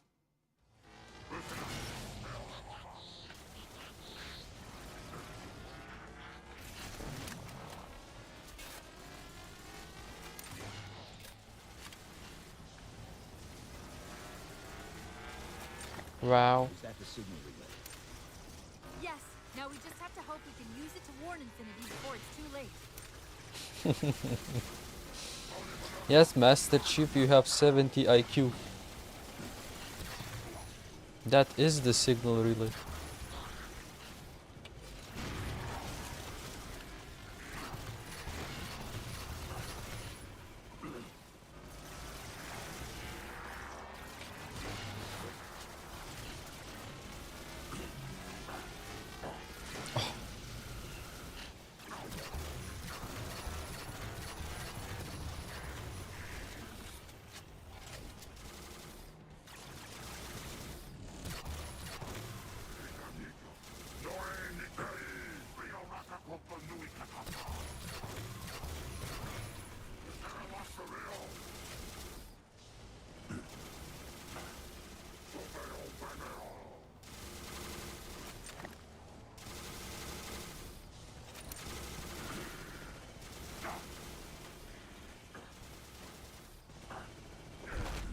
Wow!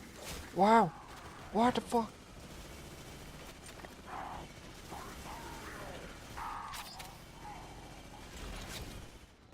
I should do that more.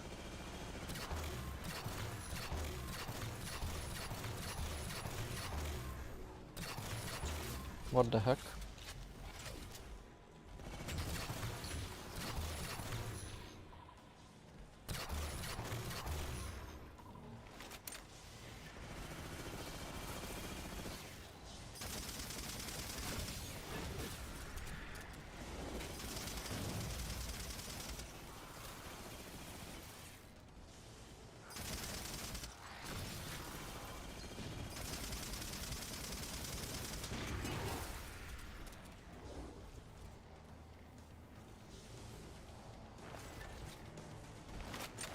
Checkpoint.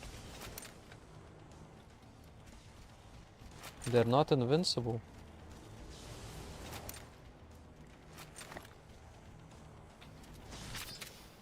This sucks. Worst weapons ever.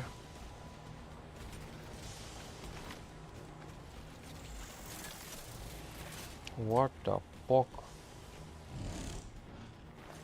Only 4 bullets. Must be something special.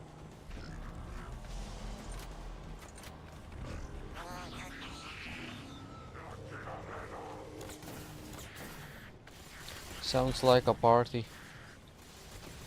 A communist party.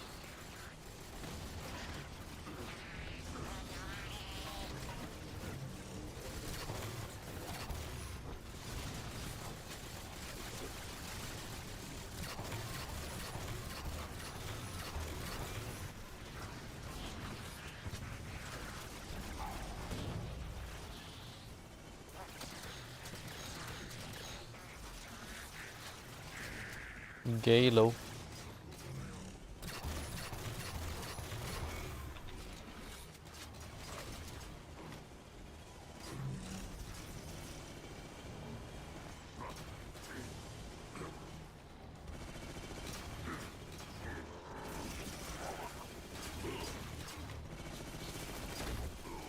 Boom. What is this?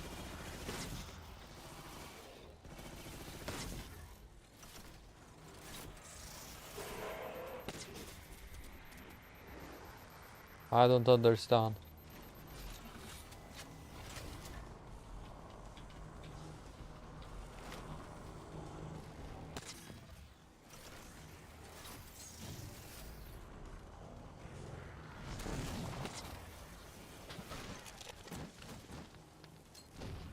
What the fuck?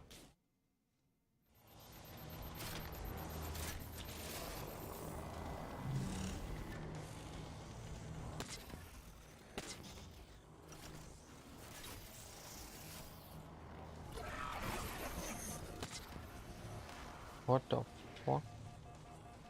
That's cool. Now I'm out.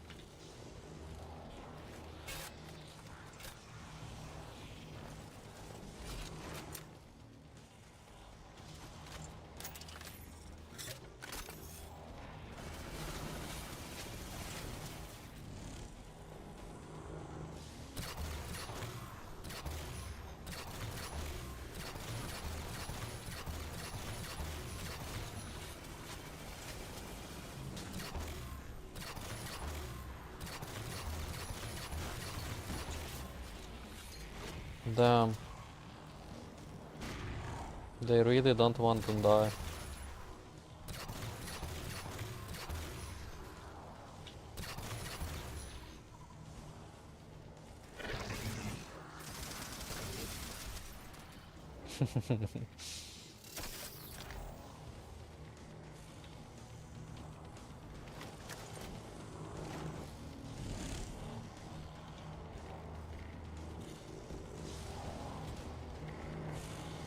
Isn't there any more?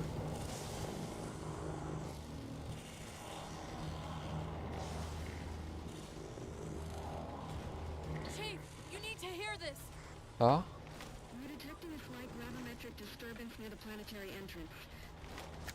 Suggest altering approach vector 43K-750K-12K. No, don't Not come. diverting from the opening. No. Hurry, Chief! I'm gonna come.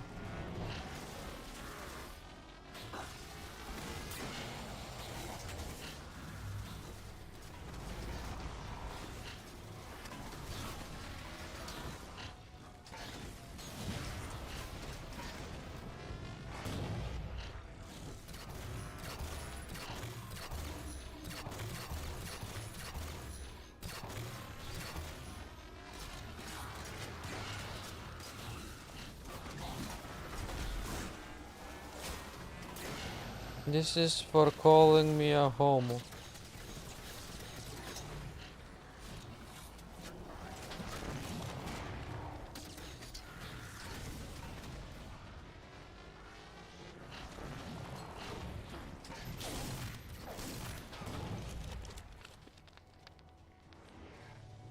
Wow.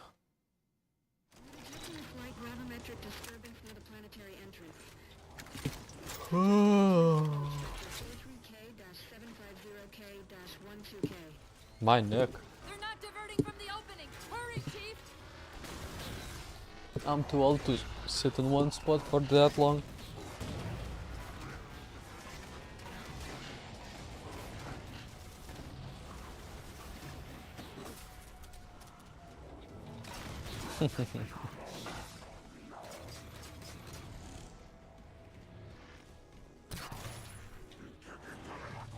Damn, he's fast little bugger.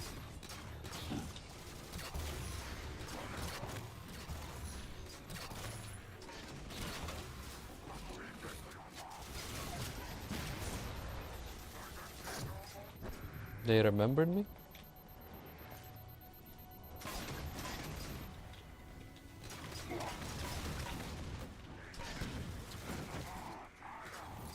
Okay. That's enough. Detecting a slight gravimetric disturbance near the planetary entrance. Now I'm Mr. Nice Guy. Vector 43K-750K-12K. They're not diverting from the opening. Hurry, Chief!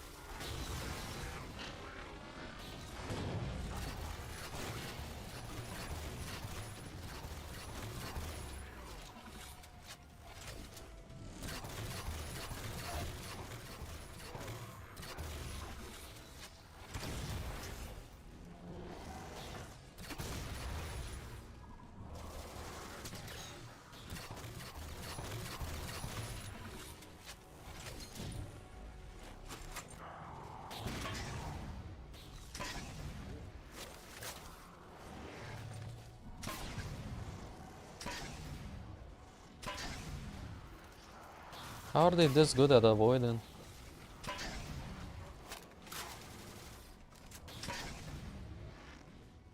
Damn it.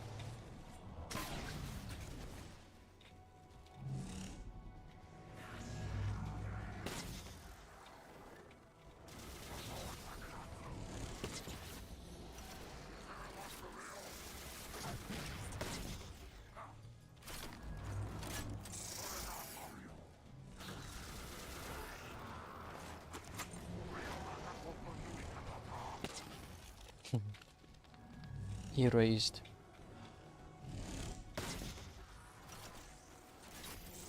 One bullet.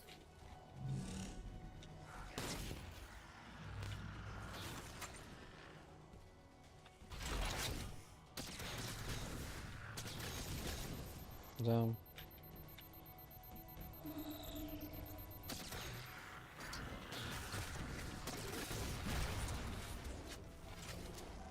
That guy was powerful. And we're still not done, folks. Time to die for me.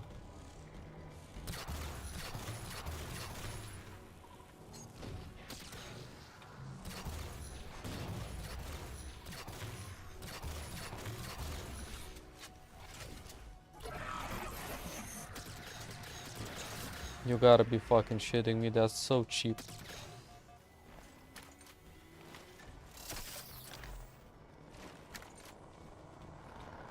It's his soul.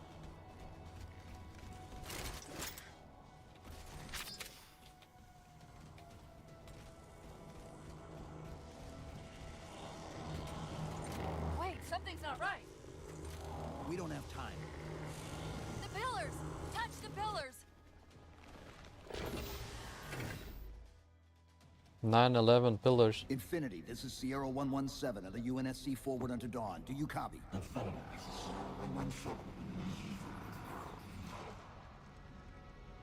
That's what my microphone sounds like. Infinity, do you read?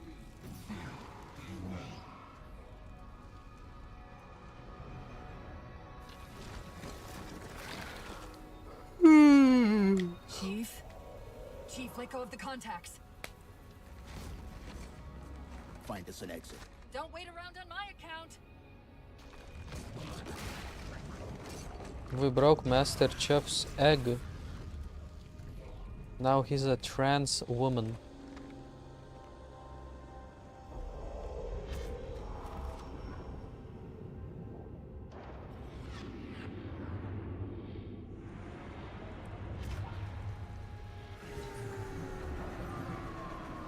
It's Raziel. Legacy of Gabe.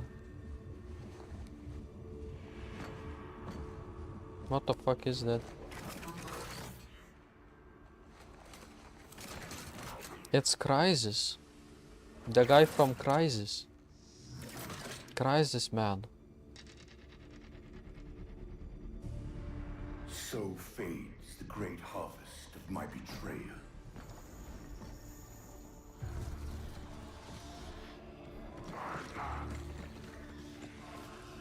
They're orange now.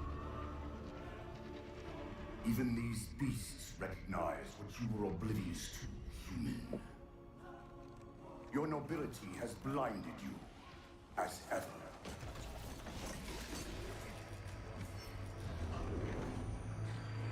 Blah, blah, blah, blah, blah. Left little to chance, didn't she?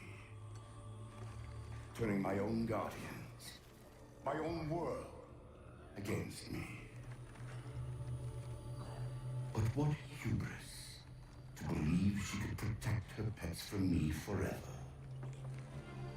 If you haven't mastered even these primitives, then man has not attained the mantle. Their ascendance may yet be prevented.